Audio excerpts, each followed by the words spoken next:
Hello, welcome to our University Park Community Zoom. I'd like to thank each and every one of you for joining us. Today's meeting will be our candidate forum, where we can meet the candidates that are running for different positions within Will County and also any state positions where it affects the residents of University Park. So that's where our focus is about the residents of University Park and how you represent us as a community. So the first candidate that we have here would be Tim Brophy. First off, as the rules, I would like for everybody to mute themselves. We're going to have each of the candidates to give them a brief description of what they're running for. Also, a little information about them, whatever information that they want us to know about them, please let us know. And then after that, it would be questions that would be asked to that particular candidate. Then after that, then we'll move on to the next candidate. So anybody have the questions or anything, we're going to have that after the candidate introduce themselves. Okay. So the first candidate we have here is Tim Brophy. He's running for Will County Treasurer. Good evening, everybody. How are you? Good evening. So my name is Tim Brophy. I am your Will County Treasurer, and I'm running for a second term. I live in Joliet, Illinois. I have 3 adult children, and this is my full-time job. I promised that when I ran 3.5 years ago that I'd be a full-time treasurer, unlike my predecessor, and I've kept that promise. Even through COVID, the statute said the office had to be open, so I was here to open it. And because of COVID, partially, I haven't had more than a 2-day vacation since November of 2019.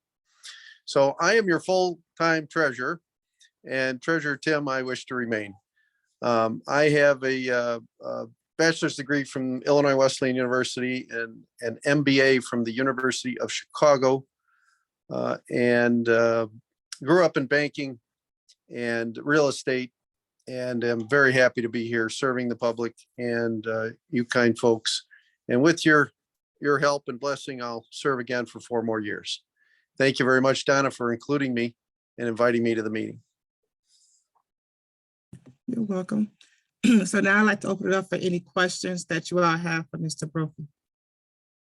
If you have a question, you can raise your hand. If you are on the phone, which there usually we have some people that are on the phone, then just kind of chime in and let me know. And if not, you can just wave if you don't know how to do wave your hand on the phone.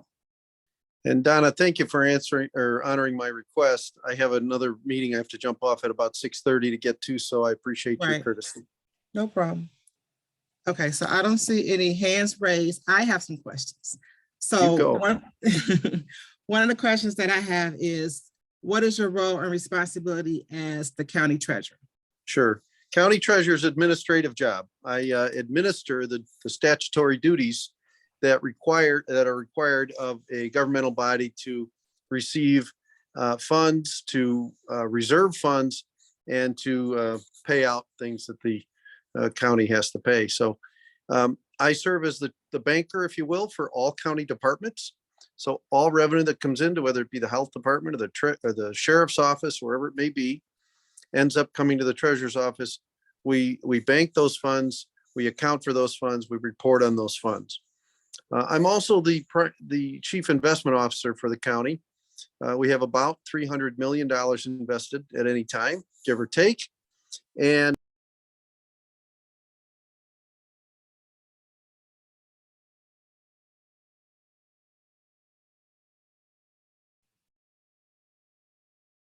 it looks like we might have lost him.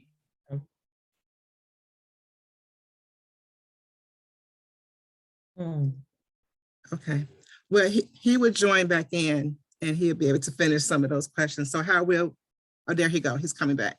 Okay.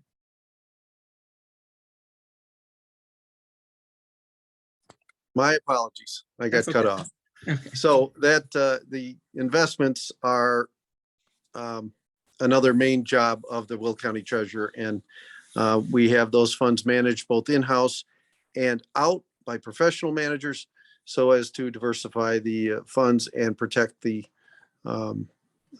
county funds. I manage, there are myself and 19 employees here in the treasurer's office. When you became the treasurer, did you have to take any training classes? There was one required. It was actually put on by the comptroller, the state of Illinois comptroller.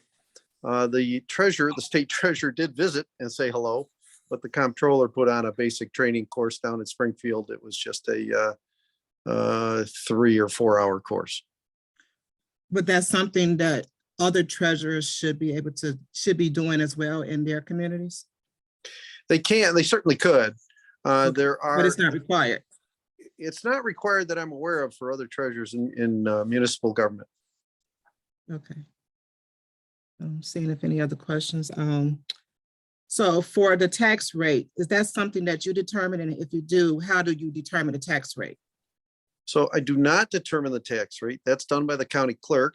But okay, Lauren, I see you. Okay. It's math. Okay. It's math that each town, each government, and each taxing body prepares a levy. And then that levy is connected with their EAV, the assessed value from their area. And with those two factors, a tax rate is calculated. And then those rates are shared with me by the clerk each year. And I apply those to the bill and calculate the tax. Okay. I see a hand, Miss Lawson, Star.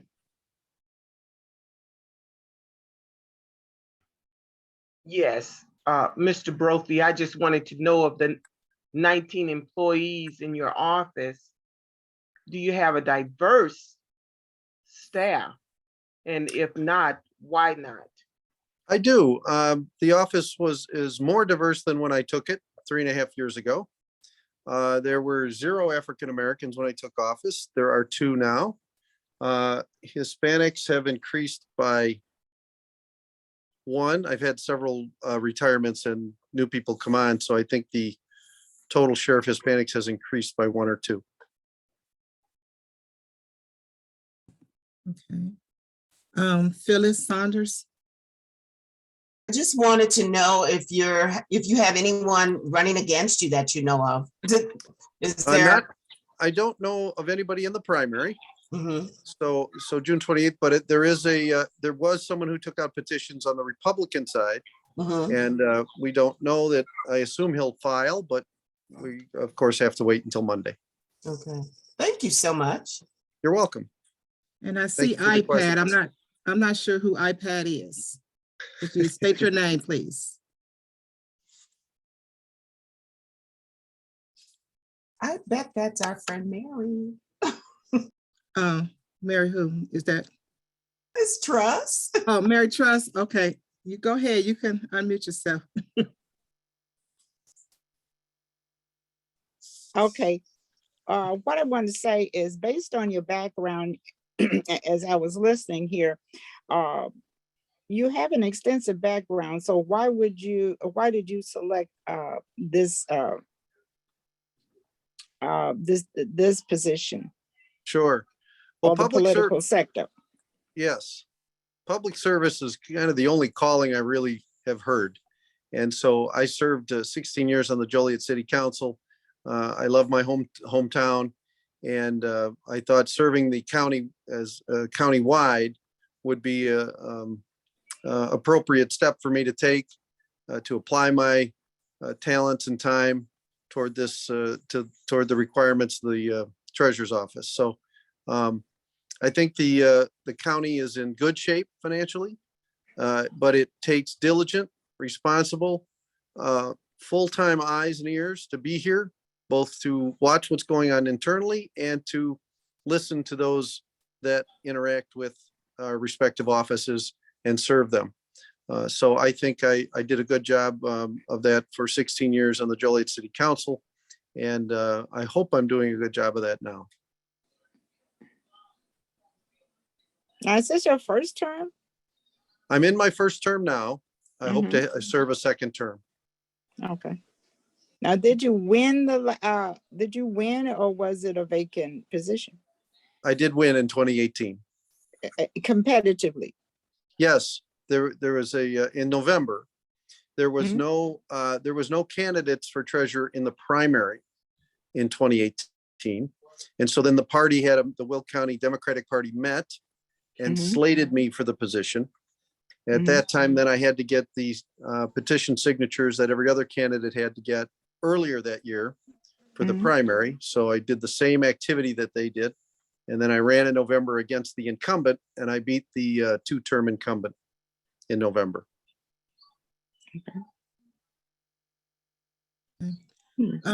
So you were saying with the tax levy, now here in University Park, we do have the, they receive the monies, of course, that comes in. But I know that there has been letters and stuff that's been sent stating because their financial information has not been reported or into the, basically hasn't been put on file. So how does that work in general, you know, and so. Well, the municipality is required to report to both the state and to their constituents. They're obligated to perform an audit and make that audit public. I understand some of those functions have not been done or have not been done on a timely basis. And so the Attorney General has been looking into those, the lack of that reporting, and hopefully is going to hold folks accountable and make open positions so that we can put folks in place that will perform the duties that are required. Okay, that sounds great, because that was part of our question is like how they're still receiving the tax levy and the funds when they're not providing any financial information, audits, they're not giving information to the residents. So we wanted to make sure that Will County was aware and that they are assisting in that struggle that we're having as residents. We certainly will, but by statute, I must distribute the taxes that I collect to those governing bodies appropriately. Without a court order, I cannot interrupt that statutory duty. I have to perform that without the court order or some other action by the Attorney General. Okay. Any other questions from any other residents? I hear somebody. Okay. Go ahead, Mr. Okay, now you're saying that they have to do this, provide financial data to you, but what is the penalty for not filing, and what is the course of action? Well, How is that? so there are requirements to report to the state, not to the county, to the state, and then of course to the public. Penalties depend on the what is aggrieved. So if it's an error or a mistake and there's training that can be involved, they might be ordered to take certain training. But if it's felonious, if it's a criminal act, then of course there may be penalties such as fines and or jail time. Those of course are outside my purview. I don't have any executive authority over the respective treasurers in each taxing district.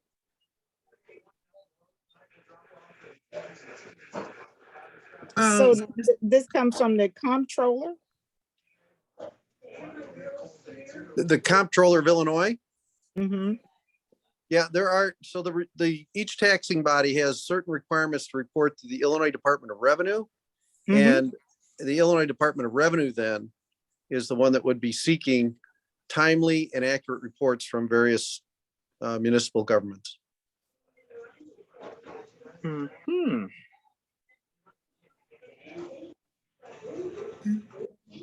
Are any other questions?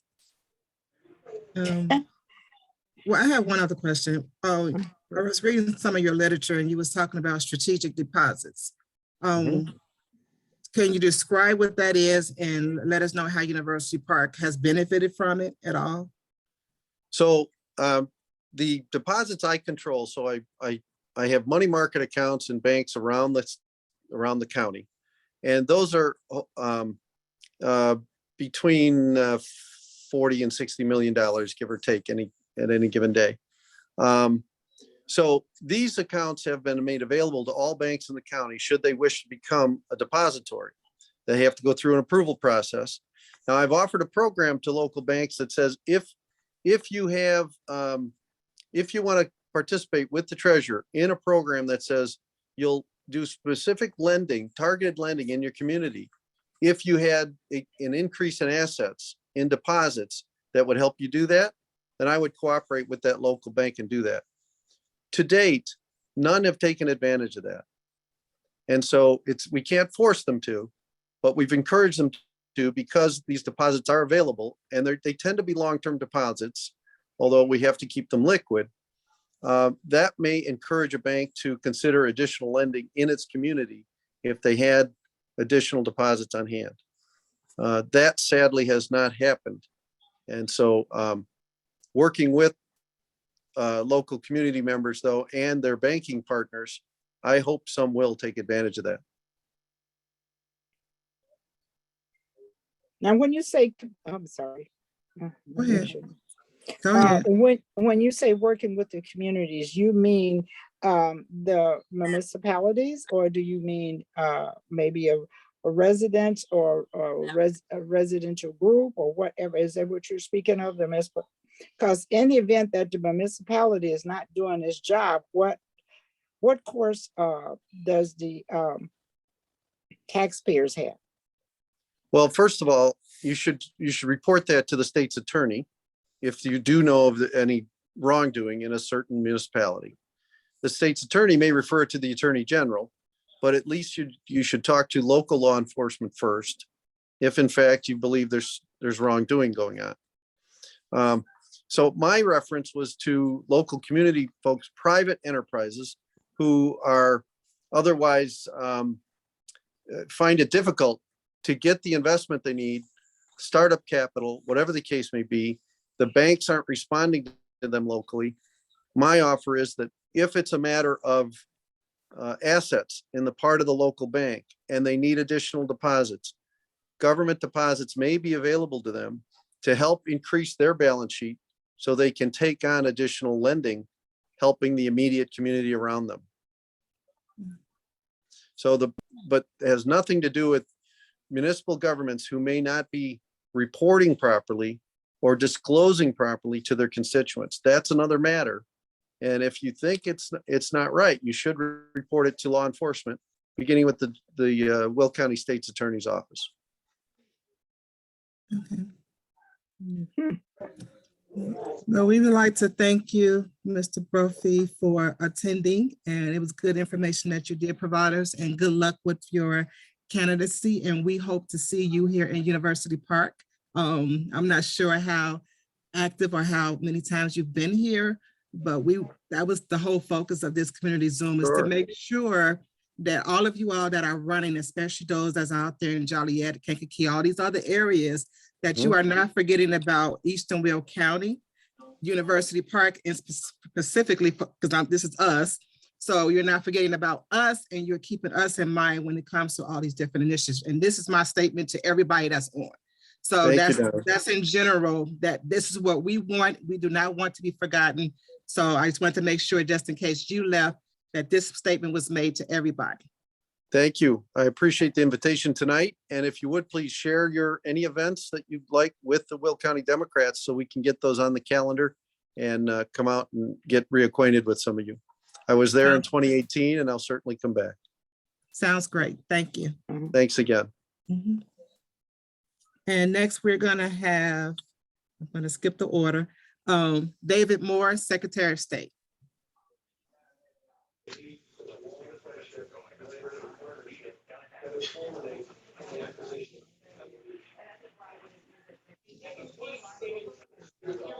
Okay. Well, we'll come back to him. We're gonna go to Erin Slone, 79th District State Representative. Hi, everyone. Thank you for accommodating me, Donna. I'm in Florida right now. Don't feel sorry for me. At a conference for work. So thank you for my hotel room. I'm Erin Slone. I'm currently a trustee in the village of Park Forest, immediately to your north.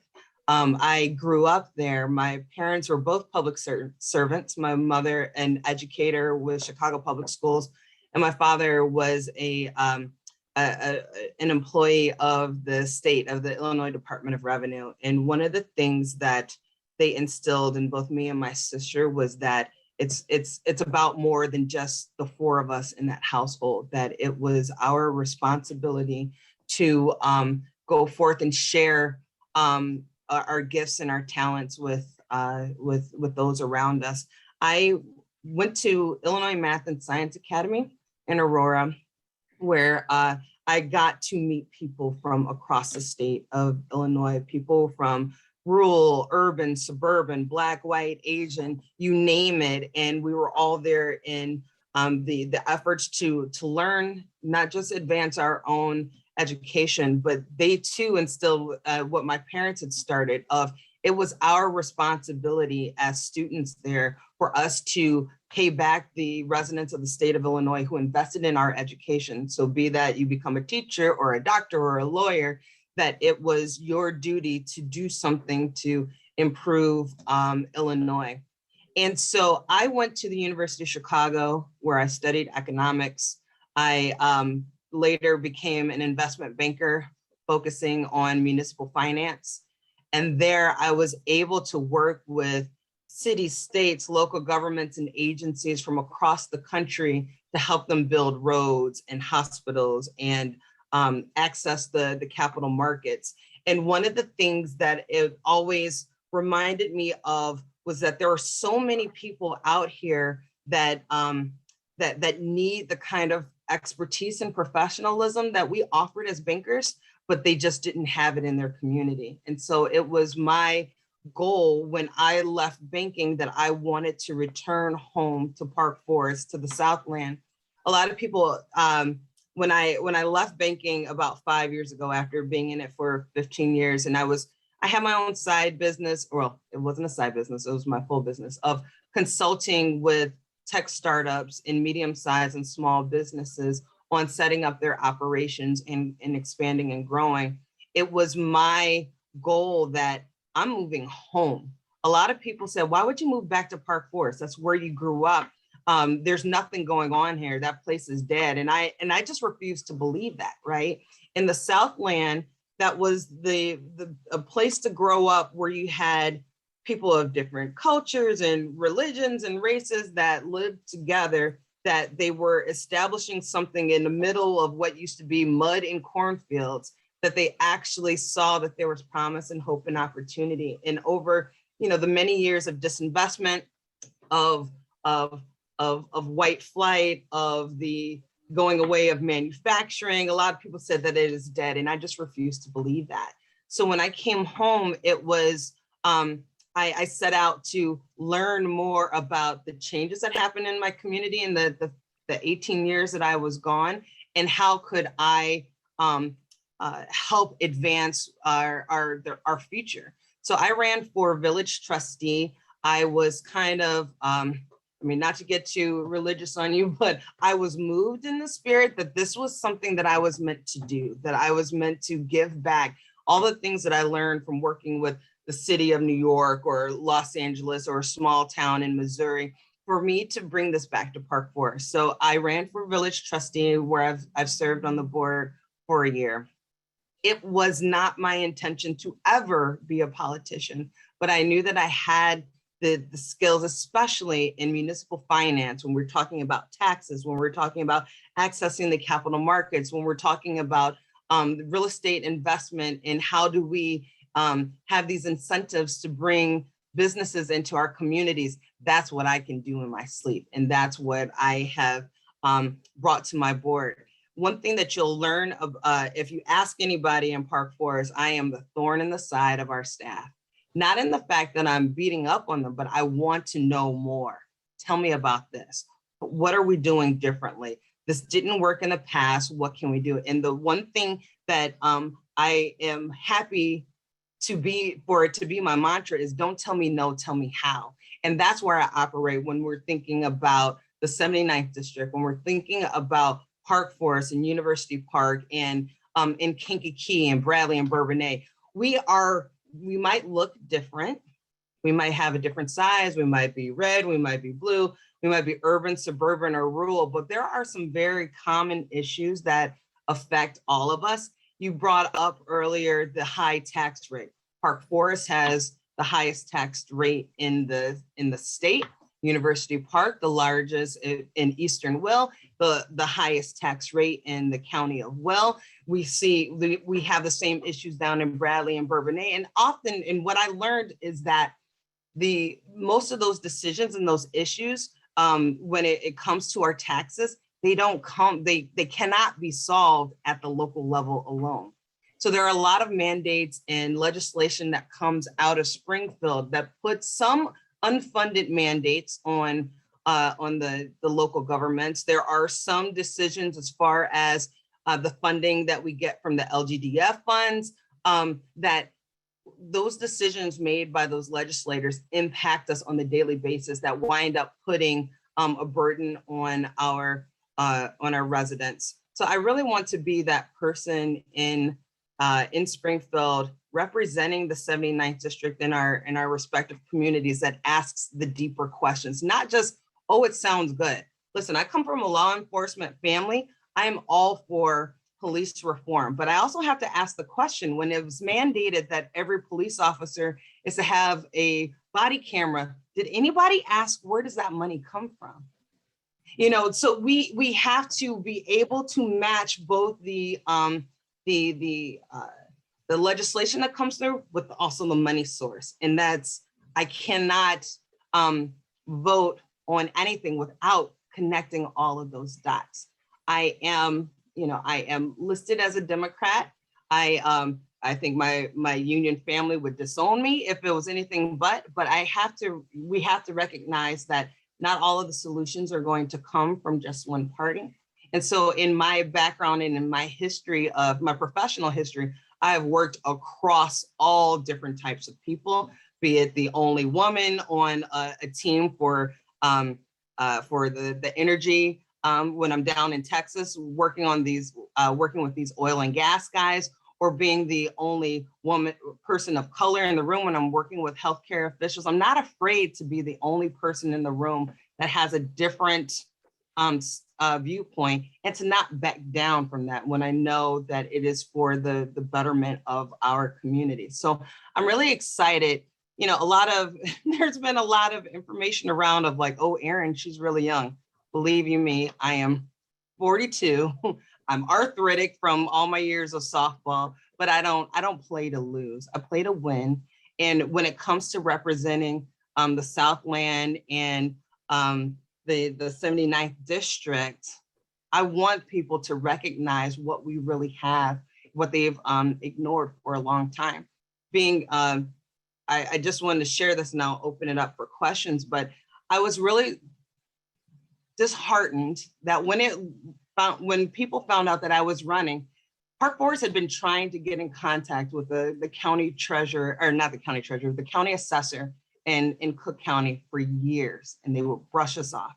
When it was announced that I was running, then all of a sudden they're picking up our phone calls. Well, you know what? Fine, let it be that way, that there's this woman, Erin, is going to be kicking and screaming until you return our calls and you actually get on the phone and address the issues that impact our entire district and area. That's what I want to do. It's not of accepting the status quo. That's not how I was wired. I'm in about making change because it's coming from a place of hope and knowing that there's more for our community. So, Ms. Donna, any questions? I want to open it up to the residents. You have any questions for Erin Slone? You do raise your hand.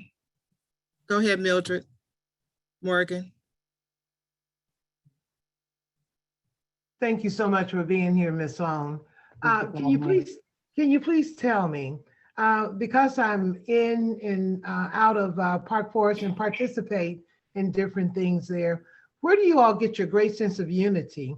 Also, I experienced the same thing in Crete. How do you get volunteers? How do you get people together to come together and do things in Park Forest? I think it's an idea of a shared history. We might come from different backgrounds, but understanding what the hope of the community was when it was first founded is something that we rely on, and that we look back to inform us of how to go forward. So the idea of it's not them, making decisions, it's us. So we really are empowered as a community to come together to speak into you know, the Police and Fire Commission or the Sustainability Commission or the Senior Commission, that it's understood that just because someone might be elected, the leadership doesn't stop there, that everybody you are of your block, of your church, of your whatever is of interest to you, that that you can come together and you can speak into that. And I think that's something that, you know, I've really been hoping that if I'm elected, of bringing together people from other communities that we can share, like that it's a brain trust. Because what might be done or successful in Park Forest could help someone in, you know, in Herscher, or if something that they're doing in, for instance, in Bradley, they were able to raise a local sales tax so they could decrease the burden from their property taxpayers. You know, there are things that we can learn of what the police are doing in Kankakee as far as the opioid crisis, and how they're trying to address it or attack it. My God, what if we could expand that to other communities? So, you know, unity isn't just within the community, but it could be among all of the communities. And that's what I hope we can foster as well. Thank you. Thank you. Thank you. Go ahead, Robin Walker. I have a question. Okay, one moment. We got Robin. Go ahead. I was trying to put my hand down. Nice to meet you, Miss Slone. Nice to meet you. I am excited. You said, I think I heard you say you went to Illinois Math and Science Academy. did. Yeah. Where did you go to college at? I went to University of Chicago for undergrad, and I went to Northwestern for grad school. Okay, what'd you study? What's your major? What did you come out with? What's your? From Chicago, economics with honors. And Okay. from Northwestern, it was integrated marketing communication, so data-driven marketing. Okay, all right. I am. I have a nephew that graduated from there as well, and I love to get you guys' background. He's done so much as well, and I'm listening to your background. Yeah. And I just was interested in knowing, because you guys come out doing some amazing things that, you know, that those that went to that school. So Well, you see the world way bigger than just your small local community. yes, And he's that's been it. all over the world. He studied abroad. He's graduated from Yale. He did undergrad at Princeton. And then also he just got his grad. He had a double major in for grad school from Stanford and Yale. Yes, Stanford and Yale. So I was just really ecstatic to, so that's why I was interested in knowing your background as far as that. This is my question. What if instead of shipping all of us off from around the state, what if we were able to have these kind of programs in our own local high schools, right? Like, it doesn't have to be an anomaly. And that was something that I almost, what's the word? Shame isn't the right word, but it was one of those things of just wishing that others had the opportunity that I had. Because it was that would be quite great. formative. And he also too, Erin, grew up right here in University Park. All So right. he grew up right in University Park. So that's amazing that we're producing this type of talent.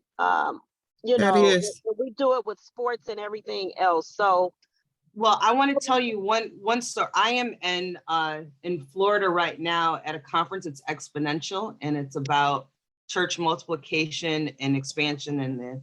And the guy who was in charge of it, he grew up in Park Forest in University Park. We just talked about that today. I'm like, oh, I'm speaking to a group of people in University Park. So there's greatness that can come out of our areas. They underestimate us, and that just really just drives me nuts. Absolutely. Thank you, Robin, for your question. Mary Ann, you had a question? Yes, this is Mary Ann Alexander Griffin. Good evening, Ms. Slone. Hello. Hi. I understand that you said, did I hear you correctly? You said you were a trustee at one time for Park I currently Forest. am. Oh, you still are? Mm-hmm. Great. So tell me a little about your being a trustee for University Park. Who is your mayor? No, in Park Forest, our Park mayor Forest. is John Vanderbilt. We too have the council manager form of government. So, but we do not have as a strong mayor as you guys have in University Park. And when I say strong mayor, I'm talking about strong mayor form of government. You know, even though it's a council for us, it's still one man, one vote. So it's not as yeah. Well- one man, one vote.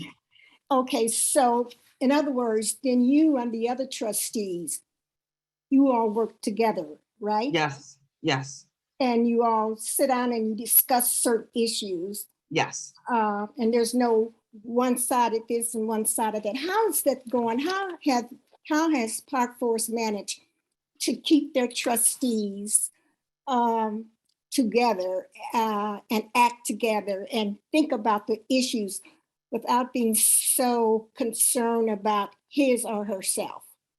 Because, and not to be rude, because you said your mayor was not like our mayor. So what you said? Yeah, and you guys have had a history of mayors that have had a very strong presence. Right, Ms. Sloan, That's what I meant. could you also relate that to your position that you're running for? Absolutely. Thanks, Absolutely. So the question as to how Park Forest trustees have been able to not be as contentious, I think that it's really in every single person on that dais has a belief in service. So they're not just trustees. They are on, they have served the community in many ways for many years. And so it's an understanding of we have a collective investment. It's not about ego. Whenever that comes up, and it might rear its head from time to time, it's understood among all of the trustees that that's not what we're here for. We're here to make the best decisions on behalf of the community, even if it's not in our best interest, right? In our personal best interests. And I think that translates into the state legislature as well. That's where we should be trying to govern from, right? From a position of service and not one so much of self, of understanding that, you know, the 2 years, if I'm elected, that I'm there, I'll be voting and trying to work with people, but voting from my conscience, voting from a position of facts, not so much of feelings or animosity to others. I think when we get caught up in there is where we can do a lot of damage. I think it's one that we can learn from one another, and no one person comes in with all of the answers, and that's never the case. I might have a lot of experience in municipal finance, so my colleagues might ask me about the numbers, but there are other people on that dais that have the context of individuals, of them working in a particular area, that I rely on that insight as well, or those who have regional experience working with nonprofits. I look to those people for that kind of information and context. And it's a constant thing of learning from one another and sharing. It is not a one person is the brain trust. You can't go into any organization thinking that we all have gifts, skills, and talents so we can learn from one another. So that's what I would seek to do if I went down to Springfield, of working with my colleagues to understand the context. Thank you, Ms. Sloan. I just want to put out a blanket statement to everyone that have questions. Could we please keep our questions related to the position that they're running for and the positions that they currently have, and ask just municipal type questions or anything that has to do with us, helping us to decide whether or not we should be voting for them and supporting them. So I just wanted to put that out there. I don't want to stop anybody's statement or comment or be rude or anything, but we want to make sure that everybody that's on the call have an opportunity to say what they have to say and get asked questions as well in regards to their role for the position that they're running for. I just wanted to put that out there. Okay. Thank you, Ms. Sloan. I don't know if there's any other questions. Can I add one thing, Ms. Sure. Fuller? On my website, Vote Slone, VOTESLONE.com, I have a community survey where I'm trying to collect as much information from community residents to learn more about what's important and the priorities that are yours. So I would love it if you guys could help me out so I could understand better what your needs are, and we can dig into them deeper. Okay, thank you for that information. All right, well, thank you for joining us. Next, we're gonna have Lauren Staley-Ferry. Hello. Hi, everyone. Hello. Oh, thank you so much for having me this evening. I'm excited to be here. I've heard so many good questions and just really excited to hear so many people engaged and really interested in our positions. It means that it's important to you guys, and that's important to me. So for those of you who don't know me, my name is Lauren Staley-Ferry. I am currently the Will County Clerk. I was elected in 2018. Before that, I was a Will County Board member, elected to the Will County Board in 2014. So I spent 4 years on the and then won my race countywide in 2018. Before that, I was in the private sector, worked for Capital One for about 11 years. Born and raised in Joliet. I have a 12-year-old son named Matthew. And so just really excited to be kicking off my reelection campaign. And just excited to talk to you all tonight about some of the things that I feel like are important to me or were important to me when I campaigned. And I'm just really proud that we were able to make good on those campaign promises. When I was on the county board in 2014, I represented a district, District 9. It was about 30,000 people, Joliet, Crest Hill, a little bit of New Lenox, some areas like that. But I stay just in my district. I really tried to attend every committee meeting, every township meeting around the county. For me, it was important to find out what people were interested in, what their concerns were. I wasn't involved in politics prior. So like I said, I was in the private sector but was involved in my community. So Big Brothers Big Sisters, I was on that board. I was on the board of Spanish Community Center. So did a lot throughout the community and was really excited about the opportunity to get involved this way. But like I said, I spent time in other areas of the county, even when I was on the county board.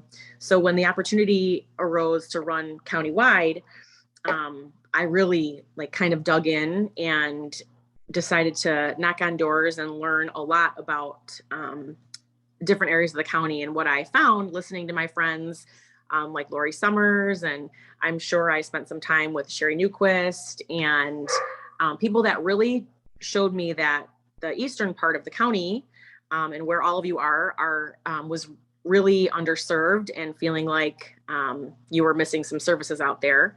And so when I became the county clerk, I'm lucky enough to do that. We expanded early voting out your way. We talked to Governor State University and expanded hours there for voting, and also added an early voting location in Stager at the Lewis Sherman Community Center. Because from what I understood, there was just some things out in your areas that you felt like you weren't, receiving services. So it was important for me to hear that and then make good on those promises. So excited to have that. And we're still going to continue to have those hours at Governor State and the early voting location in Stager, which is great. If anybody's not familiar with the clerk's office too, just briefly, the clerk's office handles a lot of different services. So we handle vital records. So if you need a marriage license, birth certificate, death record, that all comes out of my office. There is the tax extension redemption. So I have a whole tax department similar to what Mr. Brophy spoke about. We work closely together on a lot of things. And then we also handle the entire election process for the whole county. So we have about 450,000 registered voters in the county, and my office handles all of the early voting locations, all of the polling places, all of your voting precincts, anything election related, countywide. So from Naperville, Aurora, all the way down to UL and University Park and Crete and Beecher, all throughout the county, my office handles the election process. I have spent a ton of time, like I said, in University Park and areas out there. I knocked on a lot of doors because I did hear that people out your way were feeling underserved, and I continue to hear that. And so we will continue to spend a lot of time out by you and find out what other resources you need out there and what else we can provide. I think it is important. It sounds like everyone has said the same thing, to just kind of ask questions and hear what is important to all of you instead of assuming that we know. And I've been really happy to be able to provide that and spend time out your way. And continue to do the same things that we have been in the clerk's office. If I'm hopefully able to be reelected, there's still a lot of things for us to do. We have new vote by mail equipment that we were lucky enough to get from the county board, and hoping that we can really do some good things with that. So I'm available for any questions. I feel like I've been lucky enough to meet a lot of you already, but I do see some new faces. And so if anybody has any questions, please feel free to ask. Any questions? I see Mildred Morgan. Hi, Mildred. Hello, how are you? Well, I have experienced you, and I've seen you. I'm like a fly on the wall. I sit back and watch, and I love your professionalism. I like how you have extended yourself consistently with the residents in University Park. Your attitude is just really, really wonderful. I can't say too much more about you because you're just a fabulous person. And me, for one, you got my vote and anybody else that I know, because you have really, really extended yourself, and you seem to really enjoy being a servant to people. And that's really, really a great asset to have. So, but one thing I did want to ask, if there's a potential, how do I want to ask this?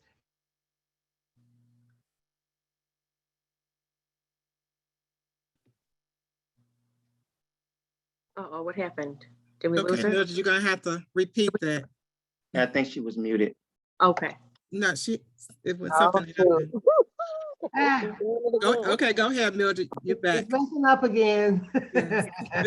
Donna, I thought Comcast worked it out at $262 a month. But what is the percentage of voters that need to be for the referendum to, and what is this, just briefly tell us the procedure for a referendum to go on the ballot? Well, that depends. So there are different kinds. There's like a public question referendum, and there are different requirements. I don't have those exact numbers right now, but I can certainly. Lauren, can I jump in? Yes, Billy, please. Sorry about that. Morgan. Miss Millie.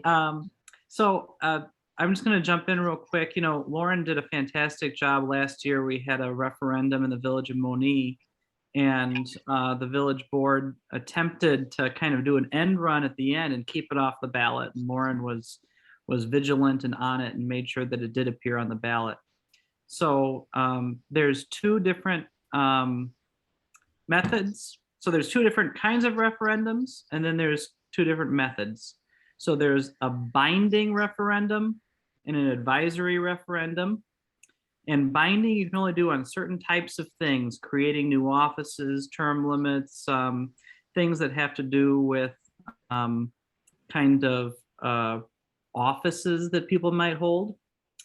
And an advisory question, which can be on any topic. And you're just kind of polling the people. So what you need, there's two ways to get them on the ballot. One is that the village board, votes it on the ballot. And the second is with a petition that has 8% of the number of people who voted for governor in the last year. So you got to find out how many people voted in the governor's race in 2018 in University Park. And that's the number of signatures that you need on a petition. Thank you, Billy. Yeah, sorry about that. I just jumped in, petition questions, I love them. Okay. Please, Ms. Miller, continue to do your job. I think you do a wonderful job. Thank you so much. With that. Go ahead, Star Lawson, you were next. Thank you, Donna. Lauren, hi. I have to agree with everything that Miss Millie said. I've had wonderful experiences with you. And my question, the last administrator that held that office, I would go to that office and just not find anybody looking like me. In this day and age, I'm still asking the question so that we can move in that direction. And so how is it in your office now? Any people look like me? What's the number of your staff, and how many of them are actually diverse? That's a great question. I appreciate it. Yep, you're right. My predecessor, there was one African-American man working there when I got there. And he's still there, and he's actually a supervisor in my vote by mail department now because he is a rock star and awesome. But since then, we have hired 3 more African-American women. And then we've got Tanya, Maria, Sandra, I think 5 Hispanic ladies. Our office is, we have an amazing bilingual staff. So we have managed, it is also a priority for me. Our most recent hire is a young African-American lady, young girl, actually, right out of high school. She's going to school and working full-time in my office. Her name is Casey, and she is also just wonderful. Works in our voter registration department, but she's our newest hire, and it is a priority for me. And I have an amazing staff, and I love them all. So. Thank you. Okay, next we have Lolita Rogers. Hi, Lolita. Hi, Lauren. It's nice to see you in person, even though it's Zoom. Oh. I see you a lot on Facebook. You're on my Facebook page as well. It's basically like Millie had said and the others, watching you, it shows, at least to me, how transparent you are and with the residents. And you're not afraid to go on social media, and it just, you're enjoyable to even hear, speak, now that I can hear you speak. So I'm glad, and I hope you continue to be transparent throughout your term, because you can continue to get my vote if you do. Thank you. I will continue. Okay. Do we have any other questions? Any hands up, or those that's on the phone? Okay. I had a question when we were talking about you just hired one of the young student. I know you're part of the Students Ambassadors Program. I think that's something that you started. Have you been working with our school district to try to get any of our students in Crete-Monee District 201U involved with that program? Because I think it's a very excellent program. Yes, thank you so much. I know I should have mentioned it because I am really proud of that program, and I'm excited to see kids actually getting involved because they are our future. And it's really hard to try to convince them to. When I go to the schools and speak to them, they're not, like, they don't believe their vote counts. And so I just encourage all of us all of the time to continue to share with them how important it is to vote. And especially like in the municipal elections, you all know that these are the times that, that actually, people, we see the presidential elections and even the one coming up, but our municipal elections are where they can actually, the park boards and things that really impact the kids. And we have reached out to every school in Will County. I do think we've had a couple of kids from the area, but we're constantly recruiting and trying to recruit folks from your area. So we'll be back out there, I'm sure, from the school district. I don't know the count right now, or if we have anybody in the program. We're kind of getting it revived after COVID. We're able to, go back into the schools and see everybody in person. So we're hoping to really get back out there and do some more recruitment. Just briefly state what the program is. So we have a student program where we talk to juniors and seniors in high school. We come into the office. We train them to be deputy registrars, and we sort of challenge them to go back to their schools, talk to their friends, get their peers engaged. There's contests throughout the month. We have social media pages where we challenge them to have voter registration drives and just things like this. There's intern programs where they can come and work in the office. And it's also really good. We give letters of recommendation when they're ready to graduate and go on to college. We have some kids coming in for service hours, all of these things. And we actually have 2 student ambassadors that sign up to be election judges. So they're really, it's just really getting them engaged and kind of learning the process, learning what they can do in the office, just as far as, working on election night or being a field tech or an election judge. It's just really getting them involved, but having them go back to their schools and their peers and kind of challenge each other to get involved. So it's been exciting. It's been really good. It's taken off, and then COVID happened. And so we're just kind of trying to get everything back going. Okay. And one last question for me. Is there a possibility to have some type of remote services for the clerk here in the Eastern Will County area instead of us always having to go? Don't laugh. It's always a hope. We could always try, but to have some type of services like that out here in the Eastern Will County area. Yeah. I mean, were you thinking like vital records? Were you thinking some type of satellite location? I'm not sure exactly what that would consist of, but some services that are available out here instead of everything being out there. It's things that they don't have to have the actual documents for. So maybe to be able to offer those services and be specific, you could put it out there and say, hey, we have these services once a month here at this location if you need this information. Yep. So I can send you that too. We do have satellite sites for marriage license. And we do have them right now in Bolingbrook and Plainfield. But we can absolutely, I would love to look at having services way. Like I said, it has been a priority for me. I've been good on those premises with the voting location. So I would absolutely work with whoever I need to talk about what services we can provide out your way. Okay, that sounds great. Thank you. Ms. Truss, you were next. Hi, Lauren. This is Mary Truss. Oh, good to see you. Good to see you too. I'm out here working it. Listen, but my concerns are if we had an open forum, and see, judges cannot and should not campaign.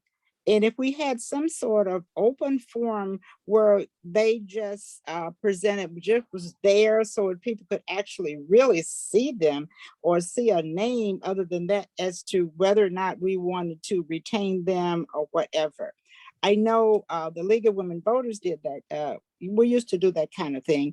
We would have, in a combination with 2 leagues, have the judges come out, and it was just simple, like informal, very informal. You at least shook hands and met them. They didn't campaign, so you at least felt like you were voting for a person, not a robot. The other thing is, that's she just took my question about the satellite office. I know they used to have that same thing at Crete, over here in the Crete Center. But my big thing is we have a big diamond in the rough, and I find that people are not taking advantage of. That's Governor State. You know, they have the courses there. They teach all these governmental things and whatever. I was wondering if we could do something there. Now, many years ago when I worked with this thing, what we did was your predecessor didn't allow these kinds of things to happen, but Cook County did. So they were always asking us to come out to register people to vote. So I got together with the Cook County clerk, and what they did was they'd certify the students at Governor State. You know, they have a student senate and whatever, to certify them to handle their registrations. Now, Governor State is like a perfect place for that too, as well. Absolutely. Yeah. I mean, we can definitely make some of those people deputy registrars, and we can have these things there. I think sometimes if anybody has any like specific contacts for me to be able to get a hold of somebody, because a lot of times we talk to like government teachers or we talk to administrators, but we're not getting that right contact information to actually get us into the space that we need to be. So if you know the name of somebody that I can speak to about it, we will definitely reach out and get these things going. I mean, you know, for me, it's about access, you know, for you all to have and everybody have the right to vote. I mean, that is what is most important. If there's an opportunity for us to have these drives or to train people as deputy registrars, we certainly will, and we will come out to the location to do it. Okay, well, I'm gonna make sure I get your name as somebody over there that can help you. Okay, you know, I'm the one they're always running to for certification for. When you certify this person to become a registrar. We've got a whole team of train and do that. So just call the office. You can ask for me even, let them know that you're mistrust and you're calling me to give me the name and number of somebody, and they will get it. Okay, very good. Right. Thank you. Good to see you. Good to see you. Good to see you also. Love you. I don't know if there's not any more questions for Miss Staley-Ferry. I don't see any more. But we'd like to thank you for joining. Oh, go ahead, Jean. I'm sorry. I know you're on the phone. Sorry. Hi, Lauren. I'm Gina Williams. We've met at the loft and at different places on different occasions. I love your assistant, Brandon. He's always so helpful. I just wanted to know, are we able to view a person's voter's record at your office? Is that done there? Yes, you can do that at my office. Okay. Yeah, that's what I wanted to make sure that was available to the public. Yes, yes. Okay, all right. Well, thank you. And as Mildred and the rest have said, you do such a wonderful job, and we're so glad to have you. Thank you. It means so much. And I will be seeing all of you soon. You know, I love coming out your way, so I will be out there soon. Thank you. Thank you. Bye. Okay, next we have David Moore, Secretary of State. Hello, how you all doing today? Great, and yourself? Thank you so much, and thank you. I think you called my name earlier. As you know, it's gotten crazy, and you got sometimes 3 meetings going on at one time, and I was interview had ran over, so I apologize when you called my name that I wasn't available, and thanks for bearing with me and calling me back up. So I appreciate it so much. Again, my name is David Moore, and I'm a candidate for Secretary of State. Born and raised in Chicago. I started out, grew up in the projects of Chicago, Robert Taylor home, and then I first got exposed to service at a very early age. At the age of 8, I was born and raised at Fellowship Missionary Baptist Church under the leadership of the late, great Reverend Dr. Clay Evans. And my first exposure to service was that of a junior deacon at Fellowship when I was 8 years old. And then when I turned 9, being at Fellowship, you had to be a member or be involved at Operation Push. And I remember Dr. Willie Taplin Barrow, the little warrior we called her, pulling us up front at the packing house on 47th Street, having us hold signs and fighting for workers' rights. So that was my first introduction to activism and fighting for workers' rights. And ever since then, I haven't stopped fighting for workers' rights. I didn't know what I was doing at that time. At 9, I was just chanting what they told us to chant. But as we grew, we knew how important it is to fight for workers' rights. When I turned 11, my great aunt and uncle wanted to give us a better chance at life. And so they moved us out of the projects of Chicago, converted their 2-flat house. They converted their basement into a 3-bedroom apartment for my family and I. And they moved us to Inglewood. And I thought I had moved to the suburbs when I moved to Inglewood. And my uncle was an assistant precinct captain.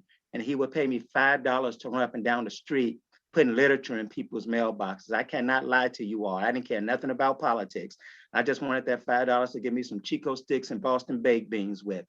But it was when I turned 13 that my life changed. That same uncle took me to the Roberts Motel with him on 63rd and King Drive at the ballroom.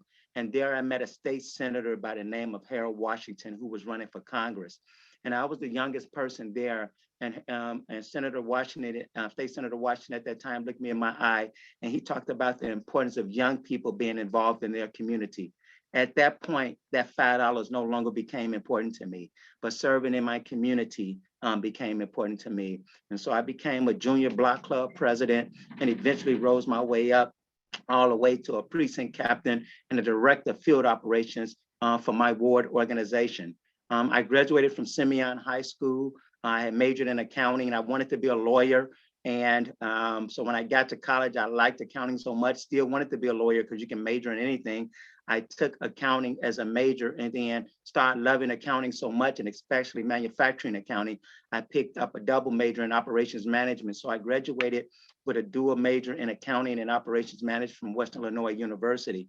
And I had 2 job offers before I graduated, one from Rosslyn Perrine in the Quad Cities, and then the other from State Farm. And I opted to go with Rosslyn Perrine as an accountant. When my stepfather came down with cancer, they gave him 6 months to live. So I came back home to get back involved in the community. And that's what, after I saw things that was going on in my community, that's what sparked me to want to get involved in public service. And I started working with my aldermen and my committeemen there. And again, like I said, I became a precinct captain and rose my way up to 17th Ward Democratic Organization, director of field operations, running campaigns for State Senator, I ran her campaign, State Senator Jackie Collins, and just helping different people in the Democratic Party get elected. I tell people there are 2 people I keep my eyes on. Anybody saying they want to be a preacher and anybody saying they want to be an elected official. It's not something you run to, it's something you run from. And it's a calling on your life because you're serving God's people, and especially the least of us. And the least of us, I tell people, are not always poor people. It's people who have been discriminated against or disenfranchised. It's women who work the same job as men, but do not get the same wage. And so when you get that calling on your life, you run from it, but then you finally accept it. And I accepted that calling. Against the establishment in Chicago. I ran for alderman of the 17th Ward, didn't have any endorsements, barely raised $10,000. And we eventually won as alderman, and I became alderman of the 17th Ward, just fighting for people and standing up, because I tell people I hate politics with a passion, but I love public service. And one of the things I want to make sure is that we always stay transparent. Similar thing happened with the Secretary of State seat. Just a calling, and I was willing to accept that calling. And it's a seat that I see that is very important to us at this state. When I say to us, to people who believe in servants, I tell people there's 3 buckets I see about the Secretary of State seat: the service of the Secretary of State, the business of the Secretary of State, and the responsibility of the Secretary of State. More than anything, this seat cannot go back to being a political seat. It has to remain a servant seat. It has to be, there are 20 departments within the Secretary of State's office. And most people only know about driver services. A few people know about business services. But I want to make sure that there's transparency in that department in all areas. I want to make sure that there's equity in contracting, equity in hiring, and equity in providing services. And again, it's important that the seat remain a servant seat where you don't have to check in with anyone before you make a decision, but you're checking in with the people. The second thing I talk about is the business of the Secretary of State. It's important that who's ever in that seat is a good fiscal manager. And one of the things I want to do is make sure I use my degree in accounting and operations management to make sure that I'm fiscally sound and using the taxpayers' money. When I was in corporate America working for several Fortune 500 companies, we couldn't continue to raise costs because we wouldn't be able to stay competitive.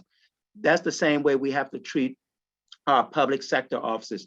Because it's taxpayers' money, we got to be good stewards over the money, and we cannot be consistently raising fees all the time. And I want to make sure that I offer discounts to seniors. Right now, the Secretary of State's office offers discounts to veterans, as they should. They offer discounts to people with disability, as they should. But also, I think seniors need a discount as well. People ask me, where are you going to generate that revenue from? As an accountant, one of my expertise was making sure that I find operating cost savings. And I've been good at that in Fortune 500 companies, and I can be good at that at the Secretary of State's office. Then you hear me talking about as I talk about the business of the Secretary of State, one of the things I offered, and I talked about the first one in this race, people don't know that the Secretary of State is also the state librarian. We can use our library as satellite offices to do just small things like renewing your driver's license or renewing your sticker so that people don't have to go far places. The other things that I was the first to propose was digital license plates as an option. Right now it's done in California and Arizona and Michigan. And with all this carjacking that's going on, one of the problems is, and I'm so happy, Sheriff Tom Dart just made my case for me, what I've been talking about since May. Part of the things that if you don't catch these guys in the car, then you can't convict them, because although you got license plate readers, all you read in the license plate is the car that was stolen, and all it's directing to you is back to the person whose car they stole it from. But with the digital license plates, if a car is stolen, it can immediately flash stolen on the digital license plates, so we can apprehend the people, not only just to arrest, because it's not just about mass incarceration, so we can even deter people from even trying to carjack because they're afraid they're going to get caught. And so also it's a cost savings over a 5-year period, a $250 cost savings over a 5-year period as an option. So that's when I talk about the business of the Secretary of State. And then finally, what's even near and dear to me is when I talk about the responsibility of the Secretary of State. People don't know the importance of that voice of that seat, that voice of the seat to speak truth to power, and the voice of that seat to challenge even our members of our own parties when they are not right or presenting certain issues appropriate for the communities. That we have to be able to make sure that we're fighting and protecting voter rights, even in 2022, as we're coming up and dealing with protecting voters' rights. That Secretary of State's office, a lot of people register to vote there. And one of the things I propose to get more people on the roll, right now, 16-year-olds, when they get their license, they cannot register to vote. But for me, what I propose is when they turn 18, I send them a birthday card saying you're automatically registered to vote, and give them what we call an opt-out option instead of an opt-in option. So therefore, they'll be registered to vote, and they can use their civic responsibility to get involved. The other part of the responsibility of the Secretary of State, I was the first one to talk about creating 122 youth engagement offices at all 122 driving facilities throughout the state, through a public-private partnership, so that our young people can have interns to learn civic responsibility and professional responsibility, so that they can learn not only about government, but all the things that is offered throughout this state.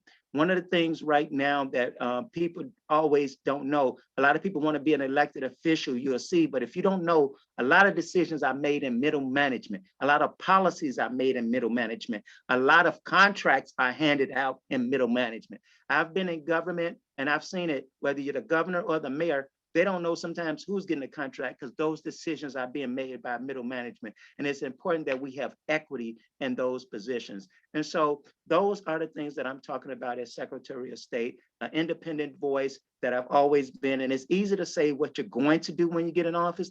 When I'm excited about this seat, all the 3 major candidates that's running, all of us have a history. You can look to see what we have done. And what you have done is an indication of what you're going to do.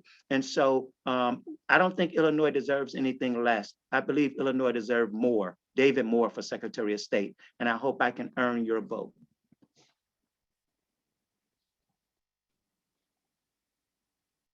You're on mute, Ms. Dilworth. Sorry. Go ahead, Mildred Morgan. Do you have a question? Yes, thank you so much, Mr. Moore. I wonder what can be done about the Chicago Heights office? Can that be reopened? Why was it ever closed? Because we're so far in the South, we would have to go to, I think the closest place is Posey. Mm-hmm. Is there in the future, the very near future, that office can be reopened? That office is open, Millie. Oh, it is? Yeah. Oh, okay. I think they just opened maybe a month ago or They so. just opened it. They just recently opened it back up. That's correct. Okay, very good, very good. Very good. Okay.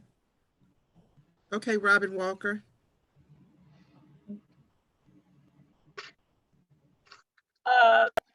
Mr. Moore, hello, good evening. Hello, Ms. Walker. How are you? Good. My question for you is, do you think if you were elected in the office, do you think that I know you talked about crunching numbers and things like that. Do you see or foresee any possible way of getting any of those prices down now? Like, as you know, because a lot of things are very high now. You think it'll be possible for you in office to lower any of the fees that are already in place now? One of the things that I did, and I helped advocate for, is that the license on trailers had gone up from $18 to $118. And I got with state reps across this state and other people to advocate for that. And silently back in June, the governor ended up signing it and reducing it back from $118 back down to $36. So although the price doubled, it still wasn't back up to $118. And so those are the things I advocate for. One of the things, the legislature is the one that vote on increases.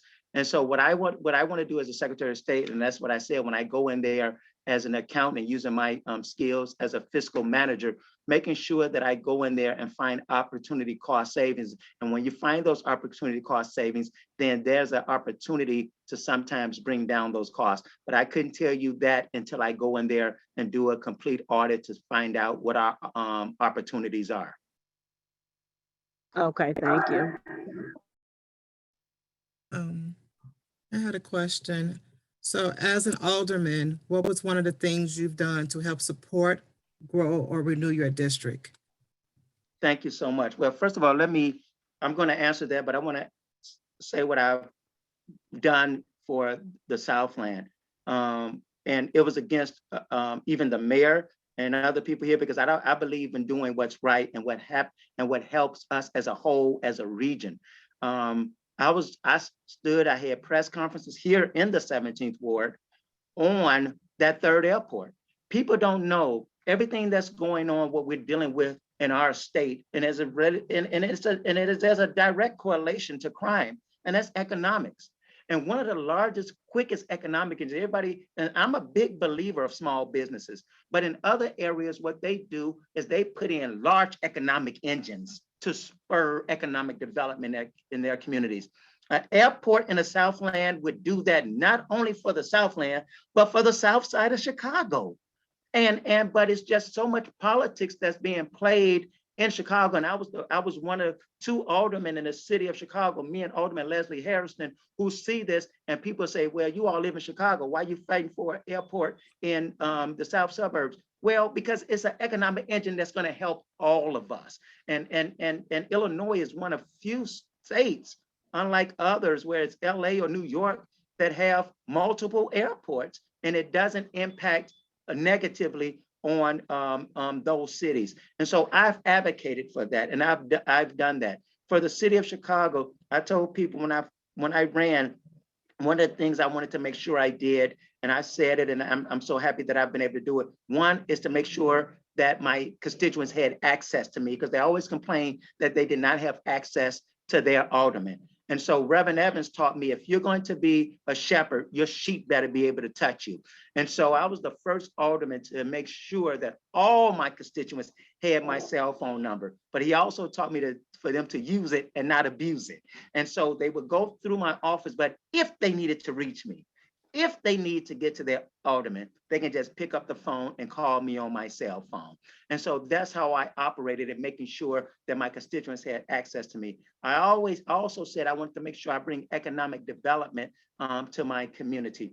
Working with State Senator Jackie Collins, we got a metro station coming up here. Working with the mayor and doing it Best Southwest, we got 2 developments that's underway. Well, 3 developments that's underway in the 17th Ward along the 79th Street corridor, as well as bringing in new small businesses, cafes, and everything. And I've looking at my numbers. I'm one of the aldermen that has spent probably more money on infrastructure and streets than any other alderman in the city of Chicago. But one of my greatest joys, I tell people as an elected official, one thing I don't like doing is making promises.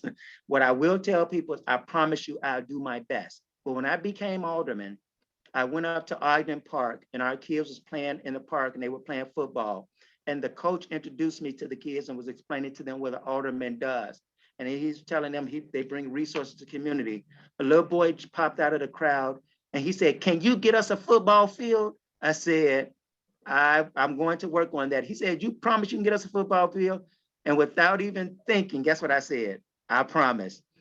I tell you all, I went to hell to high water with Rahm Emanuel, but those kids got that football field with lights, with the scoreboard. And so those type of things that when I give my word, I'm going to keep it. When I say I'm going to do something, I'm going to do something. And then the other thing I said, I want to make sure I help make millionaires who have not been millionaires, Black millionaires, people who have not had usually access to wealth. And I want to use my seat to do that. And one of the things that I did, I helped a company for the first time in American history, a company to do a cargo airside facility project in the nation. And I was the one to hold that up in city council until they had minority participation. And they ended up doing a joint venture with a Black company who now can say, we've done a multi-million-dollar air cargo facility at O'Hare, which now gives them the opportunity to do other air cargo facilities throughout the country. You just cannot be in a seat just to occupy a seat. You have to be a seat to move. And I am also happy that I stood up and fought to give John Baptiste DuSable his recognition, the founder of Chicago, the first person to establish a business in Chicago. And through all the fight that I had to do and everything I had to go through, I sponsored that bill to rename Lakeshore Drive DuSable Lakeshore Drive. What you have here is a person that's going to stand on truth, that is not fearful, and that will work for people. And as Secretary of State, I will continue to do that. And like I said before, Illinois does not deserve anything less. You all deserve more for Illinois. David Moore for Secretary of State. Thank you. Go ahead, Ms. Truss. Hi, Mr. Moore. How are you? Ms. Truss, how are you? God bless you. Oh, God bless you too. Are you from Fuller Park? No, I grew up in Robert Taylor home up until I was 11, but it seems like I was from Fuller Park because I was born and raised at Fellowship. And I played all up in Fuller Park on Sundays. And then when we went to vacation Bible study in the summers during the week. So Fuller Park is like a second home. Okay, I'm from Fuller Park. Okay.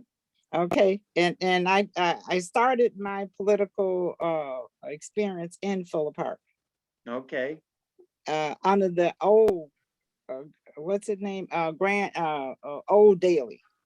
No, Richard J. Yeah. Yes. In those days. And we had good times with that park right across the street from where you went to church.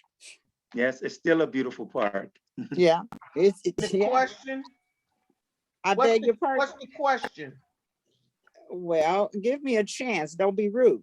Okay, so I know, having said that, I know that you're accustomed to working and working hard. If you grew up, if you started your political career and working in Chicago, are you a part of, did I hear you say you worked on that project? Is that the same project that they're bringing to 79th in Ashland? Which is no, and I don't know, I'm not sure which project you're talking about. So we got to invest Southwest. Economic development, that economic development project they're bringing to that area. No, right. It's from 79th Street, from about Low all the way down to Peoria and Green. And so it's the 79th Street and corridor investment. And we're bringing a healthy hub site under the vision of a good friend of mine and one of our workers with the Greater Auburn Gresham Development Corporation. We're bringing a healthy hub. We're bringing a healthy hub site there. We're also bringing a multi-unit affordable housing development with commercial store and a restaurant. And so we're just revitalizing that 79th Street corridor from when I remember when I was a little boy. Okay, well, that's it then. I just wanted to be certain because I've been interested in that and heard a lot about that project. Okay. Absolutely. All right. Thank you so much.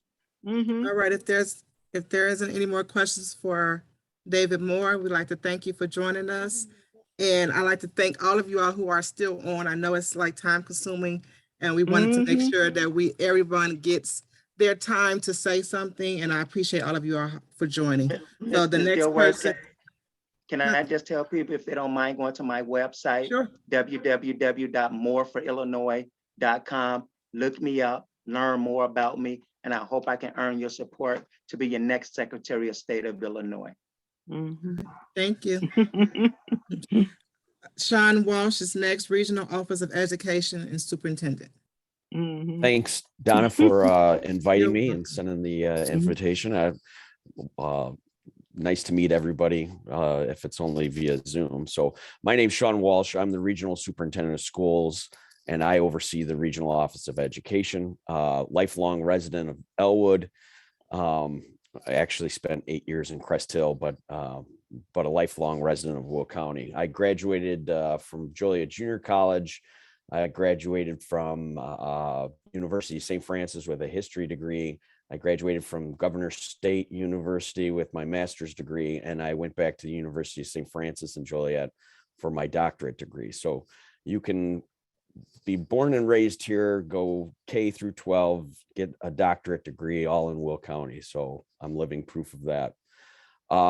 Just a little bit about me. I'm married, wife Amy. I have 3 kids. Aiden, who's 21, he's a student at Ohio University. Not the Ohio State, just the regular state school. Nolan's an 18-year-old at Joliet Junior College currently. And then my son Liam is a freshman at Joliet Central High School. A little bit about the office. We are the liaison between the Illinois State Board of Education and the 29 school districts within my service region. We go all the way up to Bolingbrook, down to Braidwood, over to Cretan Beecher, and everything in between. Some of the major duties of our office: we provide professional development for teachers. We have a alternative school for students who are either truant or who have multiple suspensions. We provide licensure assistance to teachers and administrators. We do substitute teaching licenses as well. We have a truant officer who handles truancy. I mean, it's becoming a huge issue. So we've got a caseworker as well that assists. We have fingerprint capabilities in our office. So any new employee who's hired by a school district has to get a criminal background check. We do provide those services to school districts if they choose to utilize our office. We coordinate bus driver training for the entire county. We house the high school equivalency GED records in my office. We do a whole lot in our office. What my office is not, I'm not the person who hires or fires anybody in a local school district. That's up to the local school boards and their administration.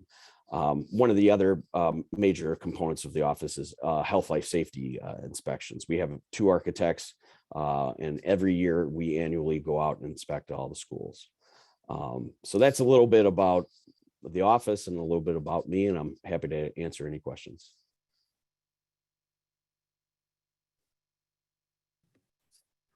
Is there any questions?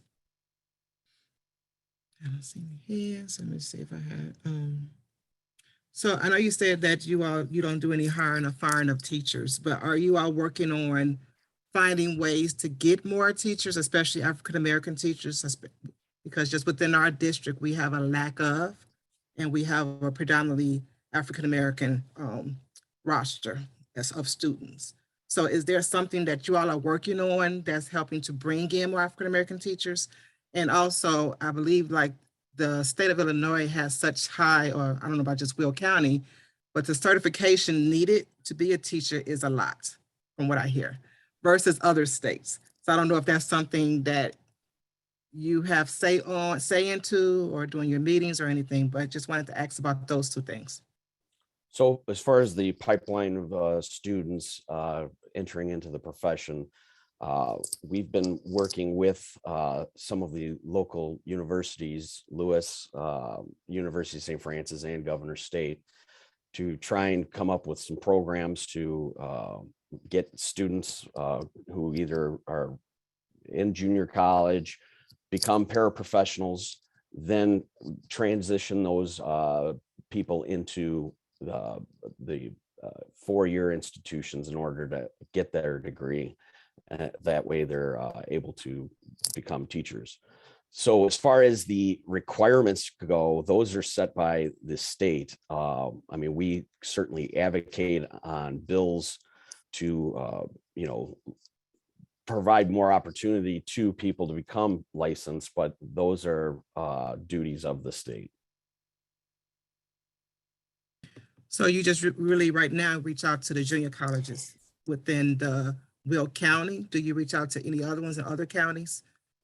So like Governor State, they've actually had quite a few meetings with Prairie State, some of the feeder schools in that area. So Crete-Monee, there were some of the south suburbs as well, who are part of that meeting, just to talk about ways to get kids involved in education. So there's some talk about grow your own programs where students in high school interested in being educators, maybe doing programs with them to, shadow a teacher at the elementary school or, something in that regard.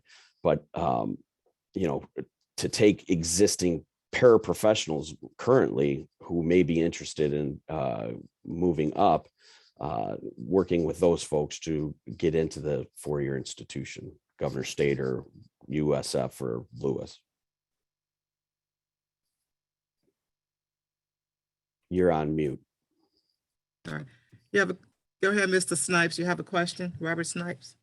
Yes, sir. Nice meeting you. I just have a couple questions. The first one is, do you preference community-based education over the traditional learning? And then also I want you to talk concerning, even though I agree with the paraprofessionals moving into alignment with teachers, but because there's a shortage of teachers with the teacher certification, they have an alternate method of hiring instructors. That means individuals that have bachelor's degrees and they have waived the teacher certification. So those individuals can also teach. The only difference is, the caveat is that a teacher can be tenured, whereas the instructors just go from year to year. So could you kind of elucidate a little bit on those two issues? Well, as far as the community-based versus traditional, I mean, those are decisions that are made at the local level. I'm more of a traditional kind of person, so I do think the K-12 system that we have currently is good, and it's as good as the people we have in it. But I'm more than happy to explore other methods of learning as well. And as far as the bachelor's degree, there are programs currently, and there's discussions actually. I was meeting with my association down in the state with Golden Apple, they have a program with exactly what you're talking about. People with bachelor's degree who have the work-based knowledge to get those folks into the schools and, have them work while they're getting their 4-year degree, or, it may only take them 15 months in order to get the teaching license. So there are discussions that are being had to get more teachers, excuse me, into the pipeline. Well, I was thinking of the teacher certification. These are individuals that already have their bachelor's degrees. They're being hired as instructors because of the shortage of teachers. And so are you seeing that in Will County? Certainly that is prevalent in other counties throughout the state. And that is kind of like the flow that they're going, along with the remote learning aspect of it as well.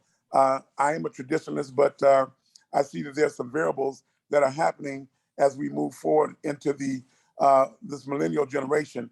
And there are a lot of instructors that they're hiring now that already have their education out the way. And so they're hiring them and they hire them as instructors now, and it's being allowed that all of them don't have to have teacher certification. So this opens up, to me, a lot of the avenues of individuals that are in the community already that have had maybe their bachelor's or master's, and they can go in the door teaching as an instructor. I'm not familiar with anyone who's allowed to be a teacher of record without the license. They may be a substitute teacher, but I'm not aware of anyone with just a bachelor's and Okay, being allowed.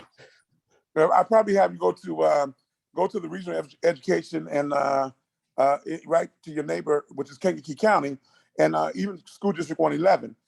That is the norm. It's been going on for quite some time because of the teacher shortage. That's why I wanted to interject that thought, because perhaps in your conversation, you can have that, because the state of Illinois has made that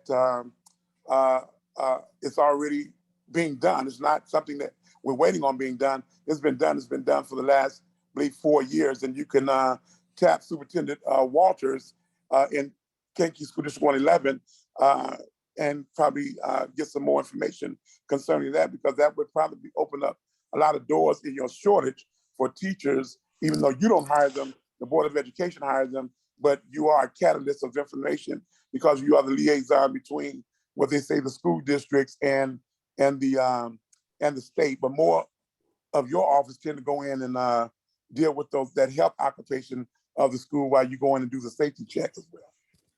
So just to answer that question, I'm not over Kankakee County, and I wouldn't encourage any of my school districts to hire somebody who's not licensed, because it's against the law. So we would have to do things legally, and so I can't comment on Kankakee because I don't know what's going on down there. Well, Kankakee is doing like all the others, but I was just telling you to probably check into it, because if it was illegally, they couldn't do it and it wouldn't be approved by the state ISB. So if there's a component that is actually being done, and I was just basically stating, because I'm on the Kankakee County Board, and that is being done because they have the shortage of teachers that don't have the certificates, so they bring them in as instructors. And the only thing is, the difference is they just can't be tenured, but they are permitted to teach the class. And then I also know about the subs, but there was a shortage of subs. So that's how they're filling that void. So it's not illegal, but I believe it'd be something certainly you should kind of just check into. Thanks. Thank you.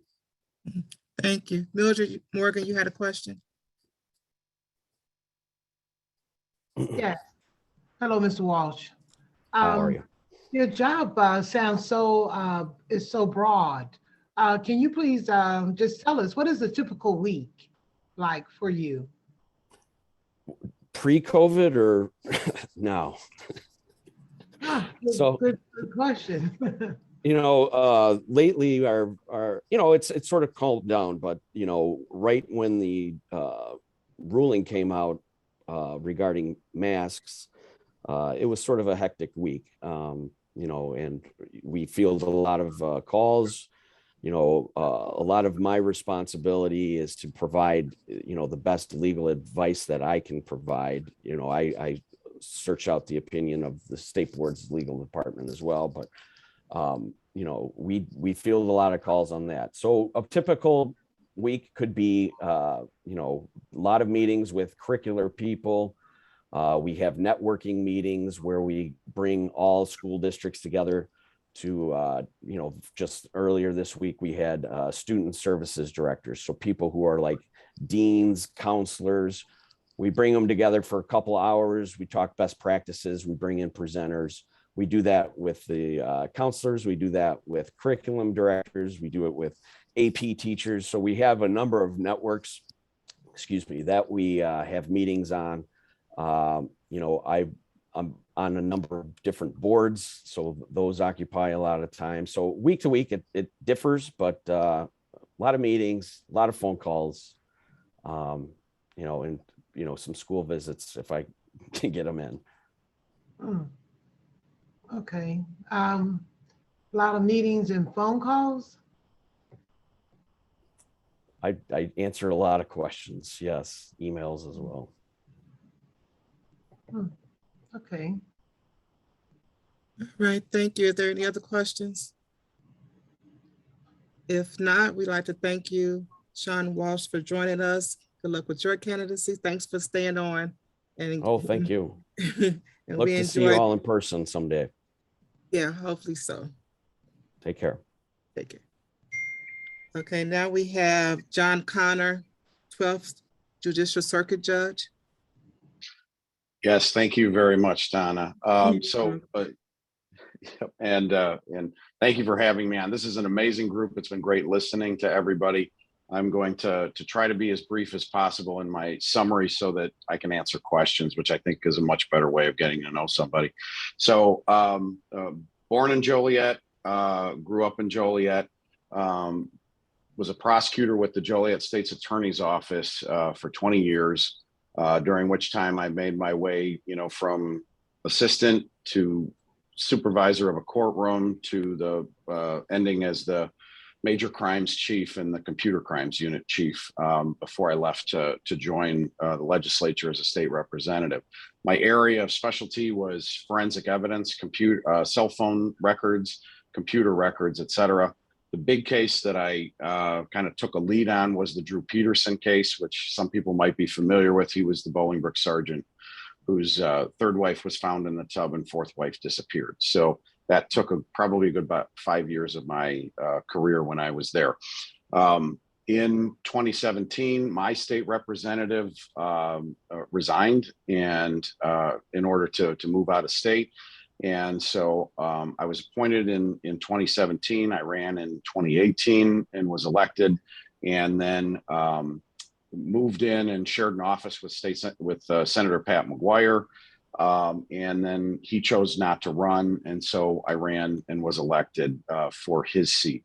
And so I was trying to think of things that would pique your interest out in University Park. When I was with the state's attorney's office, I did do internet safety presentations, and I was in University Park, Crete, Beecher, Moniz. So I did spend time in the eastern portion of the county. I did those presentations for give or take about between 5 and 7 years. So there was a time frame, but it's going back more than a decade where I was out at the schools. I was making these presentations on internet safety at that time out east. But I think a better story is that, I live very close to Fairmont, to the Fairmont area in Lockport.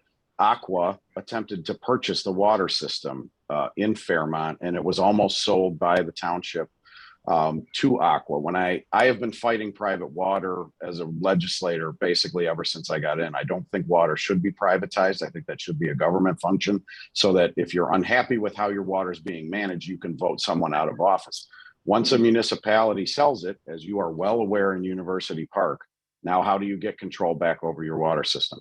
So I stepped in, I went and talked to the city of Joliet, and I said, I don't want Aqua to take over the system. They've already indicated the bills will probably double or triple within 5 years. The community is about 60% African-American, about 40% Hispanic. And I just thought they're just the rates are going to continue to climb, and these people will be defenseless to stop this. So I went to Joliet. I went to the county board. Denise Winfrey did a fantastic job of basically getting funding to get that water system to the point where Joliet was willing to take it over and manage it, so that it was not sold and sold to a private company, which would then be used to raise their profits. So we managed to do that. I got the ball rolling, but the money came from the county. So, but to me, that was a great example of how government, everybody came together in a way to help, our citizens, especially those citizens who might not have been even aware that their water system was about to be sold out from under them. So I've always kind of had that attitude of, the consumers and taxpayers, they need to be protected from things they might not even be aware of, because by the time you find out, it's already too late. By the time you get that first bill from Aqua, well, at that point, the system's sold and you have no recourse, and your municipality is going to have a tough time getting that back. So because of and right about the time that we successfully stopped Aqua from purchasing that system was just about the time Kwame Raoul filed the lawsuit on your behalf out in University Park. So it really was kind of a vindication when that was filed of, this is why I specifically fought so that these residents did not have their water system taken over. So that's just an example of, my district was not anywhere, it wasn't anywhere near where you guys are. It's Joliet, Bolingbrook, Romeoville, that area. But I like fighting for I always like underdog stories. I'm not, I'm not a big fan of when of when Goliath wins over David. I always prefer the David over Goliath. So, but since I've been in, other than fighting private water, I've tried to expand broadband in underserved communities.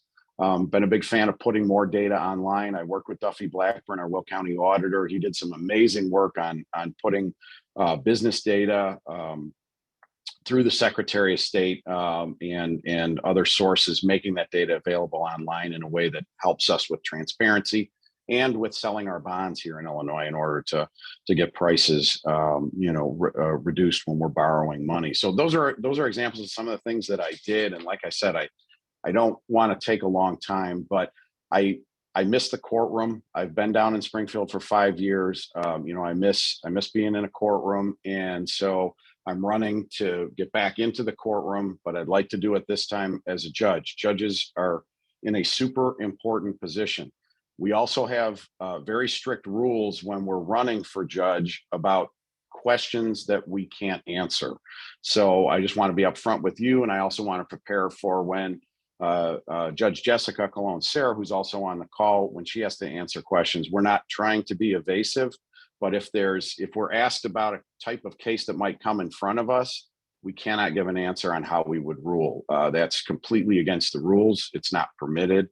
And so, basically as a judge, you have to take each case that comes in front of you on the evidence and the merits and rule accordingly. And, that's basically, the way our system works, the rule of law, which we've seen what happens when you don't have the rule of law. It's not a pretty picture. So I want to get back in there. I want to apply the expertise that I have in digital forensics evidence. And, I've been in high profile cases where we were kind of taking a beating for a while. So I'm not scared, necessarily of getting criticized in the media. We went through that. We ended up getting a good result anyway. And, a lot of the so-called experts, who were talking about this case that we had that had such wide attention really oftentimes didn't have any idea what they were talking about. So that was something sad to see, and that's why what you guys are doing here is the answer to that. You can't always rely on the media. It's great to bring people in, bring your elected officials, bring people who are running for office in to answer questions on their own, because that way you get, you get an actual picture of what's going on and not somebody's kind of filtered interpretation of what they think, you should know about the situation. So that's basically it. There are 16 elected judges, circuit judges in Will County. There's 21 associate judges. The elected judges appoint the appointed judges. So that's one of the reasons why the circuit judges are, they have a lot of power, because they select who's going to be an associate judge from those people who put in. So who you put into these positions, they have an incredible amount of power. And as someone who's been in the state legislature, you have a lot less power in the state legislature, in my humble opinion, than judges do in their courtrooms. And so that's why it makes a big difference who you put on the bench. You know, a judge can send you to jail. A judge can, fine you, can forfeit your car, can do all sorts of very powerful things that will affect your life. And so that's why who you select for those positions is very important. So, but what I would like to do is to hear the questions from you so that I can answer your questions. I think that's the most important thing. Okay, thank you. Mildred, I'm not sure if your hand was up from last time or is it up this time? Yes. This time? Okay, go ahead. How you doing, sir? I'm doing great, Mildred. Thank you. Good. Are you a judge now? No, I am not. No, I'm the state senator for the 43rd district, which is Joliet, Bolingbrook, Romeoville, down to Elwood, south of Joliet. How do you get, you talked about aqua water. How do you get the people, how do you get people to participate in what you're doing with what you did with aqua water? Did you do it all by yourself? Did you have a group of people? No. I most certainly didn't do it myself. No, that was the community. So Delinda Harrod runs an organization in Fairmont, the Fairmont Community Partnership. And so they were the first ones who basically had indicated there were problems with the water system. At some point, their complaints about the water system ended up with the township saying, well, we don't really know what to do, kind of how to handle this, so we'll just sell this to a private company, which was not the result that the group had been going for, but that was the direction that everything ended up going. So I was, kind of attempting to help with that situation. But then once the direction was towards a sale to Aqua, at that point, that's when I approached the city of Joliet and said, we need to come up with something other than the sale of the system. And Joliet had been hooked up to the system at one point, and then it was, but there were millions of dollars worth of changes that needed to be made to the system to get Joliet hooked back up. But I started the ball rolling on that particular aspect of it. But then the county board, through Denise Winfrey, came up with the money to make those changes. It was definitely, the entire community was involved, from the local organizations to the county to the township, and then to me as the state representative at the time. I was not a state senator, I was a state representative. But the bottom line was, no, it was certainly not me all by myself. I was already opposing private water in other areas in general down in the legislature, and so that made me more sensitive to what would happen if the system was sold and the problems that would come down the road. I was already aware of that because I had talked to other communities, both within my district and outside of my district, about what happens when a private water company takes over a water system. But sir, how do you educate the community to listen to you and follow your direction? Well, I knocked on thousands of doors. That was one of the ways of doing it, but that's not really the preferred method. It would be great if you just do it through an email list and everybody just read the paper and understood. But no, what you need is people who understand about private water, about the issue. You need to bring those people into the community and have them talk to the residents. There's no shortcut to that. You really just have to bring people in, and people have to be willing to to take the time and the effort out of their schedules to go and listen to people explain these things. That is the tough part. But we did have people come in and they talked to the partnership, they talked to the township folks. There were a lot of meetings involved, and so the community became more and more educated as time went on about what a private sale would mean and how it might affect them. I ask because we seem to have great difficulty in educating the residents here. A lot of residents are open and willing to hear what is going on, but there's something, I don't know, out there that just prevents it being effective. Mm-hmm. So it's really not an easy process. I mean, and I hate to use a move, but you need like an Erin Brockovich. You need somebody who can really come in and help people understand kind of at a gut level, what things mean, because the point that you made, that nobody's listening until they get that first really big bill or that first real impact from whatever decision they've kind of been choosing to avoid or just not paying attention to.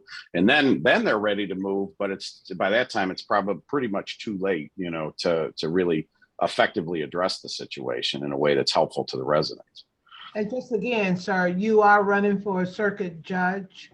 Circuit judge, right, exactly. So it's basically elected judge, one of 16 here in Will County. Okay, thank you so much. Thank you. Oh, thank you for having me on. Yeah, and any other questions or? Yeah, we have Star Lawson. Hi, Mr. Connor. Thank you so much for being on with us. I want to ask you about once you are elected a judge, I can appreciate your demeanor now. I love it. You are for the people. Right. As a judge with that power, Mm-hmm. Do you think that would change? Well, I guess I would put it this way. So even as a state rep, what limited power I had, I could have looked at that water situation and said, I don't live in Fairmont. I don't have to use their water. I won't have to pay their bills. I didn't have to get involved. And I could have probably solicited Aqua to give me a big campaign donation. But that's not the way I'm wired. It's not the way I was raised. And, so it was very easy for me to go in and fight on behalf of, because I knew that that if these people got locked into that, it was that at that point I could do nothing. I would not be able to get them out of the contract once the water system was already purchased. So I guess that would be one example. But like I said, I think it's best to have people on the bench who have a lot of empathy and compassion and can attempt. We all have our own experiences that we draw from, all that kind of stuff. And the best leaders are the ones who can see life through someone else's eyes, or, even if they haven't experienced it and will never experience it, they can appreciate, how they can appreciate the best way to approach situations, because they understand that, the way I was raised is not the way everyone was raised, and I can't assume that. And so, you just have to have, you have to try to experience life from outside of whatever your comfort zone is. And that's kind of what I've tried to do.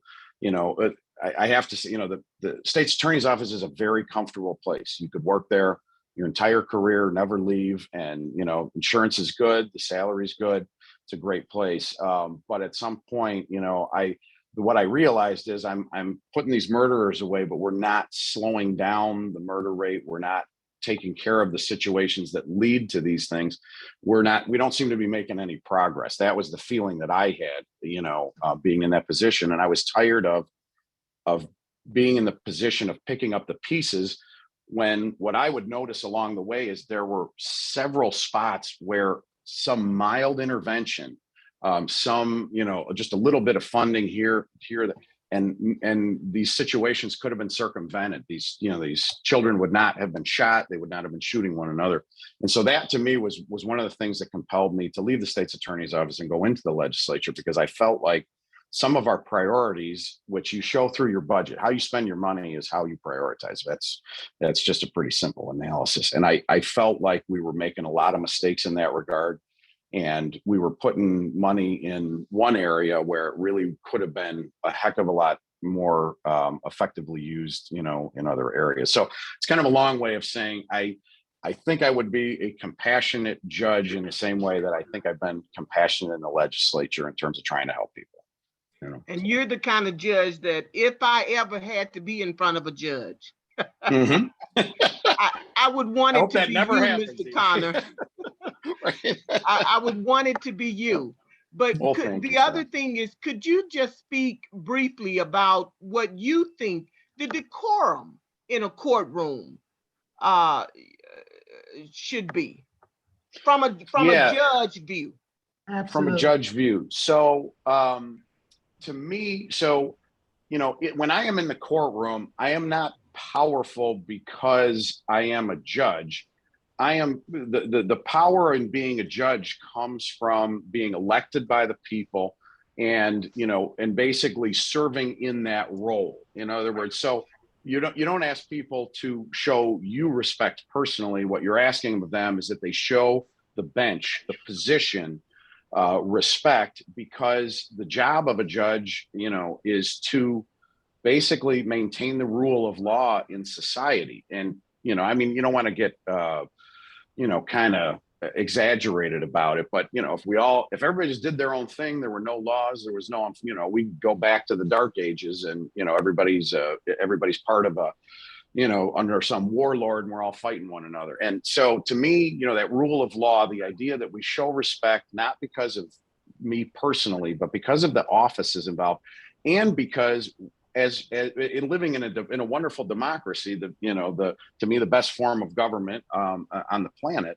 we all get to have a say in both who our judges are, in who, you know, our elected officials are. You know, you don't have that in Russia. You don't have that in Syria. You don't have that in many, you know, 38% of the world is under autocrats, you know, just the old Adolf Hitler type, leader. So part of the reverence that we show for our right to vote, which of course is under attack now, and part of the reverence that we show towards the rule of law is reflected in how we behave in the courtroom. Again, not because of, you know, we're showing, it's not because of the people, but because of those positions that we have decided that you will only be judged by a jury of your peers, not by, you know, some public official who is not really answerable to the people. We have our system set up with these checks and balances, with, you know, co-equal branches of government, and with people having the final say, whether they're jurors, voters, you know, et cetera, in that way. So I think that, so the decorum is, you know, you show respect by, you know, how you dress, how you behave, how you address people. And, you know, I think most everyone gets that when they come to court. There are some people, you know, younger people, sometimes they think, you know, it's like their living room, and the courtroom is not your living room. You know, you have to appreciate that it is it's a place where the rule of law is enforced. And, you know, what I've always found is the more respect that they show for the process, typically, you know, the better the process treats them. And just like anything else in life. Can I request you as a judge in any case that may come up? No, the chief judge handles the assignments, and Judge Colon-Sayre is more familiar with this on a day-to-day basis. You can ask her about this in more detail, but the judges are assigned to particular court calls, you know, divorce court, traffic court, or misdemeanor court, family court, you know, all these different assignments. And you know, sometimes it has to do with your background and experience, but there's a good chance you'll have to do a little bit of everything. And so that's why judges have training. They undergo training every year, and things like that. But no, but you basically get whichever, you know, if you get a traffic ticket, you're going to get assigned to the traffic courtroom. And, you know, sometimes it's the same judge in there. Sometimes another judge may be covering, or, you know, but it's basically whatever judge is assigned to traffic court at that time. And again, Judge Colon-Sayre can talk to how long those stints are and how those decisions are made. But no, you don't get to pick which judge. Now, you are entitled to, if you have some type of personal, or, you know, if there's some type of bad blood between you and a judge, you can file what's called a motion for substitution. You get to do that once within 10 days of the case starting. But that involves where you may personally know the judge and don't want them to be handling your case. But that's usually not a very frequent occurrence. So. Right. Thank you. Next, we have Robert Snipes. Hello. I was impressed with your conversation, and I just wanted to just tap on your experience in legislation. So I'm just going to ask a couple of questions that that's on my mind. First of all, have you ever joined the NAACP? No, you know, I have not, and I should have. I have not. So, you know, I wasn't. Nobody invited me, and I didn't really, just not something that I thought about. So, but I definitely should. I originally, when I was younger, I thought, you know, I thought it was only available if you were African American. So the thought never really crossed my mind. So, but yeah, that's definitely something I will think about. But you're familiarized with the 10 shared principles? It's been a while, but yeah. I mean, yes, I've been through them before. Mm-hmm. Okay, so the 10 shared principles where the police signs on within WCP as to how they are going to kind of conduct themselves, and if they kind of shared principles has been outlaid. And I asked that question because the Black Caucus kind of initiated this criminal justice reform that's up in air with a lot of the sheriffs and things of this nature, and then also the cash bail system. And since you had to vote on those things, and you're going to be when elected a judge, it's paramount that we kind of hear your positions on the the cash bail and also the criminal justice reform bill that was initiated by the Black Caucus. And if you ask those two, then I just have one more. But go ahead and elaborate. Sure. And, and that's unfortunately, and that's getting into those kind of specific situations that we really can't, as judicial candidates, we can't give we can say, and I apologize, but just in the interest of full disclosure. So I was COVID positive when that vote occurred. So that was not a bill that I voted on because I was in quarantine at the time that occurred. However, basically my job would be as a judge, whatever the law is, I follow the law as it exists at that time and make my rulings according to what that framework is. So, and I don't want to be flippant about this, but in a way, it doesn't really make a difference what my opinions are on particular pieces of legislation.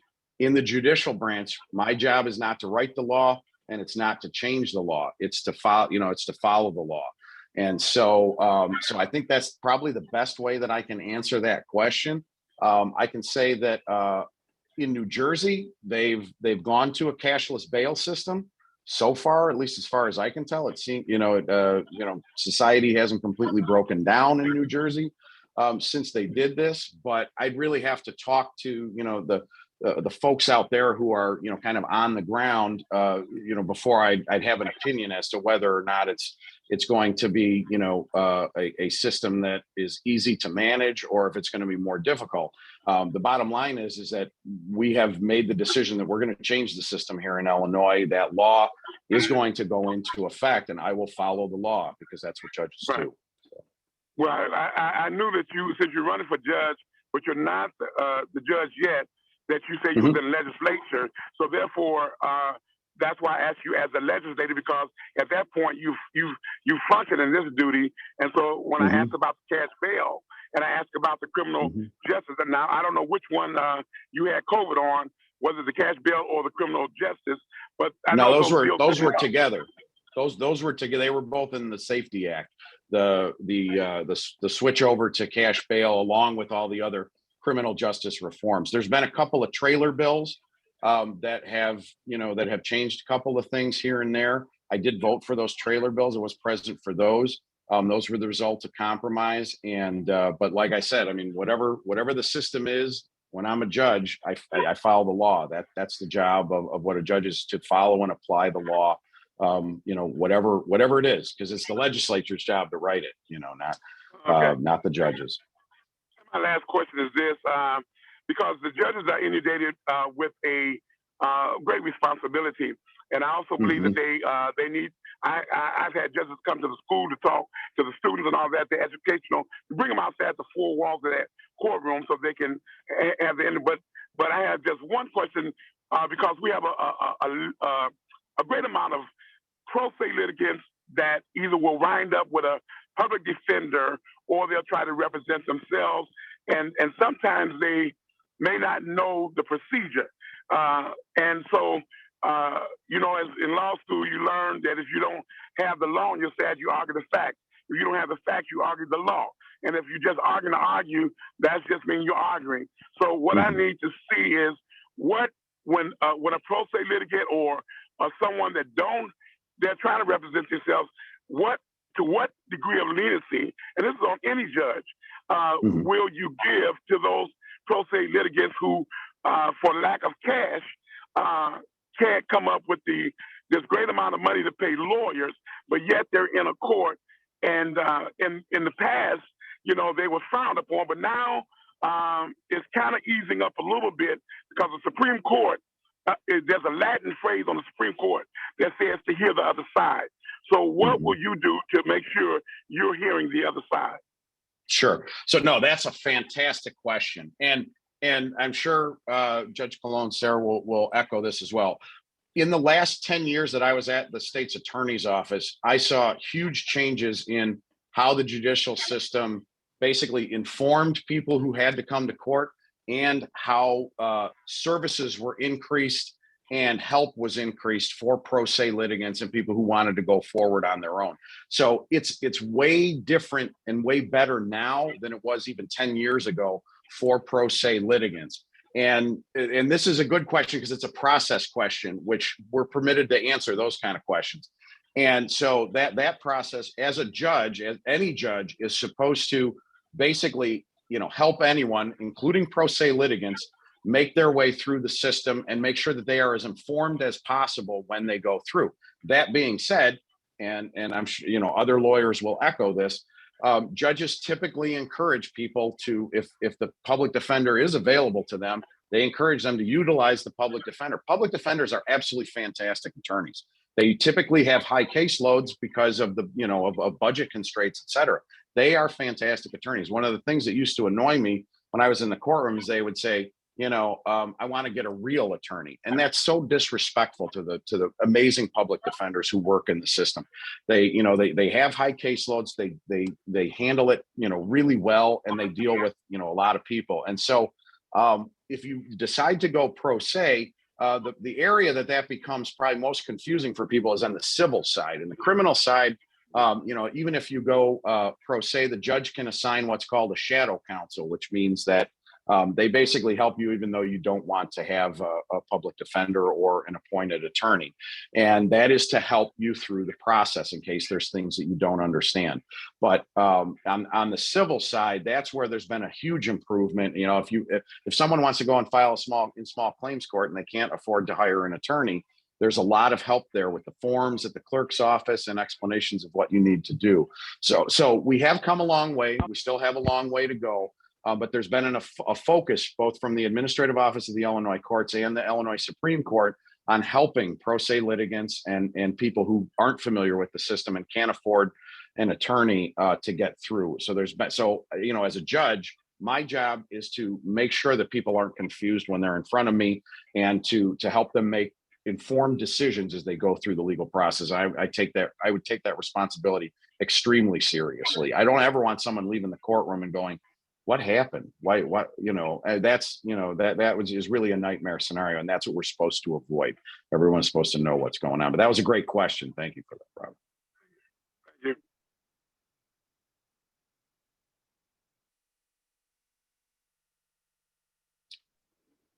Okay. I yield at this point. Yeah. Yeah, Okay. I feel bad for everybody who's still waiting. Thank you so much, Don. I appreciate it. Right. I have a question. I'm sorry. Oh, sorry. So I know you said you were just a senator for, I think you were just a senator for 1 year or so. Yeah, well, yeah. I mean, it's going on 2 now that we're in 2022, but yeah. Right, going on 2, and you was in the representative. So during that time period, were you able to sponsor any bills, or were you in support of certain ones that you can talk about that basically laws that help the community? So is there anything that you sponsor yourself or help support it to help get through pass? Right. Yeah. I mean, I'm talking about private. Well, there was the first bill where I fought private water was to require that private water, any company that was going to go buy a private water system, they had to run a referendum for everyone who was a ratepayer within that water system. They had to run a referendum to get them to approve the sale instead of just the people on the board, whatever board controlled the elected board. That way, everybody would have a say in whether or not their water system was going to be sold. Unfortunately, the water companies came in force and their lobbyists, and I was unable to get that particular piece of legislation passed. But you can't just. I always like the phrase, "You go down swinging." You're not going to win every fight. And part of the problem is as a legislator, you have to handle many different issues, and fight for them all the time. Whereas some of the groups that you may be going up against, like the private water companies, they only need to fight for one thing. They only need to fight one bill at a time.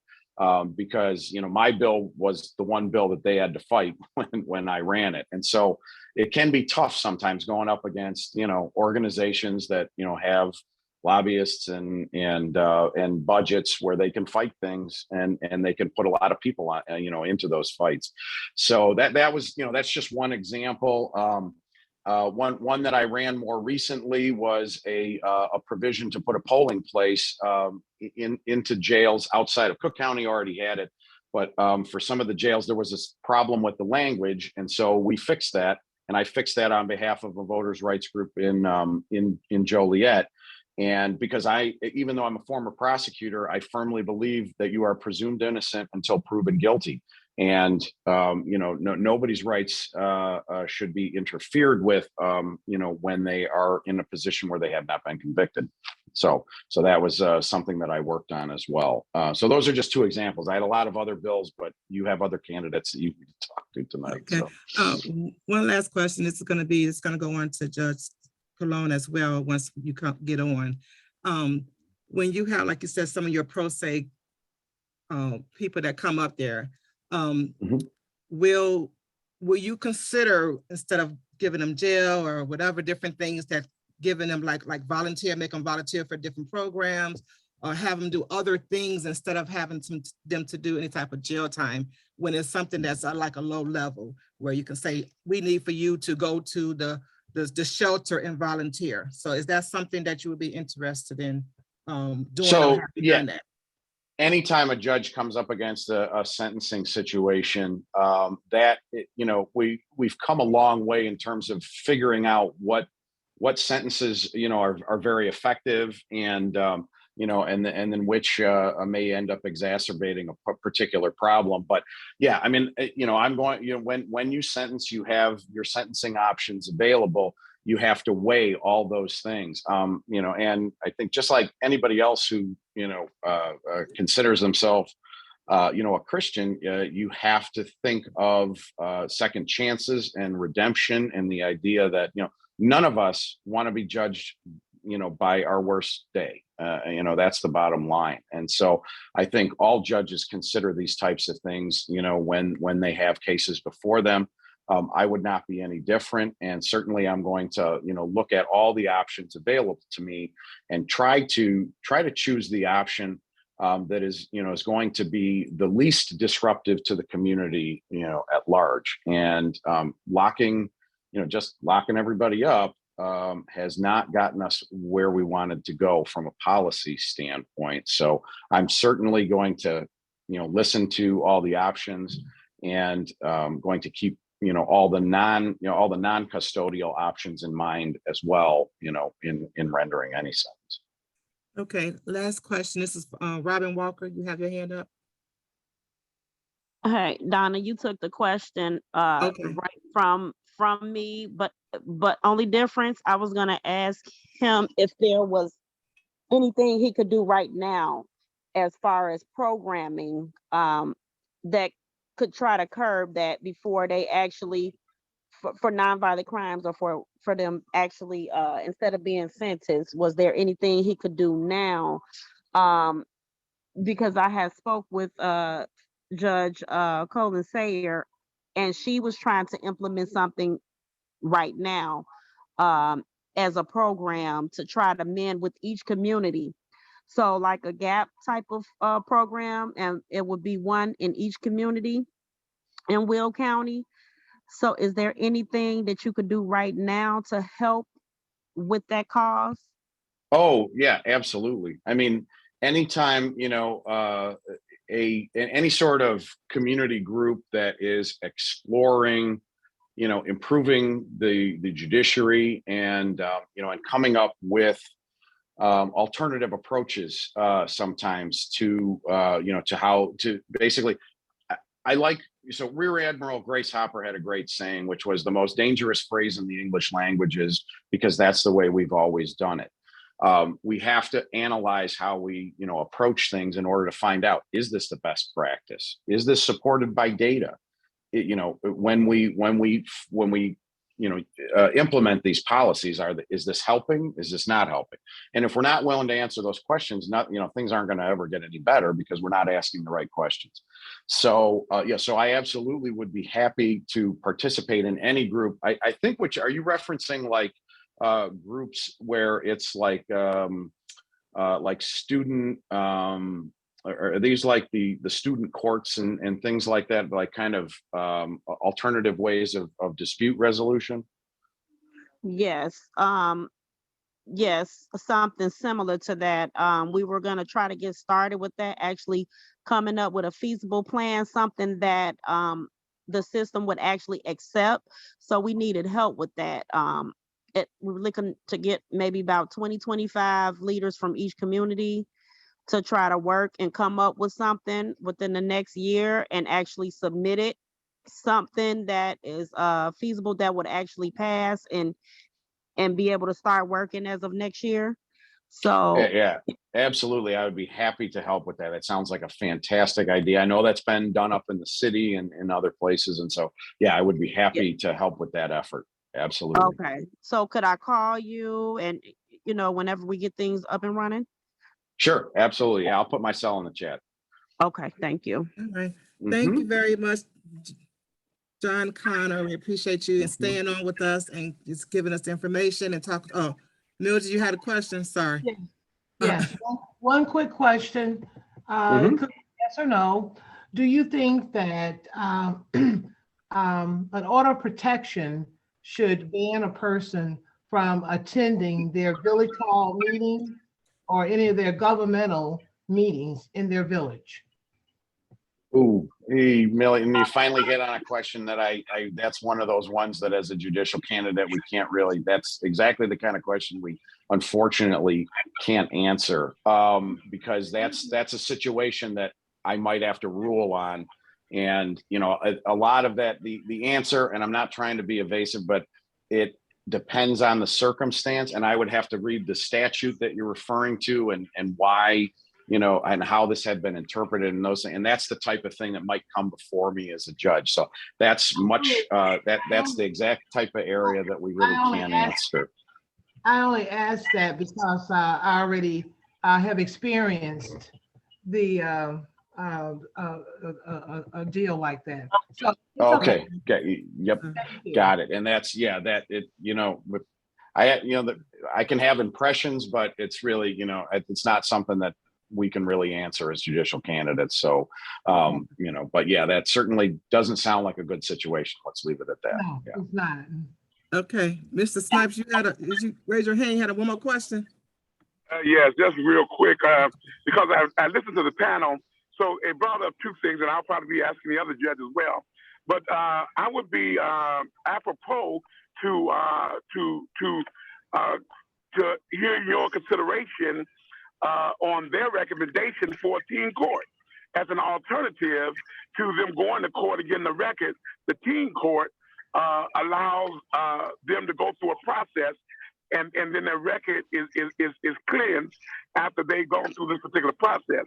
And then the other question was what the individual was asking was more so for the community service aspect of the court, when a person can't pay in those misdemeanor cases where it's warranted, where they can't pay the fine, but being able to do community service throughout the community so they can work off their debt via, again, community services. So what is your position on those two?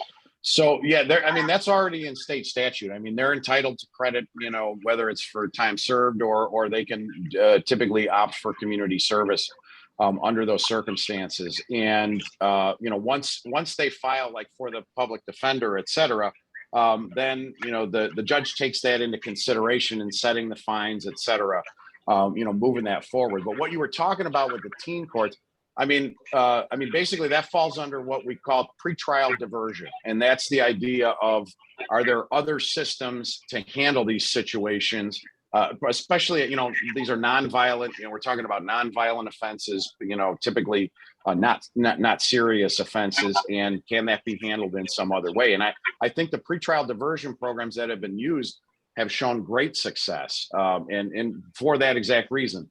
You know, I used to work in the expungement course, and I remember having people come in who had made a mistake when they were younger, and now they wanted to get a better nursing job. They wanted to get a better job at one of the nuke plants, and they couldn't because of this prior problem. So Illinois has made a lot of moves towards being better about criminal records, not, you know, basically not affecting your employment for the rest of your life. But we still have a little ways to go. But yeah, all those things are, there are ways of doing things in a way moving forward that it's a little different than what we've done in the past. But, you know, the only way we're going to find out if we're doing the best thing is to try, you know, to try some different ways of approaching things. So, you know, I think pretrial diversion has been very successful in other states. So do you have a team court in your pretrial diversion? Is there a team court in Will County? You know what, you're going to have to ask Judge Jessica that. I haven't been practicing for a year or two, and so they might have set one up. I don't recall one being there when I was there, but we can ask Judge Jessica that. All righty. All right. Thank you, Mr. Connor. Thanks again. Yep. Take care. All right. So now we have Jessica Colon-Sayre. Thank you again for your patience, and I'm gonna turn it over to you. Thank you so much. Wow, this has been a very impressive Zoom meeting. I've enjoyed it. Thank you all for your patience for waiting to even speak with me. My name is Jessica Colon-Sayre.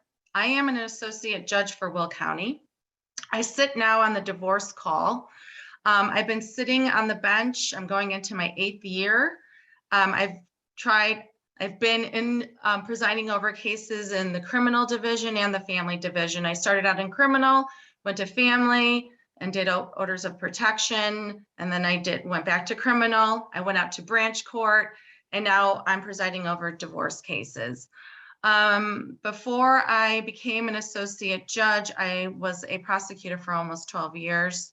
I prosecuted most of my career in the felony division, 10 of those years, where I tried multiple murder cases, tried multiple sex offenses, very serious sex offense cases that I had a very, very passionate position for. My passion to get into law started when I was younger. I was born in Puerto Rico, just to give you a little bit more of a personal background. I was born in Puerto Rico. I was raised in Chicago Heights, Illinois. I went through the public school system. I went through a very diverse public school system, loved every bit of it. I graduated from Bloom Township High School in 1992. After I graduated from Bloom High School, I was very involved in theater in high school, loved the arts. Also was a varsity cheerleading captain. So I observed a lot of awesome sports. We had an awesome basketball program when I was in high school. So I was enriched by a lot of sports and theater and just a great community that I really loved. I actually really enjoyed high school and loved being raised in Chicago Heights. I left Chicago Heights to pursue my undergraduate degree at DePaul University. Traveled to different universities in the state. Never really understood what a prestigious school was. My parents never went to college. My father worked 2 jobs. He was a crane operator in a steel mill, and also rented a garage where he actually did his passion doing auto mechanical work and body work. My mom was a stay-at-home mom until I was in 6th grade. She then became a certified nurse assistant, and then also on another job of doing floral arrangements at Olympia Fields Country Club, where she was an assistant to the main florist there. But she had the ability to tap into her passion as well. My mother was always a very strong force in my life. She's been gone now for 11 years, but very, very strong force in my life. I sort of think that she lived vicariously through me, saw the energy and the passion in me to always strive to be better and just wanting to pursue higher education that she wasn't ever able to attain. She came with me to DePaul University. I fell in love with the campus, and again, a very diverse environment that I was immersed in. I graduated from DePaul with double degree English and communications. When I was in my last year at DePaul University, my professor, who became one of my mentors, was really interested in me becoming a professor based on my employment within DePaul University. I worked as a tutor for conditional students that were admitted into DePaul University. It was not a very high paying job, but it was a much more of a public servant. And I was able to live in the dorms, be immersed with the students that were conditionally accepted into going to DePaul, which were pretty smart kids, but just didn't test well. So I worked really closely with them so they can get accepted into the university and obviously achieve getting their degrees. And because of that, my professor was really interested in me getting involved in becoming a professor there. There wasn't a lot of a Hispanic representation there at the university. I did apply. I got an assistantship to get my master's degree paid for, called my mom, super excited, and she was not interested in me becoming a professor. She knew that I've always had the passion of going to law school, but knew that she couldn't afford it. I couldn't afford it. It was just, felt like it was a dream that was unattainable. We got in a very heated discussion, to say the least. And I actually decided to request to have that assistantship put on hold for a year. And they actually indulged that request. And I took some time to reflect on what I wanted to do. In the interim, my cousins, two of my first cousins, they're about 15 years older than me, started an industrial cleaning company in the city of Chicago. I was already living in the city. I was living in the Boys Town area at the time. My cousin's company, their main office was located by Western and Addison, by Lane Tech High School, by WGN Studios. They had a small little office there that they wanted me to go in and start doing sales writing, accounts receivables, accounts payables, and just basically being their home office leader. I accepted the task, didn't know what I was doing, but I felt like I was, strong enough and vocal enough to learn the job, which I did. I became very close to my cousins during that process. And unfortunately, a year later, one of those cousins got killed in a tragic horse accident on his farm. And a result of that horse accident, I started to reflect on my own life. Obviously, anything tragic, like a death from someone very close to you happens. I reflected on that experience and said, I'm going to law school. I applied late, actually. He passed away in September of 1997. I took a Princeton review course that my other cousin, my surviving cousin, actually was kind enough to pay for. Took the LSAT test very well. Applied to John Marshall, because John Marshall Law School was the only law school at the time, not to diminish John Marshall because it was a great school, but it was the only law school at the time in the city of Chicago that had admissions in January. Applied, got accepted, and went to law school. I pulled out some loans that I'm still paying for now, but obviously where I'm at today has been well worth it. But through that law school experience, in my second year of law school, I had actually applied for my master's of law in literature. For law, it's a little different. You get your Juris Doctorate first, which is your 3-year degree. And then you can, if you want to specialize in an area, attain a master's of law in literature, which is the acronym is the LLM. So you get your JD, your Juris Doctorate, and then your LLM. I had applied for my master's of law in literature for intellectual property because I was still interested in the arts and sports law and entertainment law, and that excitement I was really attracted to. I made some contacts in California. I was going to start in that May of 2000. I was going to start my finals and then jump into that program in the summer. the night before my first law school final of my second year, we get the news that my brother was murdered. He was 41 years old. He was stepping out of a bar on May 5th of 2000. Two young guys were fighting in their 20s. My brother broke up the fight. One of them pulled out a gun. My brother went running and they shot my brother in the back and killed him. So unfortunately, another death occurred in my life that was very tragic, obviously more tragic because it was my brother. That completely changed my trajectory of where I wanted to go in my career. I couldn't leave my mom. I couldn't go to California. I stayed home. I finished law school. I finished my LLM still. And then, of course, working with the detectives, working on the case, you know, the difficulties that I encountered with their investigation. I felt the desire and the passion to do that work and to become a prosecutor. I applied to Cook County State's Attorney's Office, and then I applied to the Will County State's Attorney's Office. Will County State's Attorney's Office had positions open. Cook County had a waiting list for up to 3 months. I applied to Will County, didn't know anybody, didn't know really much about Joliet. I went there on my second interview, which was within 2 weeks after my first, I was hired.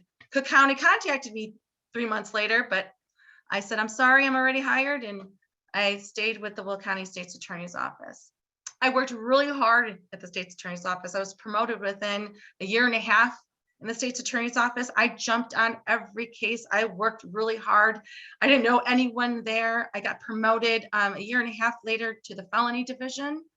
I was assigned in courtroom 407 in front of Judge Policandriotis for about 4 years. And then I went over to Judge Shanston, who was then the chief of the criminal division. And that was the arraignment courtroom where all the felony cases went to. I touched for 5 years, at least, every single felony case that was assigned out on the felony floor. And through that experience, I have been on boards, Spanish Community Center, mentor programs. I spearheaded the Latino Bar Association. We did not have a Latino Bar Association there. I was their first president. I was the first Hispanic prosecutor. And then I became then the first Hispanic judge. I was appointed in 2014, December 1st of 2014. I was selected over 40 applicants. I was honored and humbled with that appointment. I have, since I've become a judge, I've served on the Illinois Judges Association Board.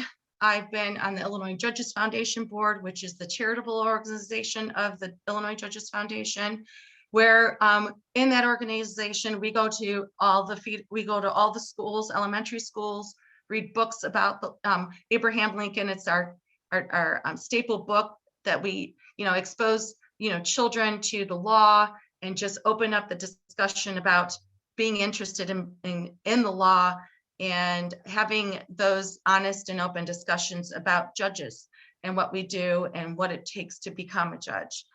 I'm also a mentor for the diversity organization that has been spearheaded by Justice Reyes. He's a first district appellate court judge. I'm a mentor on that organization. I'm helping law students across Illinois and even actually across our borders with diverse backgrounds that are interested in becoming involved in the legal profession and even ultimately becoming judges. I have students come and visit me in my courtroom. I go to their schools. Interestingly, I was just assigned to the branch court division. And in branch court division, you are the traveling judge. I was the first judge where they had consolidated it from 2 to 1. And I was the only judge traveling across the county at their satellite offices. Courtrooms, Bolingbrook, Plainfield, and Wilmington, Frankfurt, where University Park and Crete fed into. So I traveled around the county and was for the first time exposed to a diversion program. I was never really exposed to that at the state level when I was at the state's attorney's office. I mean, a diversion program of this magnitude, not a diversion program that, okay, we're going to have you do like 30 hours of community service work and we're going to get the case dismissed. We're going to have you go to some sort of counselor and get the case dismissed. No, this was a diversion program. It was called the HARP program out in Bolingbrook. And they fed Romeoville, Bolingbrook, and Plainfield youth. There, it is, I dealt with ordinance violations and traffic cases. There, anyone under the age of 18, and even over the age of 18, if it were warranted, but they were focusing more on the youth, this program.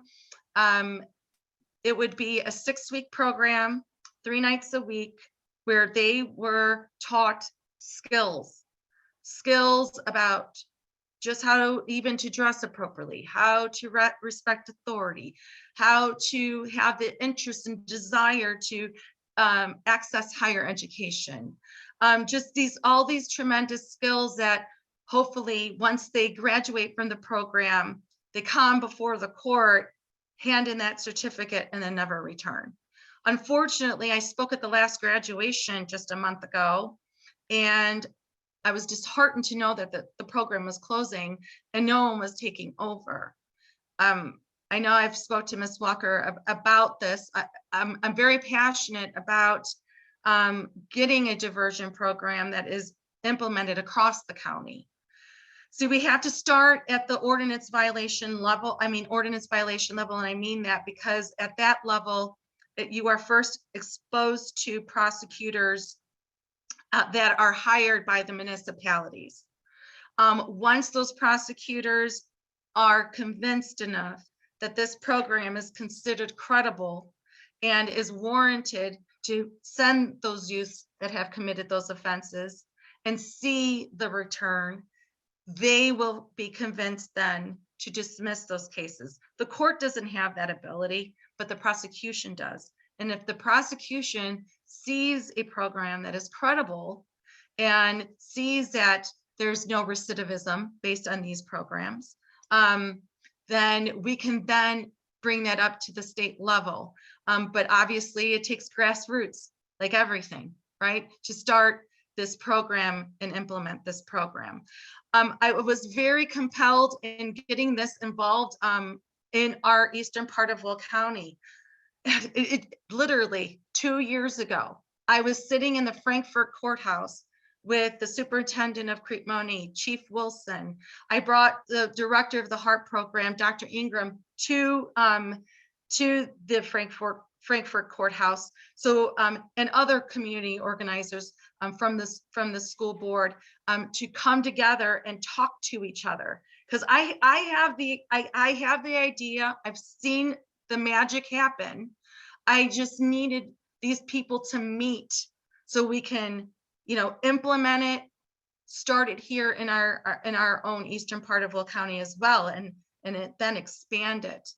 COVID hit, and then look, our program closes. But I'm still not going to give up on it.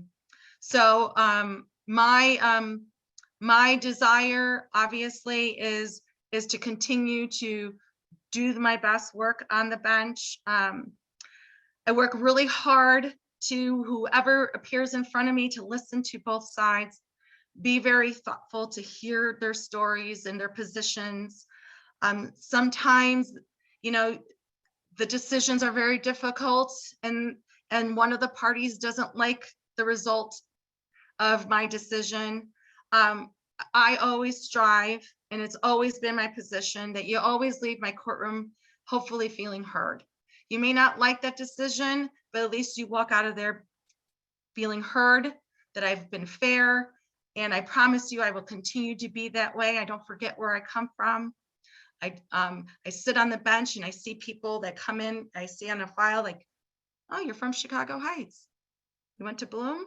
And I mean the youth that come before me and they say, yeah, I graduated from Bloom. And they're like, eyes light up and they're like shocked, like, wow. And I'm like, see, if I can do it, you can do it. And I just want the bench to reflect our communities. being a circuit judge, I will have the ability to appoint other circuit judges. And that is a role that I take very seriously. The power of the robe, I take very seriously.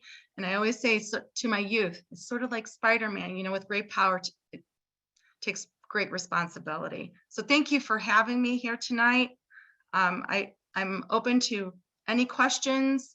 I just appreciate you having me here, and I hope I've instilled in you the passion and the love that I have for doing this work, and I hope you can feel it. Thank you. Now we go for questions. I see Mildred Morgan have a question.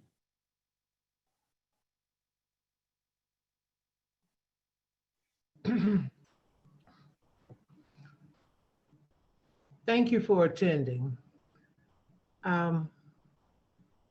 With all due respect, and I mean that from the bottom of my heart, with all due respect, I, Mildred Morgan, had a bad experience in your court, and I don't think you were fair.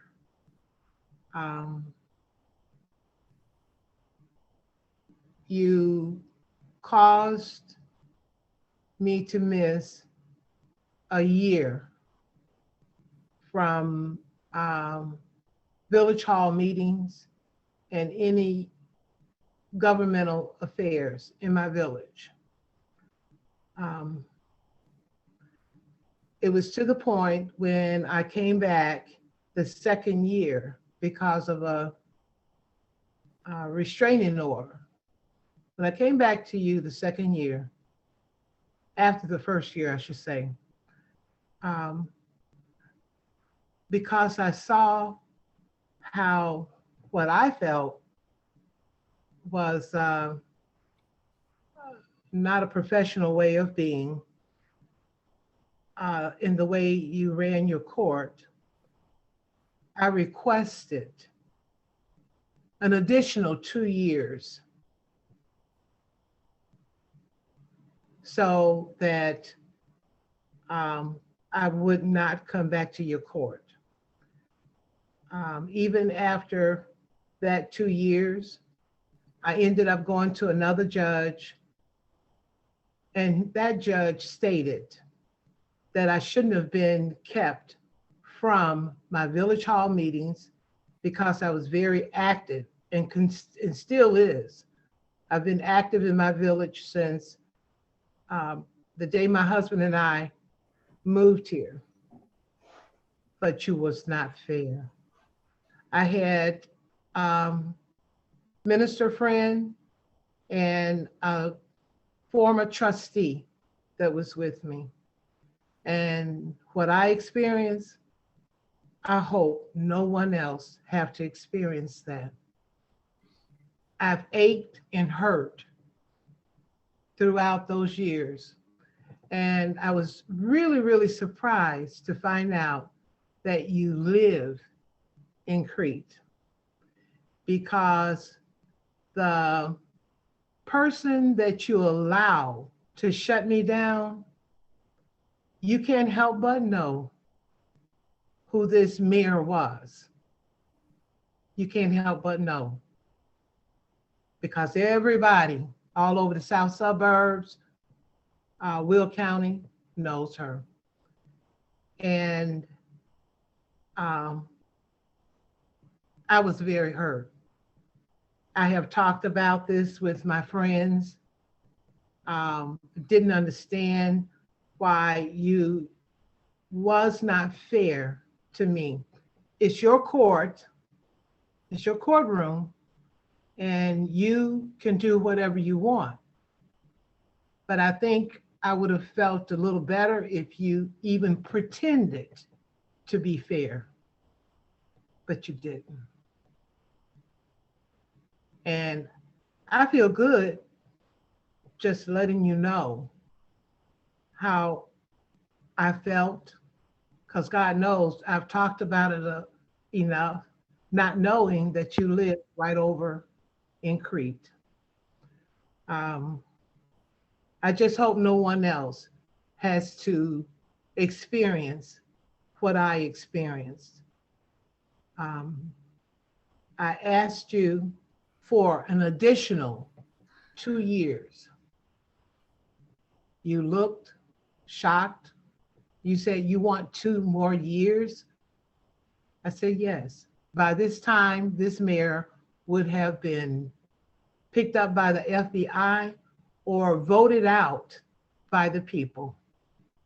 I went on to explain to you how the 1 year that you gave me, how I enjoyed being at home with my husband. We danced like Ginger Rogers and Fred Astaire. I saw my granddaughter come into this world.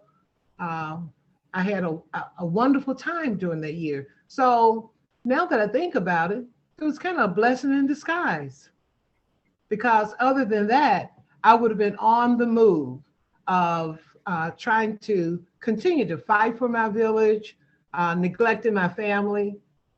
So I don't know whether to tap you on the hand or thank you, because I had a chance to be more involved with my family. But Would you have a question with it? Yes, I do. My question that I'd like to know from you, are you called on by people to take on a case? Is that what judges do? Can someone ask for you in particular? No. And just first off, I'm sorry that you felt that I wasn't fair. I try to do the best that I can every single day. I am very thoughtful and conscious of aware of the people that are in front of me to make sure that they feel heard. I always give them the opportunity, and that is consistent. They are heard. I give them time to be heard. I am very thoughtful in the decisions that I make, because I know either way, it will impact either party in a very significant way. Mm-hmm. And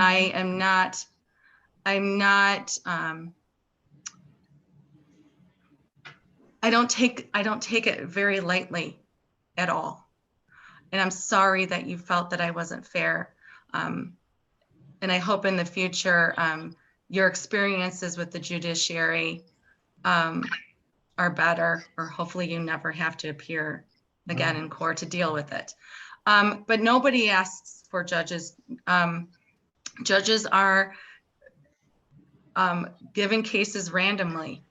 Orders of protection just come up, and I at the time when I was handling orders of protection, it was me and Judge Dow, and they switched the numbers. I get a number, she gets a number. After her number, I get the number. It's just sequence of numbers, and nobody requests. In no way was there, I don't want this to have this kind of impression. I was not aware of who the mayor was.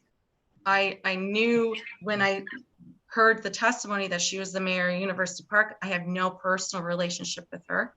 If I did, there's no way I would have heard the case. I would have recused myself. Sometimes, unfortunately, we are presented with cases that we don't really want to handle. We don't really want to be involved with. But unfortunately, the duty calls for us to do it. It's an oath that we take. Unless I had a position where I felt like that I could not be fair and impartial in a case, and I gave some sort of impression of impropriety, I would absolutely recuse myself. I would never do that to any party.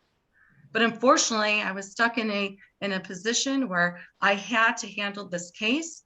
I had no thought process or position where I needed to recuse myself. And it was an unfortunate case that I had to preside over, which many are in the order protection call and in the family division call, that they're tough cases. And I do not take my job and my decisions lightly. I am very thoughtful, and I try to do the least restrictive possible. and I'm sorry that you were not pleased with the result. It's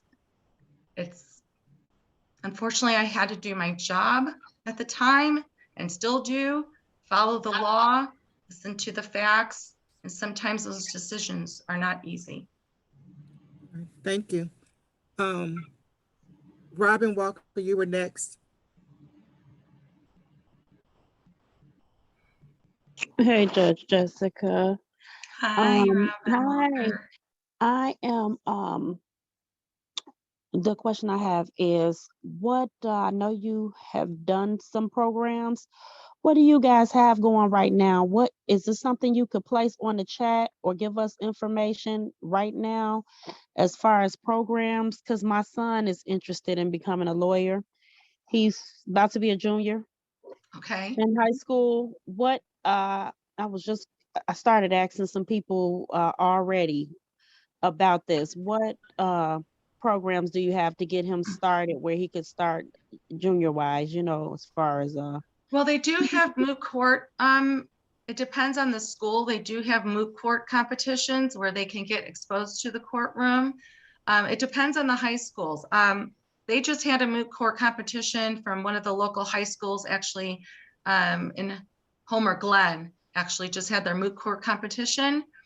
And if the schools implement these programs where the children there that are interested in pursuing law careers, they can go into those programs and then be exposed to the courtroom and sort of play the role of being a lawyer for this position and a lawyer for that position. And actually judges sit and observe. So those are those programs at that high school level that they can get involved in. Other things that they can do that it's not only related to the high school, they can go and job shadow other lawyers in their community. Or, when I was younger, I used to like flip through the phone book. We don't have a phone book, but Google on have him Google on his phone, look at local offices where maybe he can just volunteer some of his time or even get a paid, like be a law clerk or intern, or just start getting exposure to the legal language and the legal process within the office.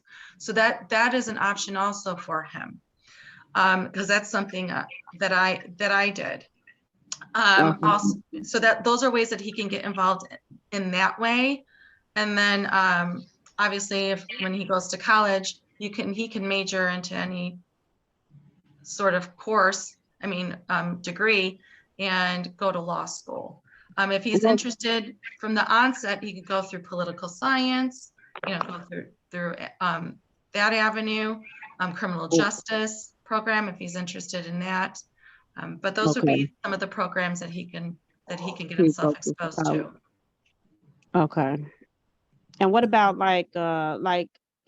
does the debate team or anything like speech? Yeah, the speech and debate team that would prepare him as well. There is a program, Debate Chicago, that is really popular right now.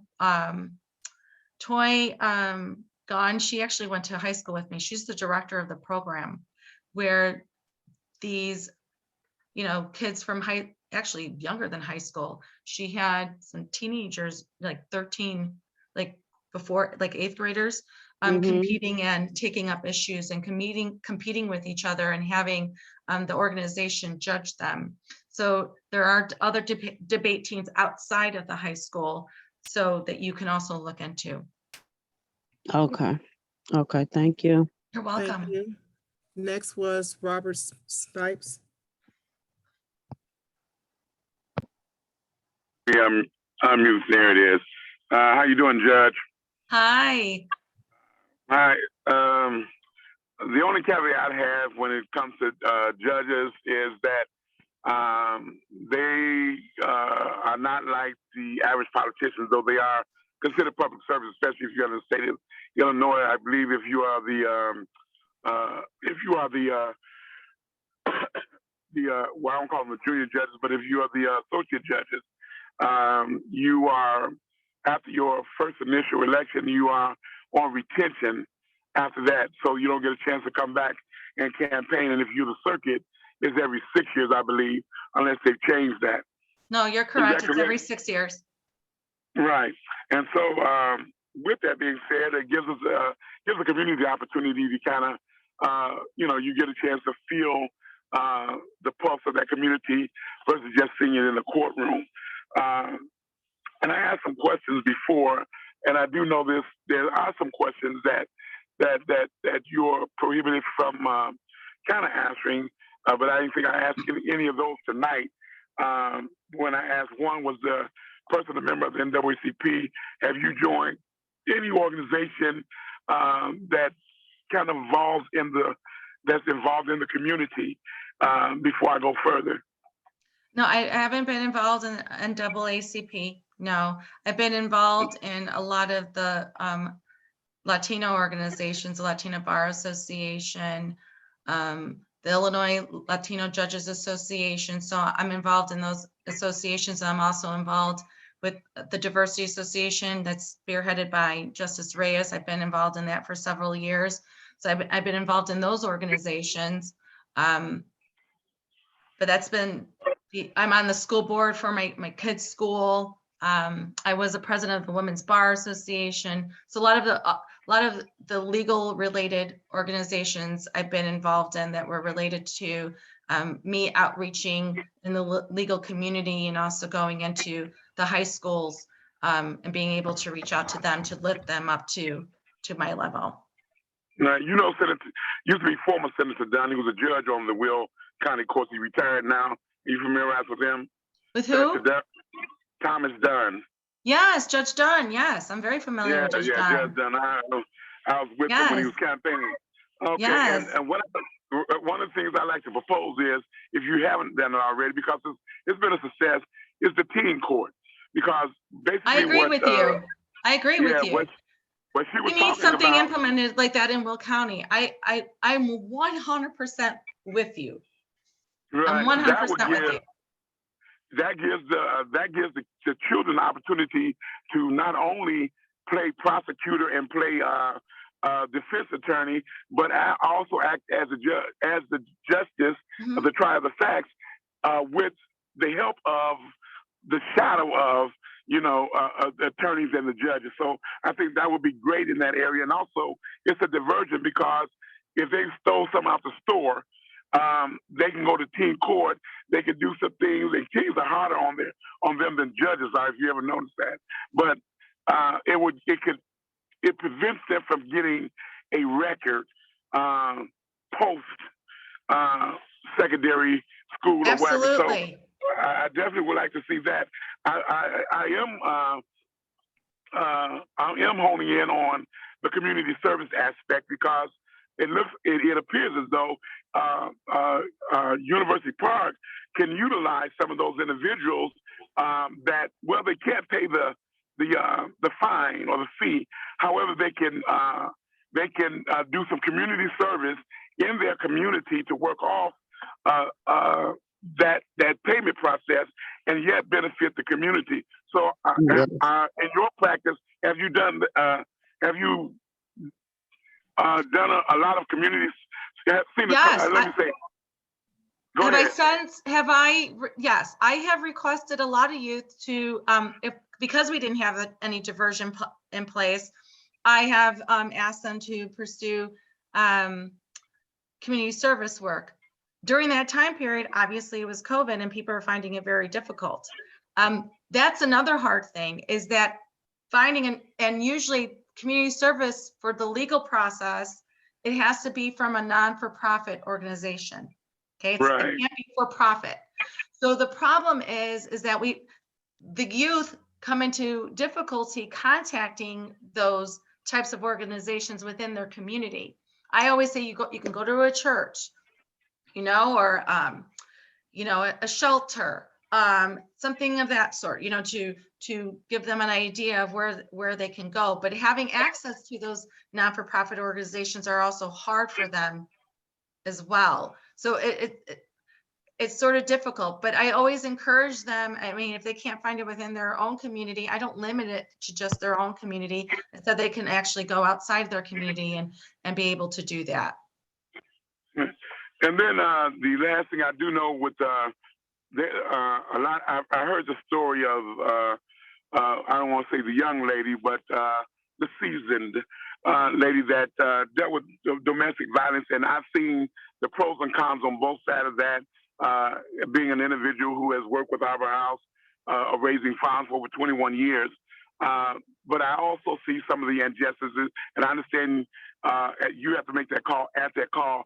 But what I do want to suggest is that, what I suggest, but basically make known, is that under that same law of the domestic violence, because some individuals use it, and they use it as a weapon, and not the veracity or the truth of the matter is they didn't use it appropriately. The course was undermined. So if it's ever discovered that a person did, there is that law under there that it doesn't pay you a lot of money. I think it was like a $200-something fine, but it does give you at least a little satisfaction to say, hey, if somebody wronged me, there is a resolve under the law to basically remedy this situation, where as what has happened to me, once it's proven otherwise, it can be, the courts will sign that document, and that can yes, and I have done that. And I have done that. Okay, so that I wanted that folks, there's some other remedies.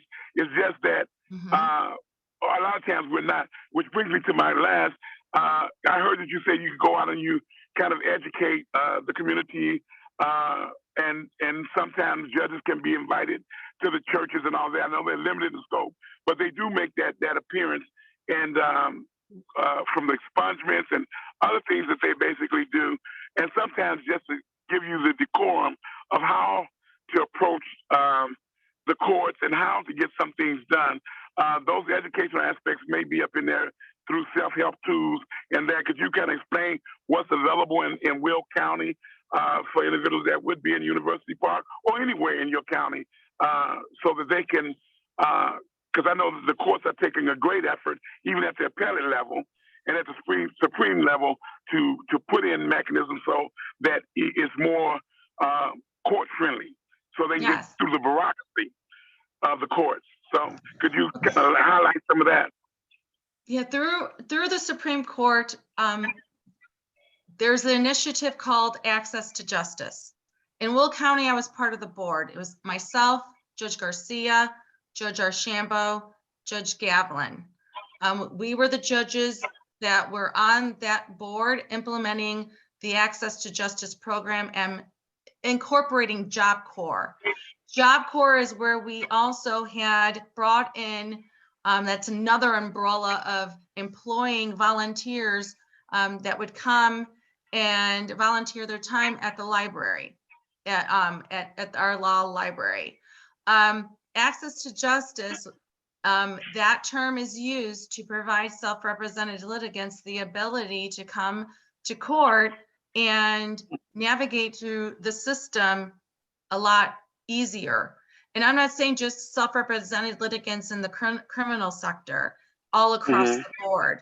So if somebody has a small claims suit, or somebody, is like in family court and somebody is not paying, child support, or somebody, wants to represent themselves at the misdemeanor level, and, start, fixing their lives, because they've, the young, sometimes we encounter some youth that collected a bunch of tickets and can't pay them.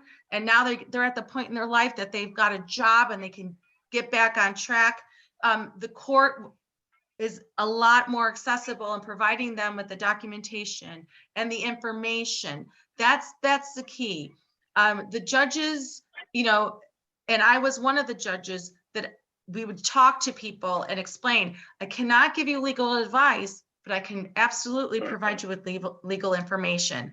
And the way that we distinct it, you make that differentiation is how you deliver the information. If the legal information is the same information that you would give to everybody, then the judge can provide it to you. If it starts to become specific to the person's case, and you're starting to assist them in how to maneuver or how to deal with it, that's when you're starting to skirt on the basis of giving them legal advice, and that's unethical for us.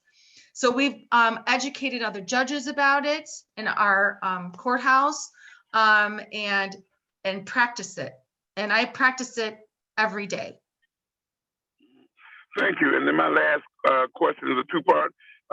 There's a recidivism rate, and I'm sure the distinguished individuals of University Park, as well as anybody, will want to know what are we doing to transition from the courts? I mean, from the courts to the prison, from the prison back into the system where these individuals are now being transitioned to what we call normal standing citizens. What programs are in place? Because if someone's been in jail for 10 or 20 years and they're coming out to a different world. If they didn't have a high school diploma or anything, are there any programs that, or any programs in the county that help with this recidivism to educate them so that their past can be behind them and they can be educated and transformed for the future? In Will County, I don't know specifically in Will County, but I know of an Illinois organization called Friends of Recovery. And actually my brother-in-law is on the board. Friends of Recovery is basically that GAP program. I mean, obviously when someone comes out of the Department of Corrections, they're given a parole officer because they are on parole depending on how long their sentence is. It depends on how long they are on parole. And they have a parole officer that technically is supposed to be assisting them transition back into the real world, trying to assist them, get jobs, get their license back. But there is this program called Friends of Recovery. So they help even with transportation to get people their licenses back, help them to get, living, appropriate living conditions. Sometimes what happens is some people come out of the Department of Corrections and they have to go to halfway houses as part of the transitioning period as well with their parole officer. But that's the only program that I'm aware of. But obviously we need more. Right. I was saying that, and I was looking for a pamphlet or something that the courts can put together kind of those self-help programs, so they'll have some directions to go to, because certainly the community looks forward to that. Our probation department in Will County they work tirelessly, helping defendants that are on probation to obtain employment, trying to help them, get on their feet, be better. So we have a pretty impressive probation department as well that tries to assist them. All right, thank you. Thank you. You're welcome. Star, you were next, but John Connor said, can he have 2 seconds just to clarify something?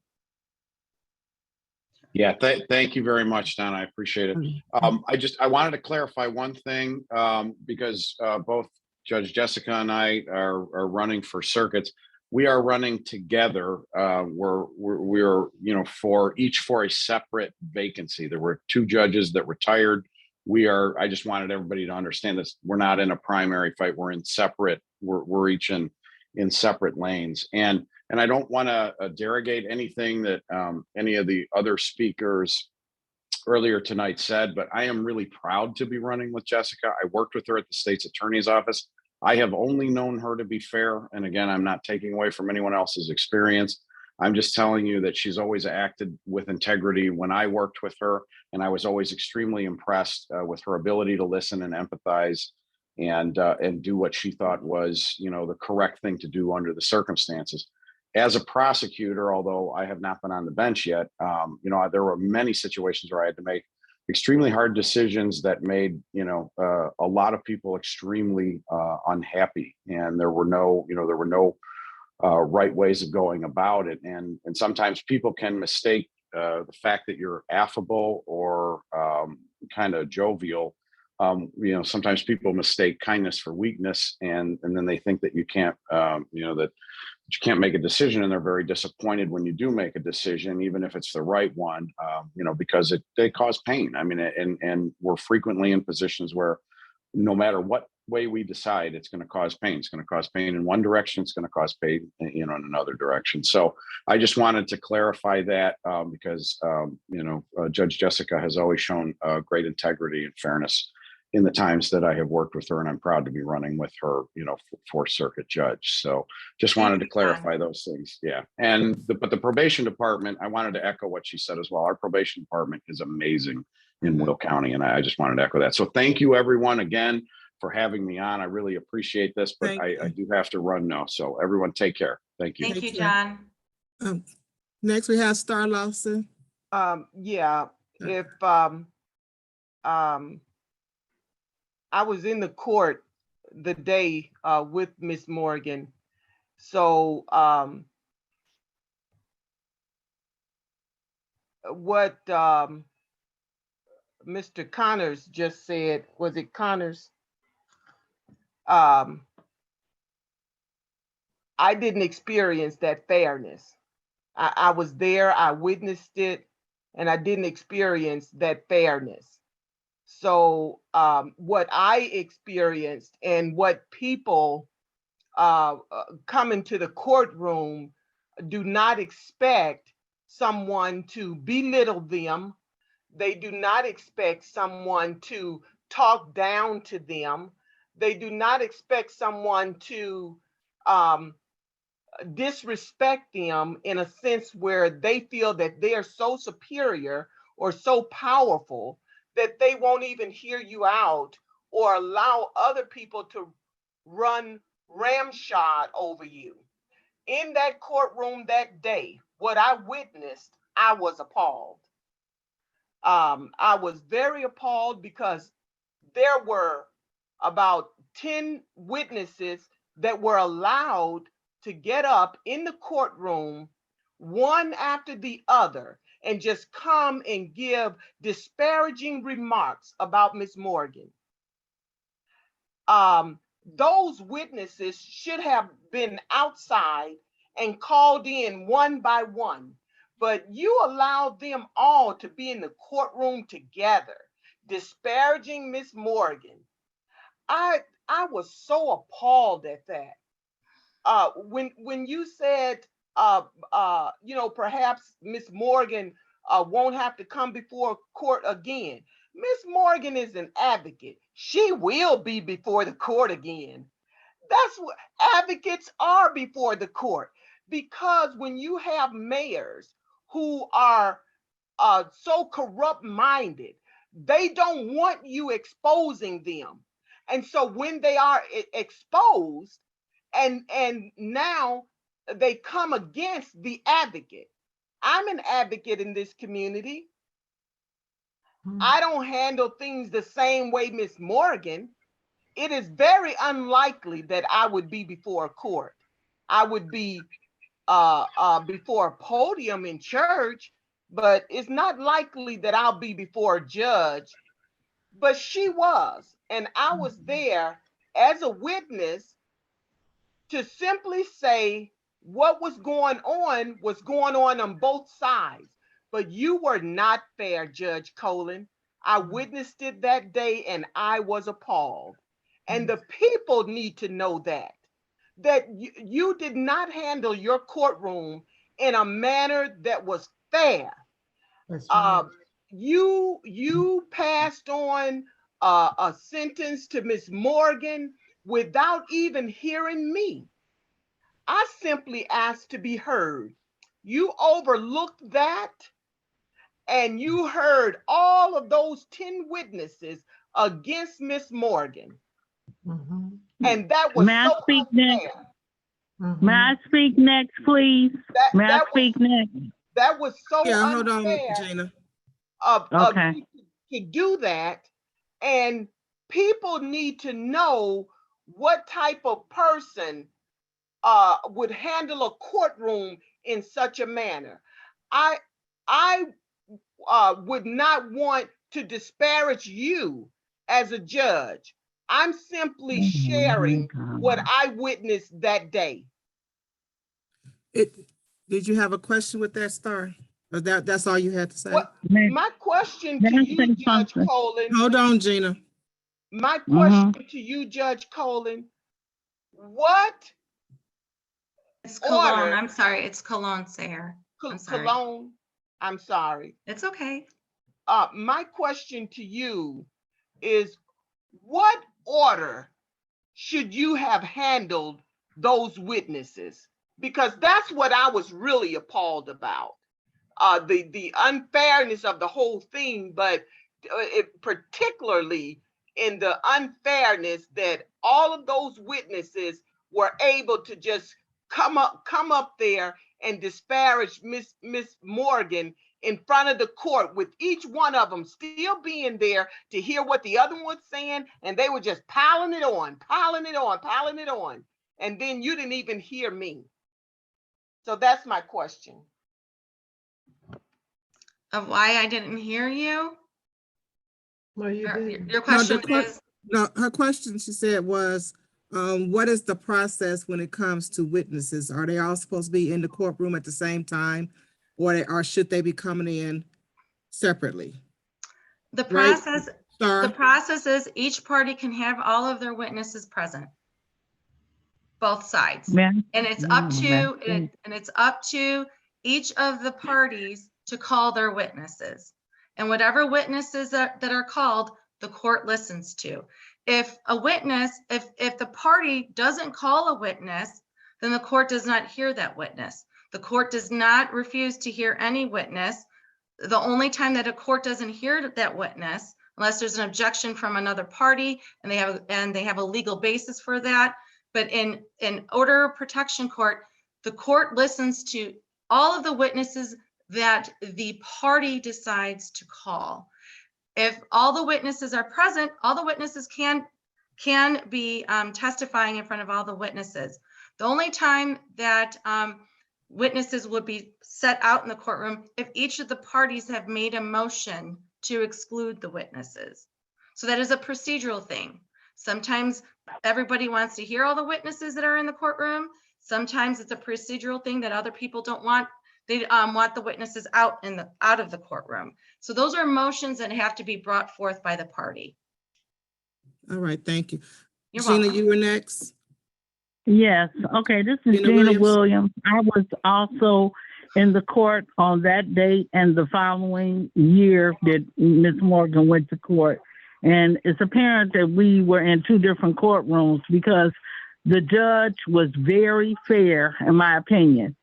And as many witnesses, if Mildred had brought more witnesses, then she would have had more witnesses there, just like the judge just said. It just so happened that the mayor at that time had a lot of supporters that came.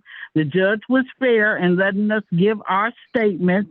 Mildred, you know, I really don't want to go there, but she kind of performed in that courtroom. There were some things that she did and said that was somewhat, well, they were derogatory. Even though she didn't use profanity, she said things that were not appropriate. And the judge cautioned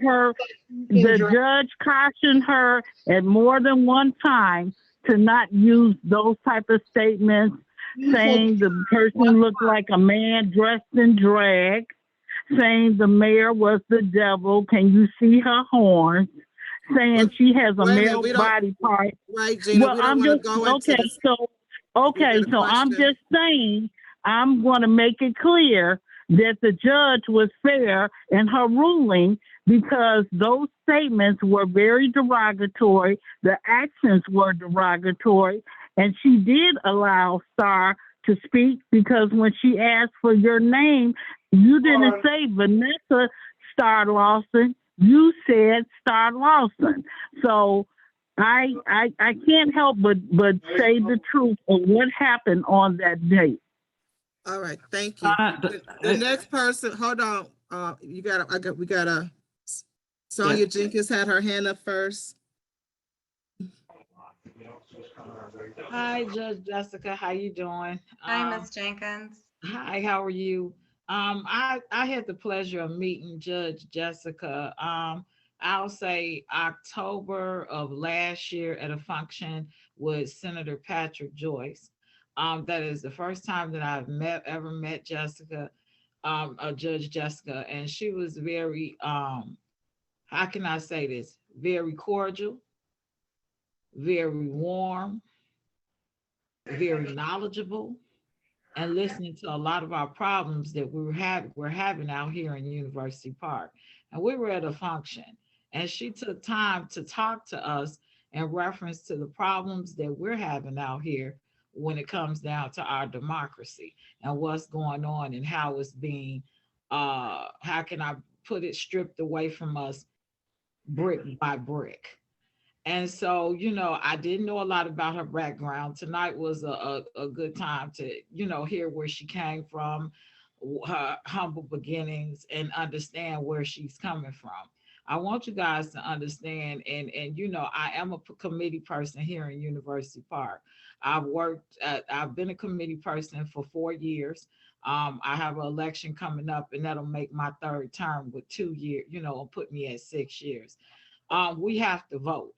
Our issues are voting and hearing from these candidates and letting them allowing us to hear what they're about, what they do, how they do it, and why they do what they do.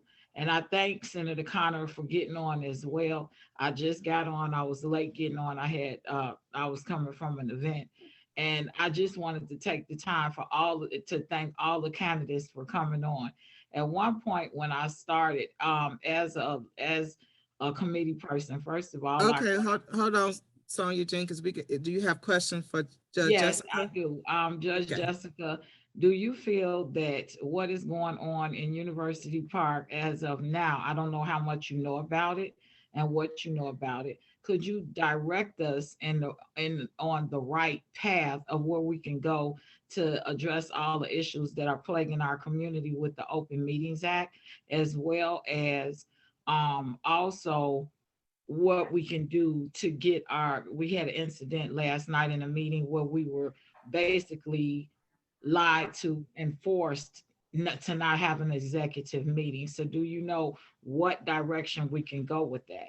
So could you point us in the right direction? If the Kwame Raoul's office is not being accommodating to us, where do we go from there? Yes, that's where I was going to tell you to go. You need to go to your Attorney General. Yeah. And if that doesn't work, and that is unfortunate. What then you would have to start doing is going to media outlets. I mean, that's the only thing that I can think of, because if law enforcement is not assisting you, then bringing the attention to media always does something different and causing people to be more thoughtful in their position. So that would be that's unfortunate only recourse. Having somebody in the community that may be, I don't know, in a position of, being a lawyer or being someone that has a position in law enforcement, be a voice and advocate as well, because sometimes if you speak the same jargon, it opens the door to being also more thoughtful and considering the position of the people that are crying for help. That would be my my information that I can provide you with at this time. Unfortunately, I'm sorry that the Attorney General's office isn't being more helpful. And so that I understand then it comes with the frustrations, right?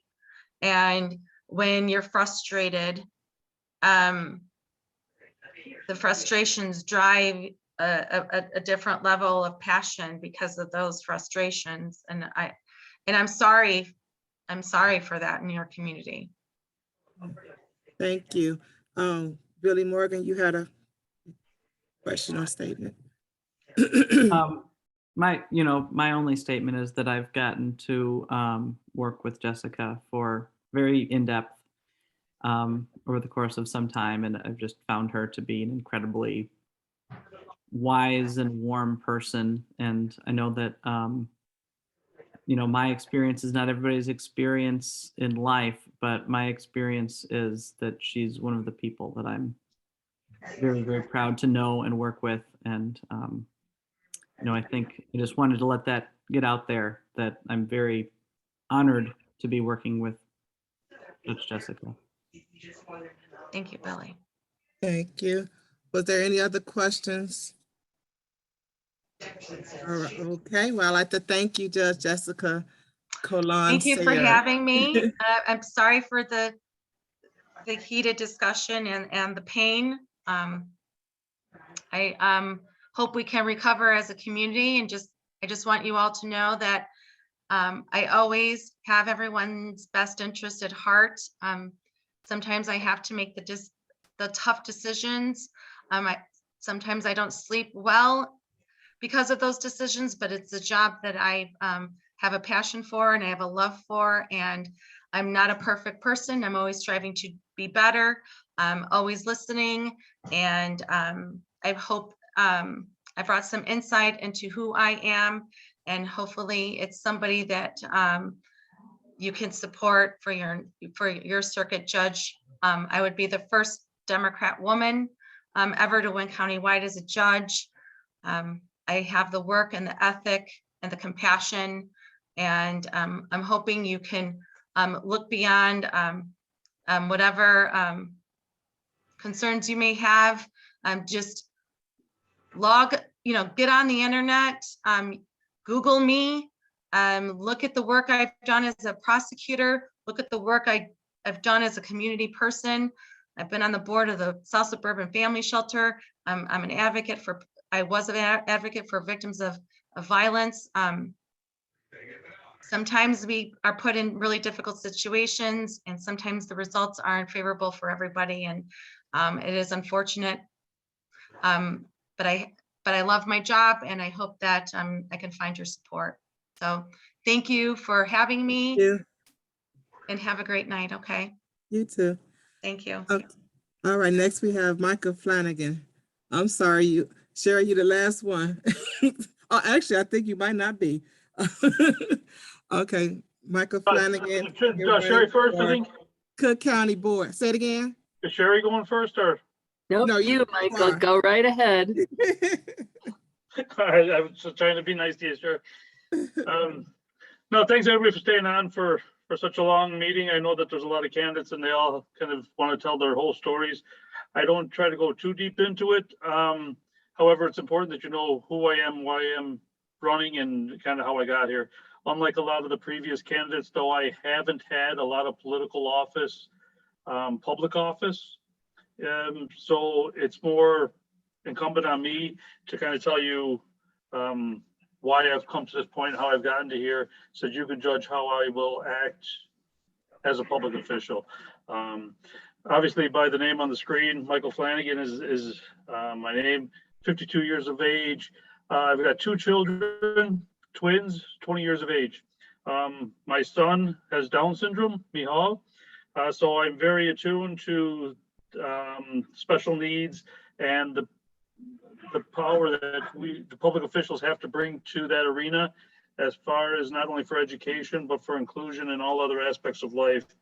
That's one of the reasons I moved out to Will County. I'll go into a little bit as to how I got to Will County in a minute. But his twin sister, Deirdre, is a junior at Yale University. She's a pre-med neurology major. I know that we've had some discussion on Yale previously tonight when Erin and Stone was speaking. I think Robin Walker mentioned somebody that she knew that went to Yale. So my daughter is currently in Yale studying. She wants to do pediatric neurology based on her twin brother who has Down syndrome. That kind of inspired her to go into that arena. For the last 31 years, I've been a firefighter. I'm currently a captain on the fire department in Calumet City, not unlike University Park. I've spent my whole career in a community that's been disadvantaged and underrepresented in Cook County. For that 31 years, I've spent 10 of it as a union president representing the firefighters in Calumet City, I spent another 8 years as a secretary treasurer. I spent 4 years as a vice president and 4 years as a trustee. Along with that, I've also served on the Associated Firefighters of Illinois, statewide on the EMS committee fighting privatization of ambulances.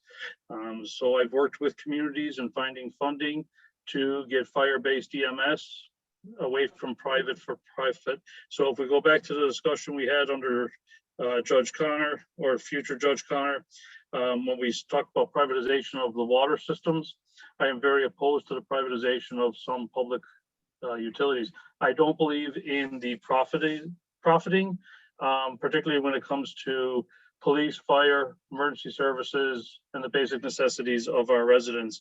So that is one issue, and I know that it's brought a host of issues to University Park with aqua water. There's not a whole lot I can do about that at this point, other than to work with state officials, state senators, state representatives, to make that situation better and more tenable for the residents of University Park.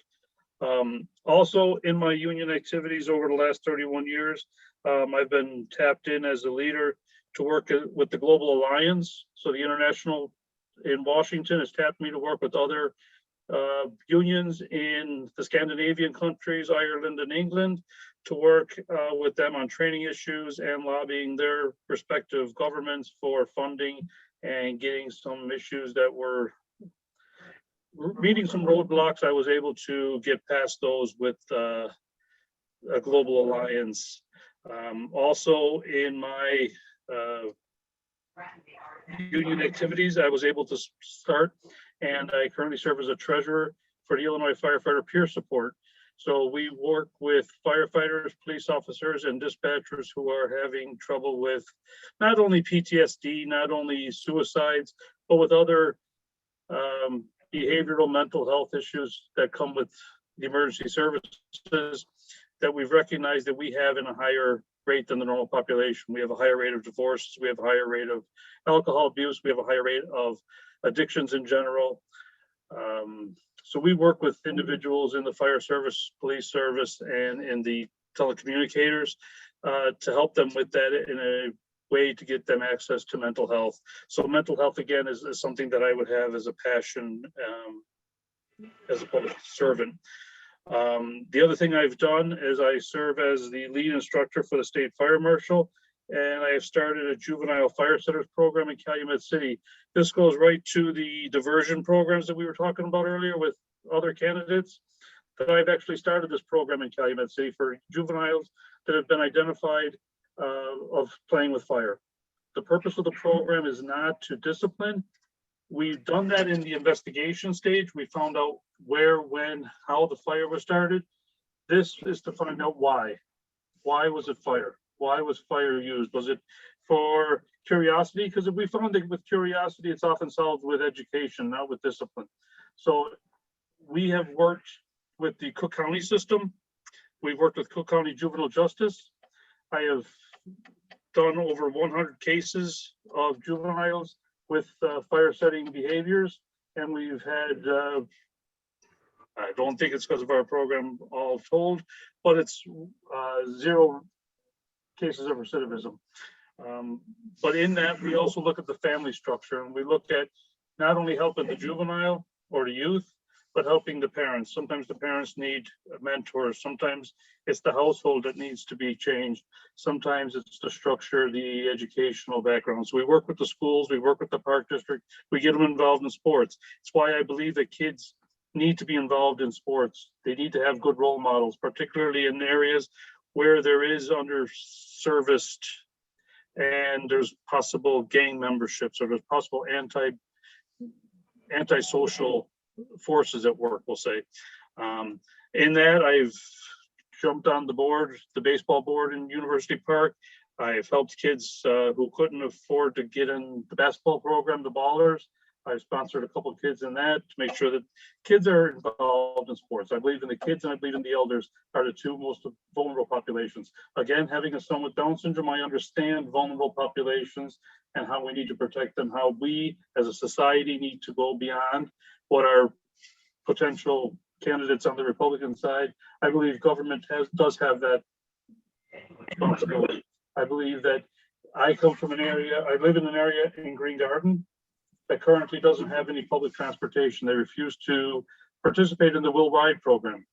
I think it's a great program that Will County is looking to expand, and I know Sherry can talk more about how they're looking to expand that and rework that. Oak Green Garden refuses to participate in the Will Ride program, which means my son who's 20, if he gets a job, I have a job. My wife is a teacher. She's a teacher in Peatone. How's he going to get to work? How is he going to get home from work? He can't drive. So because of an area that refuses to give benefits that are available, one of us has to take time off work, or he's not able to work, and he now has to be on Social Security. He now has to be more reliant on government than he wants to be. So this is something that I feel we can do better. I feel that we in government owe it to the people we serve. I've spent my whole life as a public servant, maybe not as an elected official, but as an appointed official. I've been in people's homes in their worst moments. I've seen people take their last breath. I've seen more. We talk about domestic abuse. I've been in the middle of domestic abuses.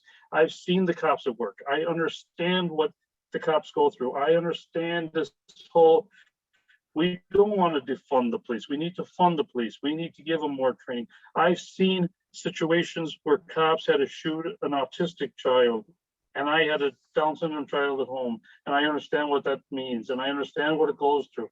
I understand the policies that we enact, the effect they have on the communities. So I don't take that lightly. I don't come into this expecting to get a job, a responsibility that's going to be light. I expect that the policies we make have to be well thought out and well weighed as to how they affect the communities we serve. As far as University Park, I think University Park has a great potential. We have Regal Farms. Regal Farms can be such a great asset in University Park. They just got $650,000 thanks to State Senator Joyce and Will County Executive Jennifer Bertino-Tarrant. When she was senator, she started that. We just need to make sure it goes to good use. We need to be good tenants of that money. We need to ensure that the community, through the mayor's office, works together hand in glove to make sure that that becomes a partnership. Whether it's a public-private partnership or whether it's fully public, we need to understand that that's a learning tool.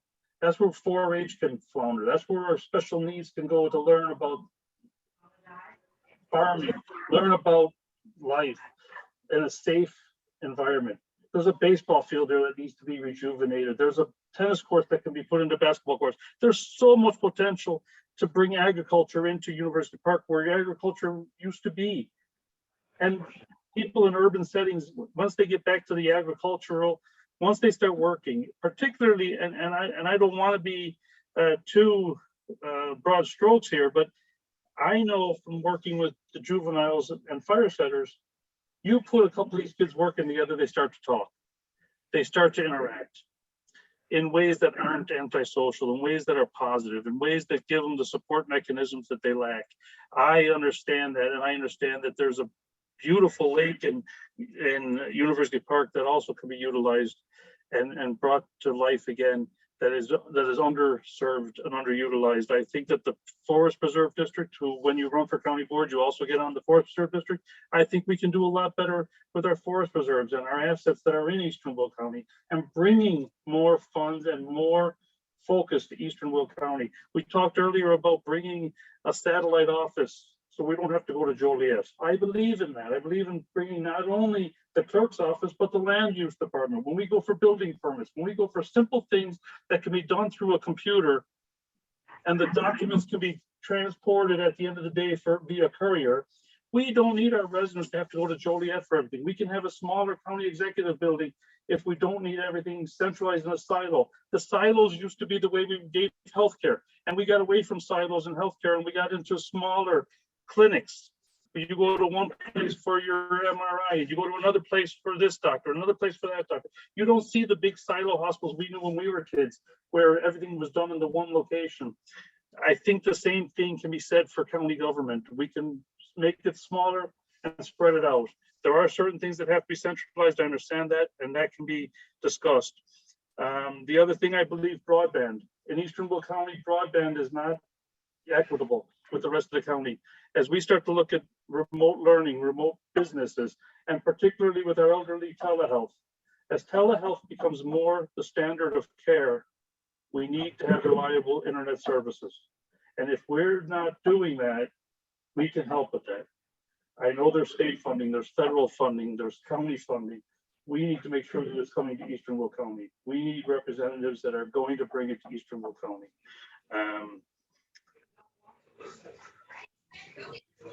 I also believe we need to educate the voters. I know there was discussion earlier about how do we educate the voters, and I believe it's town halls. I believe it's getting people in groups like this in person in town halls. It's not you listening to me. Education comes from you educating me. I want to listen. I don't want to talk.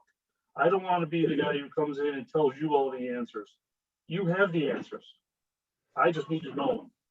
I need to know the questions asked. I have to be smart enough to know the questions.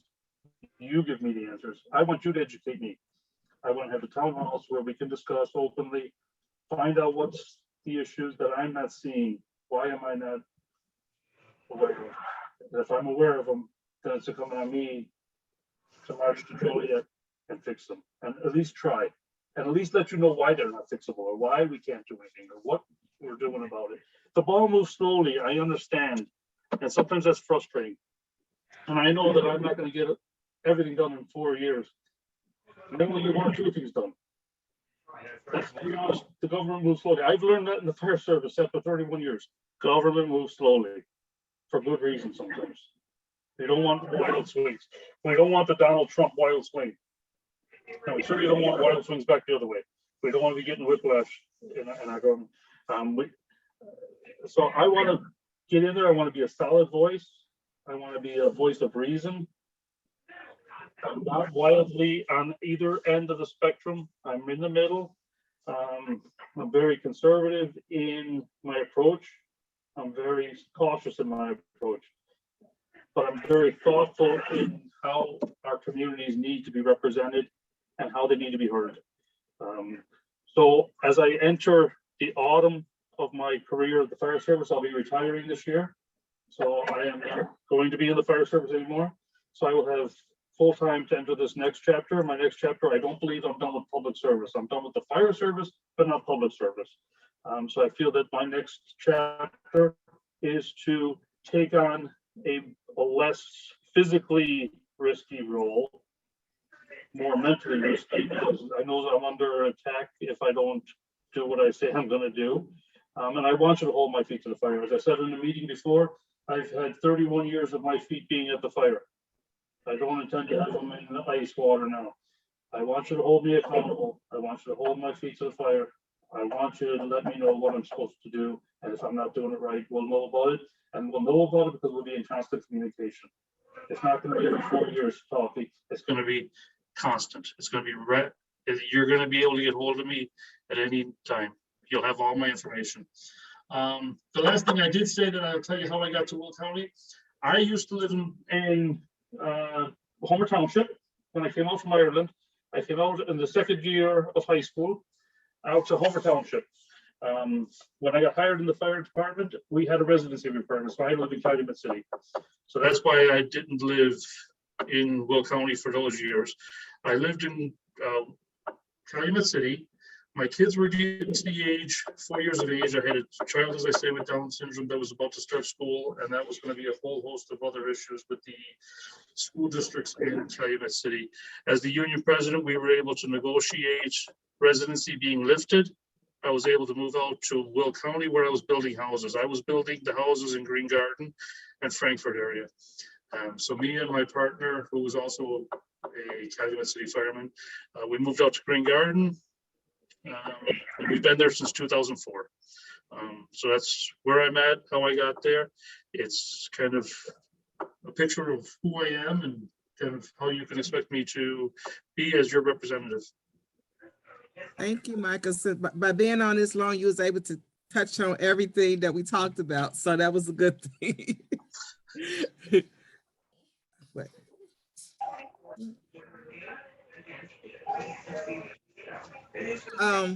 Go ahead, Mildred Morgan.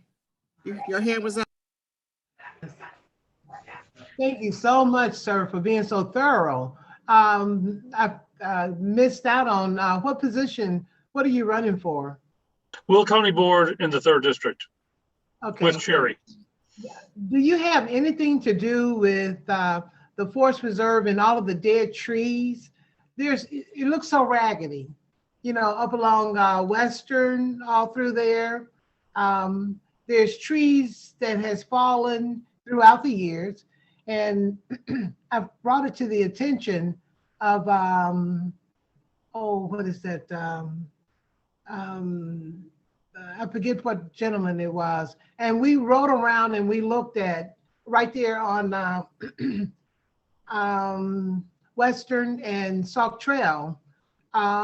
And going back south, there's a lot of dead trees. And the gentleman explained to me that the trees are just supposed to fall and just kind of go away, you know.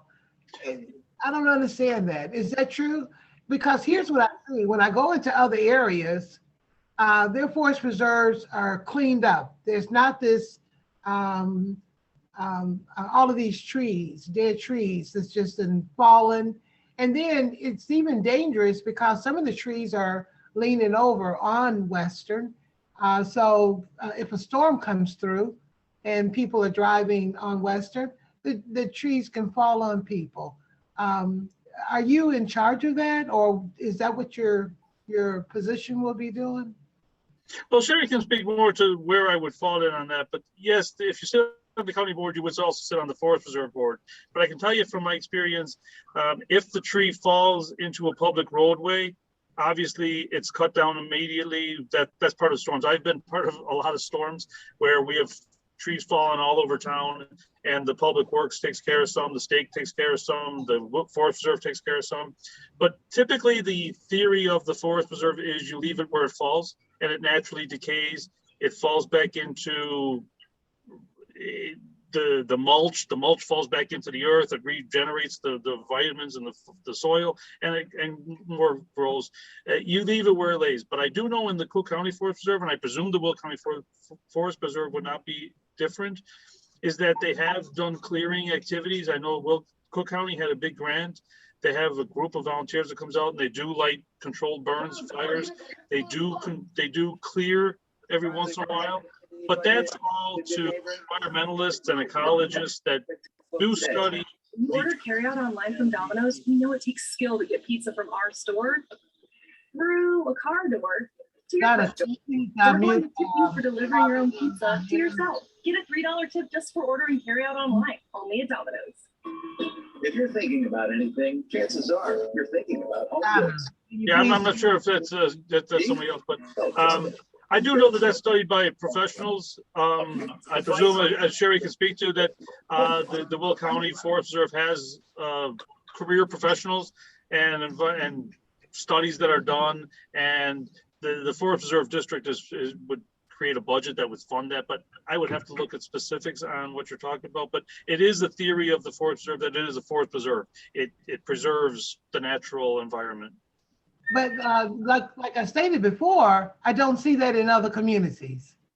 Their forest preserves are really nice and neat, clean. There's not a bunch of debris of trees. So I just wonder, does that theory hold true to some areas and not the other areas? You know what I mean? I'd be happy to jump in here if that's okay. Yeah, sure. Yeah. Forest Preserve. Are you talking about that stretch on Western between Sauk Trail and Stager Road? Yes. That's actually Cook County Forest Preserve. It's so confusing over there, like which forest preserve belongs to which agency. But I can tell you that in Will County, we generally, unless it's deemed to be a hazard, where it's potentially going to fall on a structure, or it's, potentially going to, we have a lot of problems with debris clogging up creeks and things like that. Other than that, unless it's deemed to be a hazard, we typically do not clear it. And we do in general for Will County, even though we're all commissioners, anyone on the county board is automatically a commissioner on the Forest Preserve District. It's totally run by professionals. And we oversee on the budget level on the Forest Preserve, but we do not make any of the decisions. We completely leave that up to the day-to-day decisions about how to manage the ecological system itself. We completely leave that to the professionals. But yeah, but that particular section that you're talking about is actually Cook County Forest Preserve. And I've ridden out with the gentleman for Cook County. And if anybody go, and just about now, you can really see it good because the trees have no leaves on it. But you'll just see where trees have just fallen on top of each other. And again, I've seen similar in Calumet City and in the Dalton area where there's forest preserves along River Oaks Drive and Torrance, and it's similar. I know they just put a lot of money into the Calumet City area though, around River Oaks Drive and Torrance. They just put in a new walkway and they put in a campground area and stuff. So again, that's Cook County Forest Preserve and how they've allocated funds and what they've done. But I mean, I would help connect you to Cook County. That's all I can do at that stage. Oh, I'm gonna get them this in another couple of weeks. I'm gonna get them. I'm sure you're gonna get them. Thank you. Mr. Snipes, I think you were next.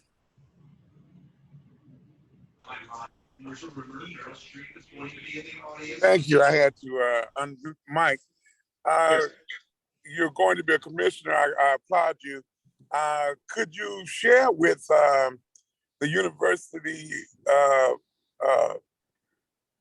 park individuals how you would help them into gaining some of that ARPA money that's already here, and then the second distribution is coming out?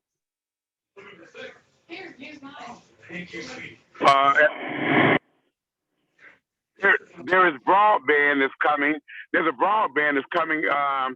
Grant, and I think it's over in the hundreds of millions that's coming from the federal for low-income areas and areas that don't have broadband. So those will be coming to your plate. The ARPA money is already here at your plate. And how could you help University Park secure some of those dollars in the areas of the minority business and then just business that's been affected in the community through this COVID process, as well as other non-for-profits that's that's going to be up under your constituents in your jurisdiction. Right. So I think the first thing is finding out exactly how many funds are allocated for the state of Illinois. So this is all coming from the federal government. So you'll find out how much is allocated to the state of Illinois and then how that is going to get distributed from the governor's office through the state legislature into the counties. So as it trickles down, I think that the main answer I would give you is it's a constant communication with our state reps and our state senators. I think it's a constant open communication with Senator Joyce, with Representative DeLuca. I know he doesn't have University Park anymore. But it's constantly talking to those in Springfield, making sure that the money that comes from Washington gets allocated to Will County, and then we can help put that into the areas of Will County that need it, which is all of Eastern Will County. It's not just University Park, it's also Green Garden, and it's also other areas of Eastern Will County that need to make sure that we have broadband service. But definitely University Park would fall under that, guys, and I would advocate strongly for our area, the 3rd district of Will County, to make sure that we have the funds we need to get the infrastructure improvements we need to make sure that we have reliable internet, especially going into where broadband service is no longer a luxury. It's a necessity in life, especially with the telehealth. Yeah, well, part of the ARPA funds, the money is already here. The second distribution will be coming out, but that money is already here. And as a representative, that's why I was asking, how would you ensure, even now, before you get in office, you can advocate and make a voice to kind of learn about the funding that's already here, that's already being spent, and how it can better be utilized. Now, I do understand that there's other areas, but the people that have your attention and your ear now is the University Park, and that money is already here. And some of the things that they have already expressed that needs to be done, some of that can be, some of those funds can be tapped for those specific things. And certainly some of the, if there was potholes, infrastructure, beautification, whatever that the needs be that they so choose to come after, but they appear to say that we need some assistance, and that money is already here. And before the second distribution gets here, and for them to ask for additional funds, I want to be a part of the first funding. So how are you going to help them secure that fund if you're up on the county board, because they already have it? It's not that if it comes, it's already here. Well, on the county board, I can't do much more than I can do currently until the funds reach the county board for their discretion. But before then, and even when I'm on the county board, if elected, I think I would do the same thing I'm going to do for you right now. I'll reach out to Senator Joyce tomorrow morning, and I'll ask Senator Joyce where the funds are and what he knows about it, and I can revert back to you in time, you know, and tell you what I find out from Senator Joyce. But as an advocate for the area of University Park, without the funds reaching Will County, the only thing we could do is advocate on your behalf to the state senators. I know you have a very active voice with Sonia Jenkins and Mildred and Mary Truss and the rest of them, that they're talking to Senator Joyce every day. And University Park is well recognized because of the advocates on this call, because of what you guys do. I am certainly happy to call them as well and tell them that this came up this evening, and can they give me any other insights on where that money is or how much it is or what's going on with it, and I can revert back to you, and that's where we come back with our educational component is. But until it gets to the county board members really can't do a whole lot other than be advocates. I can give you guys a little bit more insight in that if I don't mean to cut in on your time, Mike, but if you guys want, I'm happy to do that. So the art funds, we've been allocated as a county. I am not sure of the exact number, but it's substantial. CARES money, we were allocated 120 million, and the art funds, from what I understand, are going to be more. Right now, the county board is in the process of hiring a consultant, which we did with the CARES money as well, to help us figure out the best way to distribute it. We've kind of established some basic, like we did with the CARES funds. Some of the money will go to local governments. Some of it will go to Will County for infrastructure projects. Some of it will go to, you know, various departments like healthcare needs, et cetera. And one of the reasons why in the past we've hired a consultant to help us determine this, it's not so much that we want the consultants to tell us what to do with the money. We want it to be a fair process. We want it to, you know, go where it's needed. And to do that, we really need the best information possible. And that's where we are right now, is in, I believe they've actually just hired a consultant, and we have a general outline of the funds allocation, but I believe not this board meeting coming up, but by the next board meeting, we should have a better outline of where the money's going to go and how we're going to distribute it. I know it sounds crazy, you have all that money, but it is not. I know from being on the CARES committee, it is not easy to distribute all that money. So sorry, Mike, didn't mean to jump in. No, there, sure, but thank you, I thank you. shed a little light. It's about getting the information. It's not about me. Right. Well, that was the purpose, because I know that the first part of that money has already been distributed. So I guess we're kind of behind the 8 ball in that by the time the second money is distributed, it's only 3 years we have to spend this money. So the first half has been distributed, and I was just surprised that maybe University Park didn't know, or if they did know, they kind of want guidelines on how they can best apply for their position. So will there be, other than their county board members, because I know you can talk to Senator Joyce, but he's going to tell you that money's already in your community. So your respective governments now have to decide the best use. And then there's that allocation of not missing the minority communities in the process, or the poor and dispossessed, or the seniors that's in that. And I want to make sure that that umbrella is not overlooked, or that or it appears that University Park is forfeiting all this opportunity that's available, and certainly it's a plausible a consideration of revenue that's here that's outside of a budget. The only thing that county government has to do is to be the stewards of the distributorship. They are not. Is nothing that's coming out of their funds.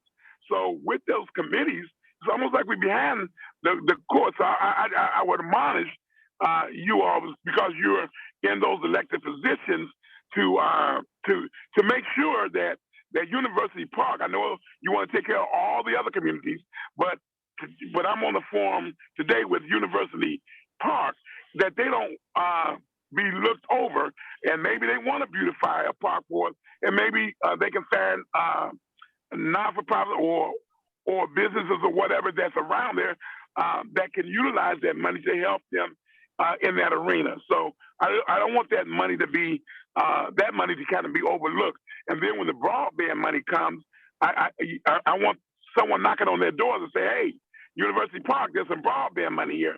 Like we're knocking on the door now saying ARPA money is already here. Absolutely, I agree. I wanted to, can I just chime in? Sorry, but for that, I definitely agree. The problem, like you were saying, the village have already received this first distribution. We just have not seen what they used it for. So that's what we're looking for, the support from our county board and members to say, wait a minute now, we know you all received this, but it's not shown in the community. I did put a FOIA out this week to see for a response on what did they actually use that first disbursement, that first funding for. Are you talking about, oh, I'm sorry, go ahead, Donna. I didn't mean to interrupt. It was for the COVID. The CARES money. Okay. No, it's not the CARES, it's the that was the COVID release. So the first group of money was called the CARES. It was called the CARES Act. Right, that's the first one. Right. That was specific for COVID relief. So how we handled that, and I know it's late. If you guys don't want me to go into this, stop me. No, please, please. So how we handled that, I was on the committee. There were only 5 of us on the committee, and I was really actually honored to be chosen. And one of the reasons why they chose me to be on the committee was so that I could represent Eastern Will County. And so what we did was the CARES Act money was a little bit different than the ARP funds money that's coming up. So with CARES, it was for direct COVID related projects, and it had to be for reimbursements. So people had already had to have spent the money, and then we could reimburse them for it. So with that money, that was direct money. The money went directly to businesses. It went directly to governmental units. We did fund some nonprofits. With the nonprofits, it was a little different. We were allowed to give them a block grant. So we funded the Greater Chicago Food Depository. We funded the Northern Illinois Food Bank, which is where this area gets most of the food banks in this area got their money from. So what we did was we had an application process, and the county board, us members, we did not individually decide who got the money. We did leave that up to the consultants. So everyone had to apply. They had to meet certain criteria. And if they met the criteria, we funded them. We didn't really look at the merits. We even allowed churches, churches, even though it's, they're a religious organization, they had to buy, personal protection for their staff and things like that. So as far as that went, we allowed them to apply like any other. We allocated X percentage to restaurants, X percentage to nonprofit, et cetera. And it was very open. It was on the Will County Board webpage. Anybody could look and see which projects were funded. And I don't know individually University Park projects, but I can probably get you guys that information. I don't think there's anything secret about it. I think it's public information. We need that information. That'd be good Okay. if we can get the CARES, but the ARP one also, we love the CARES information, but then the ARP is the American Rescue Plan Act. Right. And That's correct. ARP money is a little different. So ARP money isn't really geared to help like individual businesses. It's really geared more for, it's really geared to generate economic development is what it is. I mean, COVID, the CARES money was really a response to help people get through COVID. The ARP money is really meant to do more generating of larger projects. And so we haven't dispersed any of that money yet. We haven't received all of it. I mean, we have received some of it in the county, but we have not received all of it, is my understanding. And we have not dispersed any of that money yet. Oh, wow, because it says on the website that it was dispersed last year, the That was first the round. CARES. That was the CARES. That was the first. No, I'm No, saying no, under the ARP website, it has the list of all the amount and the amount of money that was dispersed out to the village. And it says that it was. Oh, see, that's probably something separate then. You may have gotten that from another source other than the county, because the county, we've only dispersed CARES money. We have not dispersed ARP money directly to any governmental entities yet. Oh, Okay, well, we find that alarming because that's automatically being dispersed all around not only America, but throughout all the other counties, because that money you have already received. And if it's just sitting there, there's a kind of a negligence on the part of government, because University Park, as with any other village, or sits in University Park gets some money, then also because they are part of the county, they can also go to the county. Most counties will give, if you request 20,000, they will give you 10,000 from the county if you are in a city or village that's incorporated. If you're unincorporated, then they'll give you, they'll kind of give you the whole 20,000, whatever. I'm just using an arbitrary amount of 20,000. There was a school, a parochial school, that needed air conditioning unit for their individuals. They were awarded opera funds. So opera funds are utilized again because of the devastations and things that has happened in the community to spark businesses and to help communities to revitalize. But it's a shared funding among minorities all the way through governments. Governments are using it for projects, I guess, it's supposed to benefit the community. And then again, you're the advocates of University Park and other constituents that follows up under other villages. So what we're saying is to kind of focus the eyeball in on the opera funds to make sure that not only she might afford the village, but that's only one part of it. She can also gain money from the county because they're part of the county. So we just want to make sure that those eyes are properly focused on funding, grant funding that's already being provided, and that they get a contributor share of that to help beautify or help enhance their neighborhood and the workforce and the businesses that might have been suffering, that they can stay there and make them to revitalize that particular community. Unlike the PPP funds and the CARES Act, we have the opera funding, and we also have the broadband that's now on the way because of the president, if he's not signed the bill, he's going to sign the bill because he introduced it. So that's what we're saying. I don't want them to be missed out, or we don't want to be missed out in University Park. For the county funding, once we fund ARPA projects, you guys will have an opportunity to, tell us what you need, ask for what you want. And again, and I do apologize that I am not on the ARPA committee this time, and we do not have the process, fully laid out right now yet of how we're going to do this. But I do expect to see that, within the next month or so. So at least the process, but I know if someone's gotten ARPA funds distributed, it has come from another source. It has not come from the county. Okay, thank you for that information. And like we said, if you're able to give us a breakdown of what I'll do what University I Park can. used for CARES Act, and if it's ARPA as well, that'd be great for you or Michael, whichever one can get I'll us that double check information. to make sure that I can, that we can get that information, but we have a list.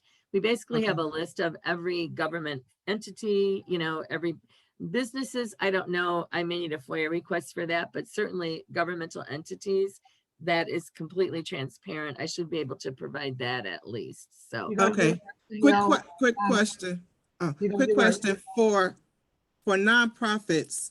Like I'm on a baseball organization, so it's a nonprofit. Are we able to go to Will County and ask for some of those ARPA funds? Not directly, not at this time. Well, Okay. you may. I mean, once I'm saying whenever it's ready, when it's open, available, that you are going to do the disbursements, will we be able to? I don't know yet, because one of the questions that some of us have had is, are we going to fund like individual nonprofits like we did with CARES, or are we going to try to fund larger, community and infrastructure type projects? And so with the ARP funds, they're really more geared toward that latter, like, the generating of the economic growth type of scenario versus funding individual nonprofits or businesses. But again, I'm not 100% sure. I'll find out what I can for you guys. Okay. Are we done with Michael? Any other questions? Sorry. No, because I wanted to make sure I bring you in, because I know you've been talking and you haven't even introduced yourself. Well, I'm so sorry, and I know it's late. Ms. Truss, do you have your hand up to ask him a question, or I'm not sure? Got to unmute myself. Okay. Can you hear me now? Yes. Okay. I just want to thank you, Mr. Flanagan, for the things that you have done for us already. And I've met you recently back, maybe last fall. But I want to thank you, and I'm looking forward to working with you with that Regal Farm project. And my next question will go into your counterpart there. But I just want to thank you for coming out and talking to us. So I have your number, and I will be calling you on something else that I'm working on. And thank you so much. Oh, perfect. No problem. And guys, I just want to tell you one thing, that I know we've talked about a lot of issues tonight. I just want to leave you with one thing, that one of the guys running against us on the Republican side was in Washington on January 6th. When we look at what's happening in Ukraine today, and where democracy is really under attack. I know the group has mentioned a lot about prayer, and that you guys are people of faith. If you just say a prayer for those that are in Ukraine that are really fighting for democracy, what we're doing here is we're living democracy, and we're kind of honored to be able to partake in this whole process. But there are people in the world tonight that are under bombs and bullets, fighting for what we have. So I'm honored to be able to run for an office, and honored to be able to speak in front of you in the process. So for the process, I thank you. This guy with January 6th, he's running against you? Yes, there's a guy, Daniel Butler, who was in Washington on January 6th. He could forget about it. So just know that this isn't a theory. This isn't something that happened a long ways away. These people are in our communities, and they're trying to still run for office to get their ideals put forward, and they're running with me and Sherry, or against me and Sherry. So it's a reality. It's no longer just conceptual, guys. And I just want to throw that out there. But moreover, look, Ukraine is really under attack, and we should be thinking about them as well. Thank you so much for that information. Thank you. It's Okay. we're gonna have to work hard for this. It's not going to be given to us. We're just going to work hard for it. Okay. What about it? So now we have Sherry Newquist. It is very late, and I am amazed that you guys are still on this call. So I will give you the very quick bio of me. Okay. I come from a very politically active family. I managed my first campaign in 8th grade when my friend Donna Gamble ran for class secretary. And I was kind of hooked ever since. I've been on various local boards.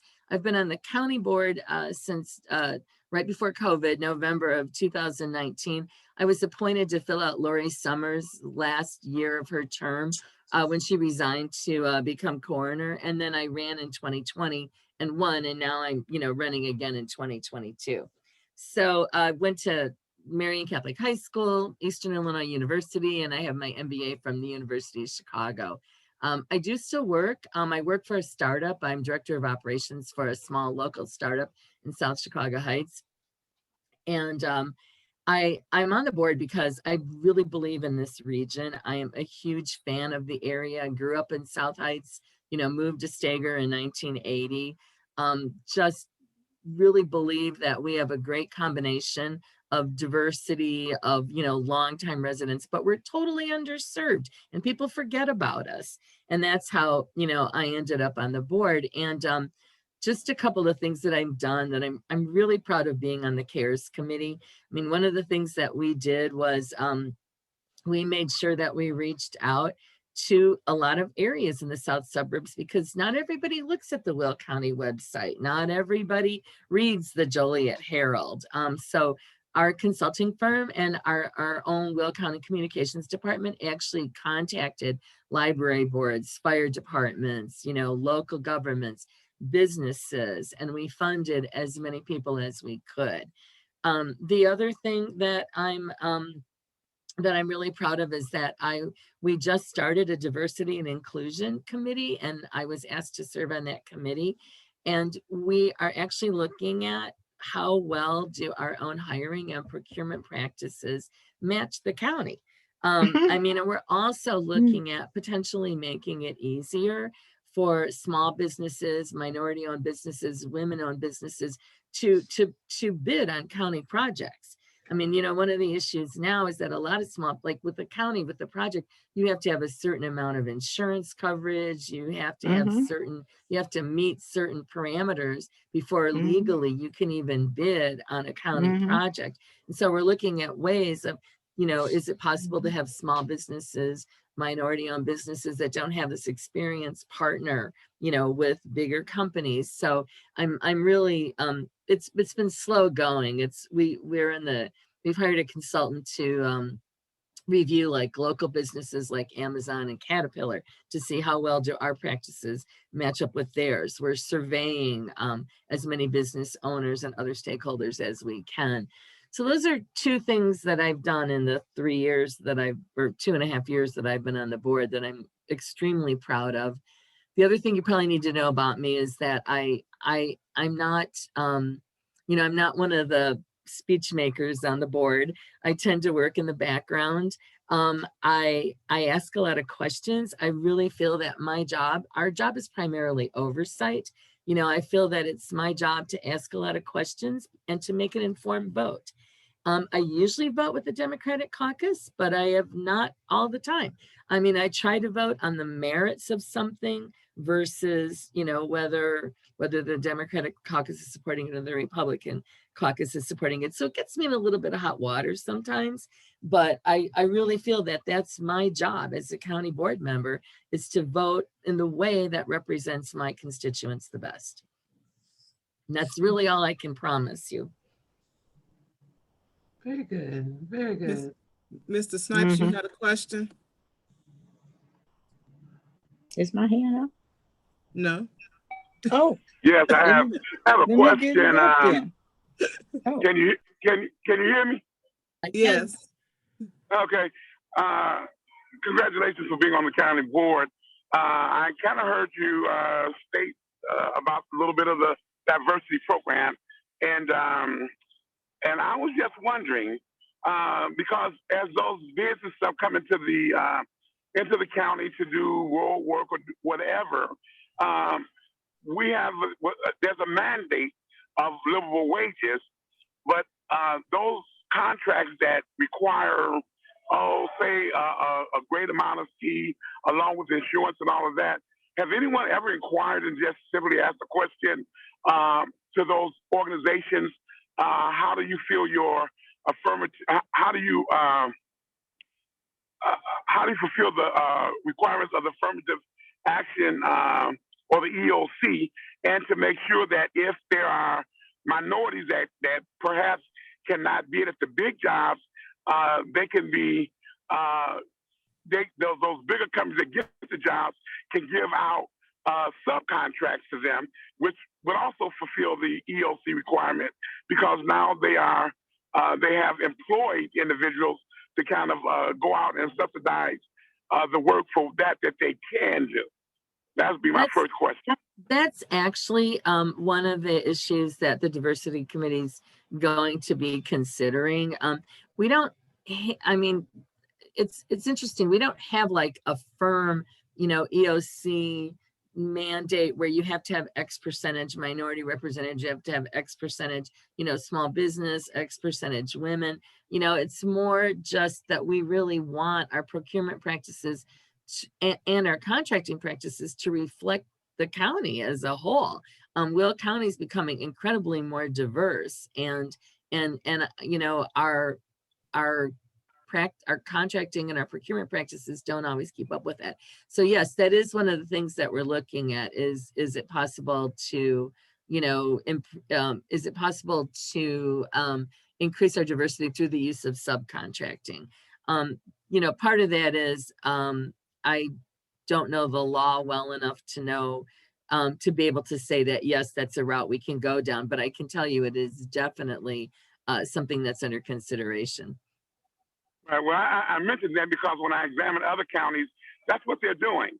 Right. And someone that represents me has to ask those questions, because there are no percentages. That's illegal. But affirmative action is not illegal. And to ask the questions: do you have African Americans working? Do you have Hispanics working? Do you have women working? We want to know those particular numbers if we're going to sit here and approve any of those contracts. That we can do. I don't need a diversity group for that. That's something that's my responsibility as the representative of my people to do that. That is exactly what we're trying to find out. I mean, we don't even have a baseline. Of course, we think we're doing great, but the reality is probably not that. So, I mean, the first step of the project is just to try to quantify where are we now to get a baseline. And then the next step of the project is to figure out where we want to go. And then how are we going to get there? The committee's really new. I mean, we've only really been around for a few months. And like I say, one of the first things we did was hire a consultant, a minority-owned consulting firm, to help us understand how we're viewed by the community as a whole, as well as how we're viewed internally at the county. So it's been really interesting. I've learned a lot. But right now, that's what we're doing. We're asking questions. We don't really have any answers yet. Who all is on the committee? I'm sorry. Who's on the committee? It's myself. Margaret Tyson heads it up. I don't know if you know Margaret or not. I believe there's actually 6 of us on the committee. I think there's 4 Democrats and 2 Republicans. That's what I'm saying. Is it any outside, like any residents? No. We do. It's a public committee. Residents may attend. And one of the things that the consulting group is doing is they are reaching out to various like stakeholder community groups. I mean, there's a very long list of organizations and groups that they're reaching out to just to ask, like, how do they view us? What would they be looking for? So that is all part of the process. I mean, but the committee itself, by definition, can only contain county board members. We actually looked at setting up like an advisory board of outside citizens, and sure, you can have an informal group that meets, but just the way that the county law is, we would not be able to like include them as part of the official committee. But we are definitely reaching out to community groups and various stakeholders. But the law, with all due respect, the law does not prevent the ad hoc committee or the advisory committees.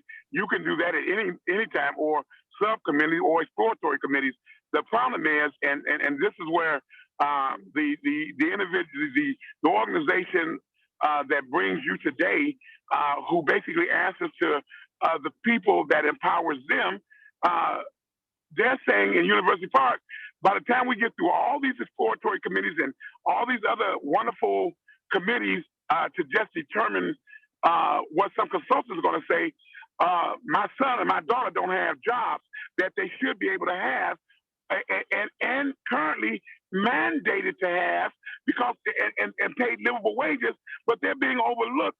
And we're looking at exploratory committees and all of that other stuff that can take another term or two, and by that time, hundreds of thousands of dollars is not being realized in the minority community because it's being lost because we're still in the discovery process of laws that's already on the books that says do it. That's where we have the problem. We have prevailing wage. We want to make sure that we do require our contractors now. Any contractor has to pay a living wage. I mean, we do not hire contractors, nor are they allowed to hire subcontractors that do not pay a living wage. So I mean, that's state statute. That's the state statute. We know that. But right. What we're saying is,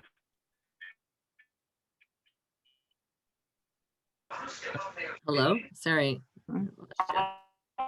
We check African Americans. Are you hiring minorities? Are you? That's our duty. We can ask because we're the ones that got to prove them. Yes. Because while we are proving them, and we're not even checking to see if they're complying with any ELC laws or have they made an effort to put applications out there, and what is their process? We have a duty. That you're right, and that's exactly what we're trying to do. Is increase our ability. You know, we want to diversify our workforce. We want to diversify our procurement. We want to diversify our contractors. So I know the wheels of government do grind slowly, unfortunately, but that is exactly what we're trying to accomplish. And you're right. We need to know that. I mean, and we need to make sure that we're reflecting the community as a whole. So that's the goal. So Sherry, one of the questions that I have is, a lot of this information, even some of the information you stated about the CARES Act, this is information that us as residents would like to know. So that was one of my things. I think I spoke to you. I said, well, I haven't really seen you around and I don't know, what you have done and the information that we continuously ask for and we have questions about and the different issues that we have here in University Park. We need the support of our board members in Will County, our state officials as well, to support us to get these things done, to address our issues and give us the information ahead of time instead of us having to come and ask. So what process will you be able to give us where we could start getting this information? So if it's a program that's coming out, I think all communities should know, hey, this is how your village spent this money that we gave them for the CARES Act. This is how they spent the money. This is what they requested for. I just would like to have that information on a regular basis. That's a very good point. So one thing that we as a county, we know we're not particularly good at communicating out what's going on. So as individual county board members, I mean, we don't have, we don't have a budget for like our own website. We don't have, any mechanism for getting that out to you guys. And I probably should use Facebook more for that, but I'm kind of a Facebook phobic person, as you'll know if you ever look at my Facebook site. But I know that is a really good point. And I don't really know of a good way. Like, what is the best way to reach you guys? By email? I mean, I could start an email list. I mean, we do post a ton of information on the Will County website, but not everyone automatically thinks of, checking the Will County website. And Will County, we actually, they've beefed up the communication department in an effort to, provide more outreach and get more information out to people. But the question becomes how, what vehicle? you guys tell me. I'd love to establish some kind of regular communication channel. I'm old fashioned. Send me a mail. I think that if you send mail to a lot of us, be it, I like paper mail, or a lot of people here probably like email. But if you get 10 to 50, 15 to 20 people, send that information out. Okay. She we froze. lose She was still, she froze for right now. Well, you can also you can utilize this organization, other organizations. You can check in the. You got your pulse on the community. You can contact these the organizations that are in the communities, and the churches. There's a lot of viable opportunities to get that information out. Kind of like this organization reached out to let you all know as candidates. Come on and let's have a conversation. Well, if they can do that, we. As if we're in government, we have a duty, if not a ultimate responsibility, to find out who these people are. And since I got a county email, then I can disseminate information the moment that I get it and say, guys, hey, look, there's some things that are coming down the horizon, and I want you all to peruse this information and give me some guidance on how it can benefit your community. So communication becomes one of the most effective tools, and if we don't even do Facebook, other folks might do it, but put them on, attach them to your county email, and then that way you can send it out just as quick to them as the push of a button. You guys want to send me your emails? I'll use you as a pilot program. I've got yours, Donna. Sure, we definitely will send you our email address. And like one thing I was thinking of, like when we were talking about the forest preserve. I mean, and this is something that most people don't know, because the forest preserve, they're not particularly good at sending out information either, unless you're like belong to the Nature Conservancy, which is their funding arm. Like a good example is the Forest Preserve recently, I mean, in the past couple of years, acquired Thorn Creek Nature Center. That's part of the Will County Forest Preserve now. We just bought Longwood Country Club in Stager.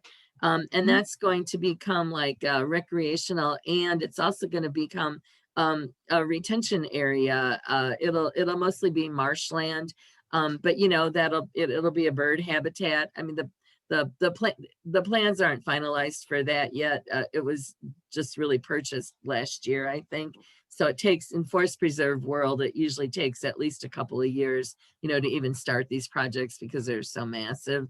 But even things like that, like I didn't realize half of the forest preserve properties that we had in this area until I became a county board member. So, I mean, even things like that, I could see that it would be really beneficial. Right. Even like if you did also, along with the email, if you did like a quarterly newsletter that encompasses the entire Will County. So Will County can, I mean, that is not, I don't think that's a big cost. I'm not sure what that cost is going to be, but that's something maybe that could be presented to say, we could do a quarterly newsletter that talks about those key things, especially like CARES Act. This is what your village is, whatever, is going to be receiving. Check with your village. These are the programs that's out here. This is the new stuff that's happening. And it has a list of different things. So I just think that might be something that could be utilized as well. I'll make that suggestion to the communications department, because I think that would be great. It would be great for me too. I mean, So. Have you attended the UCCI? Have I what? Have you attended the UCCI? What's UCCI? The Urban County Councils of Illinois. No, I'm not part of that. I'm not familiar with it, actually. That's a big organization every year, and they do the leadership in government and the whole 9 yards. But they have a wealth of information that if you're that they distribute to counties, and they have workshops that's going on all the time. That a lot of things can help you. There's some things that's going on in the University of Illinois through their like farm programs that can come back and help your community here. That I'm hearing about park preserves. They send all of that out. So please get plugged in. Put in UC. We are NACO members, so NACO is like the I forget, it's the North American County The National Association of Counties. National Association of County. Thank you. Yeah, so Right. we are NACO members, so we are pretty plugged into NACO, but not the other organization. I'll check it out. Yes. Miss Truss, you had a. Oh, thank you. Hi. How are you? I'm good. How are you? Can't believe you Okay. guys are still awake and doing this. Yeah, you knew. I'm in yarking awe. like you wouldn't believe. I've been up since 4. But anyway, so nice of you to hang with us. This is It's hard been working interesting. Uh-huh. But let me say this. I met you for the first time, I think last week or whatever. Yep. And I accused you of not coming out here. I hadn't seen you. I didn't know where to go grab you or whatever. And you said, oh, you around. I'm around. I'm here. But listen here. I am chairperson of a group in University Park called the Community Block Club. And the Community Block Club is a civic organization. We are 501c3, but this organization was basically formed so that the things in the village that was not getting done. Oh, I hope, is he okay? Yeah, bless you. Okay, the things in the village that was not getting done that we could do, we would go out and try to do these things ourselves. And I'm going to talk to you about some endeavor that we are going to try to do. And I'm going to need your help with it. Okay. I'd be Are you happy still to. there? Huh? I'm here. I said I'd be Okay. happy to help if I can. Oh, okay. And then the other project, I'm asking everybody I meet about help with Regal Farm. I've been working on Regal Farm, trying to get it open again since they closed it. So, and I'm begging, I'm helping. And I wish you'd come out and look at Regal Farm and view it. And you'll I've been see, there. you'll follow. You have? I've been there. I did the cleanup last year, I think it was, but I actually approached the Forest Preserve about, I didn't ask anyone in University Park this. I wanted to know if it was even possible, if the Forest Preserve could buy Regal Farms or take over Regal Farms. And the answer I got was that the property was too small. They have minimum acquisition requirements, but I haven't quite given up on the idea of getting the Forest Preserve somehow involved in Regal Farms yet. Okay, and I got another, well, this other project is smaller than Regal Farm, but it would fall, it would encompass some things that maybe you could give me directions on or help me with or whatever. Okay. Okay. And so I won't bore the other people or keep you here forever and a day. So I will be contacting you. I think I gave you my card. Did I give you my card? You did, and I'll put my cell phone in the chat.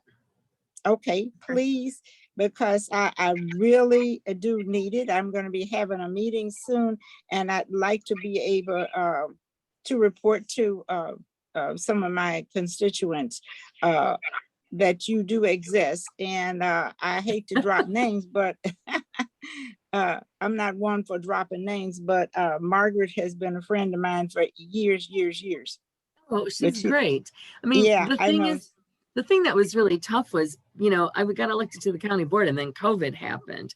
I mean, so there have really, I didn't even know, like I said, I didn't know your organization exists. Miss Truss, I didn't know your organization existed. So it's been kind of hard. It's been a tough time for community outreach. So I'm really appreciative of you guys inviting me here tonight. Yeah, because if you're not getting out and meeting people, because if I were not out, because I've been looking for you. Where are you? You're hiding from me. I apologize. I mean, I've knocked on a ton of doors in University Park on behalf of myself and other candidates. You know, but right, it's just not. You guys were not in my realm of knowledge about the village. Now you are. But I want to say this. But you're gonna get sick of me knocking on yours. I don't know where you are, but I'm gonna find you. I'm in Stager. You in Stager? Oh yeah. God, yes, I'm gonna get you. You know Marianne Gerhard Dirch? I live on right off the corner of 35th and Union. I'm not hard to find. Oh yeah, I know where that is. But the thing of it is, we need representation over here, and we need it badly. Now I know you hear a lot, but I can tell you more than what you hear, so I won't bore you with it. But I want to tell you that I'm a business owner and an African-American business owner. But in the past, the board, the Will County Board has reached out to me. Okay. Oh, they have reached out to me for different jobs that they thought I would want, you know. Okay. So I want to say that, and I'm African-American, and I'm also state registered with CMS. So, okay. But they have. So I can't say it, but you're right. All these things, you got to have all your ducks in a row. And when you get CMS, if I mention that, they know I'm okay. Yeah. And they know I know what I'm doing, and I've had them approach them, but they've not been what I would wanted to do. But at any rate, but this is one job I need some help with. Do what I can. Okay. Well, thank you, Sherry. Well, you know, I'm going to say goodnight to you people because I got a 4 o'clock start. No, I'm trying Good night. We're trying to get it all to the end. But I want to thank you, Sherry, for staying on this long. I'm glad you was able to hear a lot of our issues and concerns and hear some of the questions that we had to each one of the candidates. So I wanted to thank you for being on. And like you said, now you're available. We got you now. Yep. That's when I tell that, we tell everybody, once y'all get on, y'all stuck. So we know that's right. We know who you are. So thank you. I'm glad. Yeah, but the flip side is I know who you guys are now too. That's right. That's right. Well, thank you, and everyone have a good night. You too. Well, All can right. Can I jump in here for a second? Yes, you can. Yes, you can. Hi. I just wanted to say something real quick that's been really nagging at me. It's been really bothering me. Mm-hmm. I've always really appreciated all of the work and dedication of this organization. And I wanted to kind of come back to something that was contentious earlier.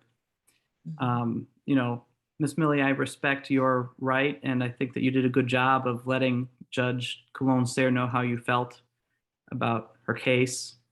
But, you know, I got a little bit upset about the badgering, the what I interpret as badgering afterward, after it was done. You know, I don't want to get involved in kind of like the he said, she said of what happened that day. You know, like she said, you know, Miss Millie, feeling like you were not heard, like justice was not done. That's not something that we ever want to happen. But I do want to let you know that it takes a lot for somebody who's a judge who's not used to being out there as a candidate to sit out there and go out there like a candidate out there in the world and talk about these things, especially when, you know, they've ruled in, you know, not in favor of people that they are in front of. And I'm disappointed that happened on this call. I'm disappointed that you even commented. It wasn't about you. It wasn't towards you. No. It was because I needed to talk with Miss Millie. I thought what you did was fine. I know what I did was fine. Yeah. But it wasn't for you to comment on it at all. And I'm being really nice about it.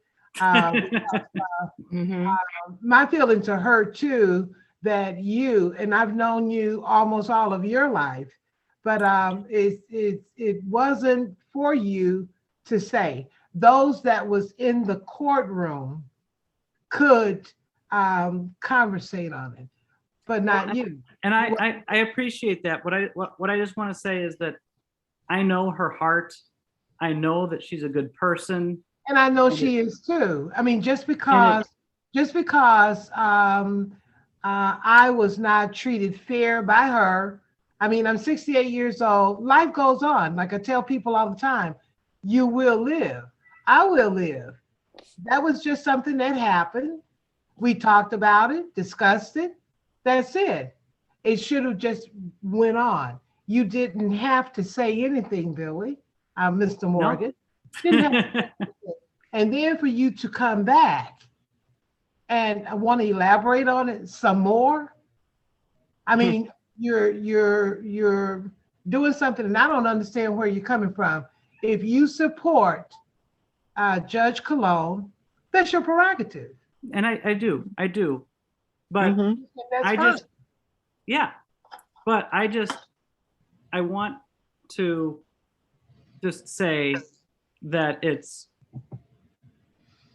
I'm just sad that all of this happened with a big audience. I wish that it could have been a, one-on-one kind of thing rather than this whole, I'm just very disappointed in all that.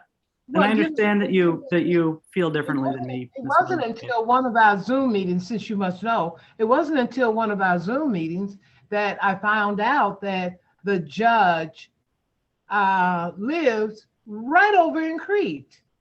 And this particular mayor that we're talking about, everybody in the south suburbs knows her, have experienced her. And for Judge Colon to, I'm almost sure, know this person. And I don't believe that. I don't believe they know each other. But I don't want to get into a back and forth about the details of it. You brought it up. But I'm not trying to get into the details of it. So hold on a moment. Went on too long. It was brought up. You stated your opinion, Billy. That's fair. She stated her opinion. We don't have to go back into the whole case. Yeah. It's over with. It's been said and it's done. Each person, like Mildred had she had a right to say something.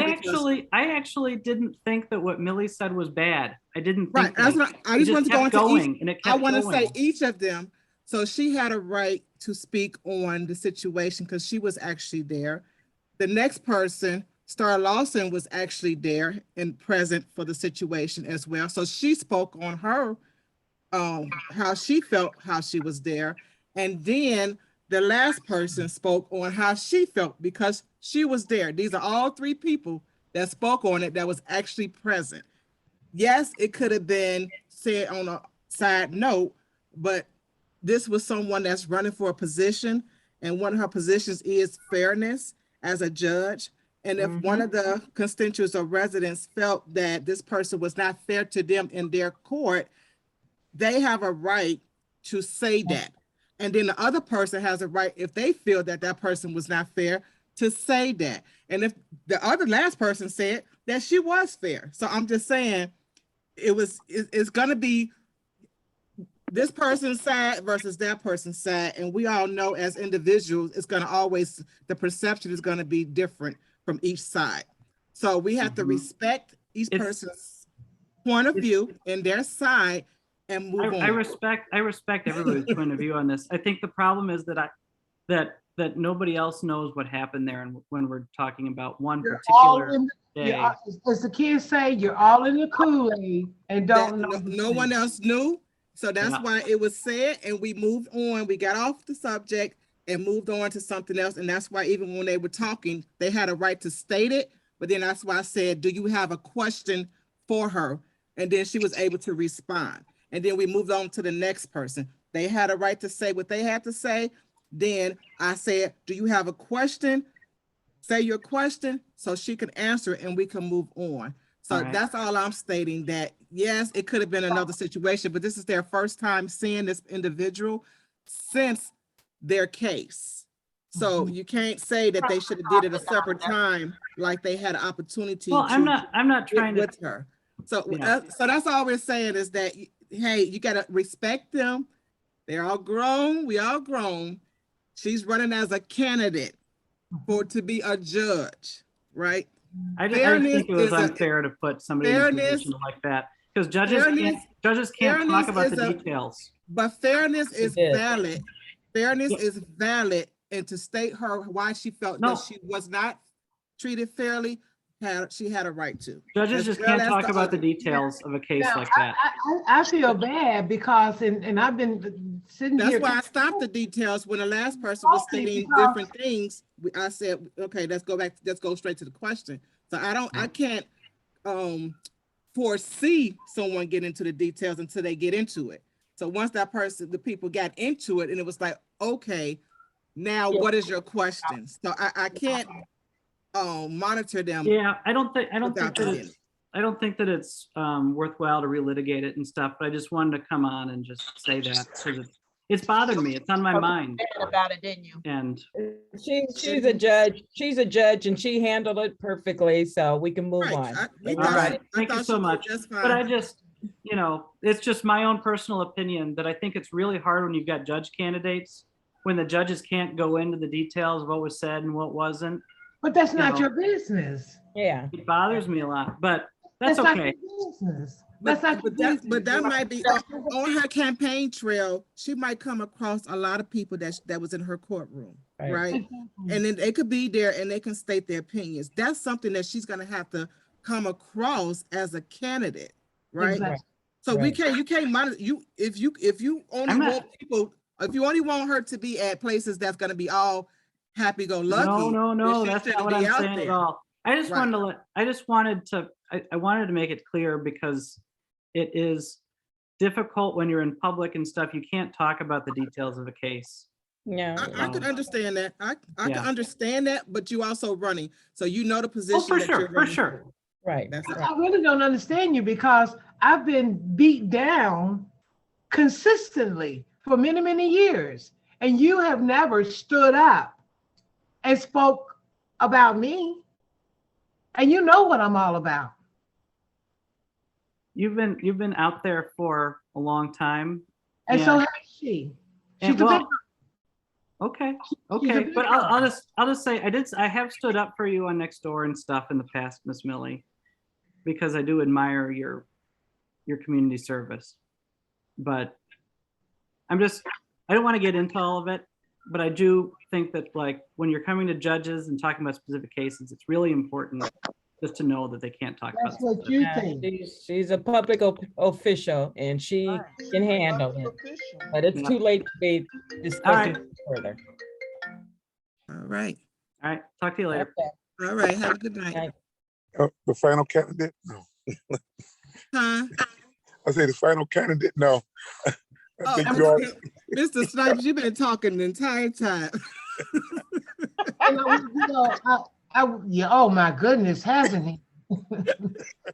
and everything you've been bringing up has been very valid, and I'm glad you did. A lot of the questions that was addressed, a lot of the stuff we could make sure for them to pay attention to. I truly appreciate all of that. But I'm gonna say now we have Mr. Snipes. Robert Ellington Snipes. I just came in at the end because I just wanted to be here to kind of hear how things were going, and you all had the cart before the horse when it came to ARPA funds and stuff, because you automatically knew they were already distributed, and so you were able to educate your representatives or those who's going to potentially represent you. This is information they should already have. So basically, just being ears and eyes today gave me the opportunity to understand that a lot of your government is unaware of things. Either they're unaware or they just never considered you. It's one of those two options.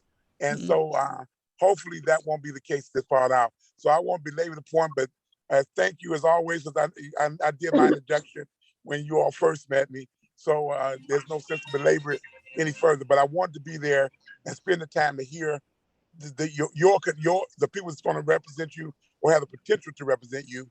And it looks like a lot of them have, if they don't know the funds and stuff is there, I didn't want to say, hey, I'm a county board member, I'm this, that, and the other. And so you guide them by saying, isn't this here? Isn't that there? And basically they have not even considered, and most counties, that money is already being distributed. They posted it in the newspapers and all of that. And for them to be educated by you all, it speaks is eyebrow raising to know that they don't have this information, and they're in a bigger part of the county than these smaller counties that's posting this and know that the monies exist, because we let them know. And why they saying that the county board hasn't considered this? Where's that money at? So I will FOIA the county board too, because you're entitled to not only the money from University Park, but you're also entitled to proceeds of that money from your county government as well. So with that being said, I won't belabor the point, but as you know, I'm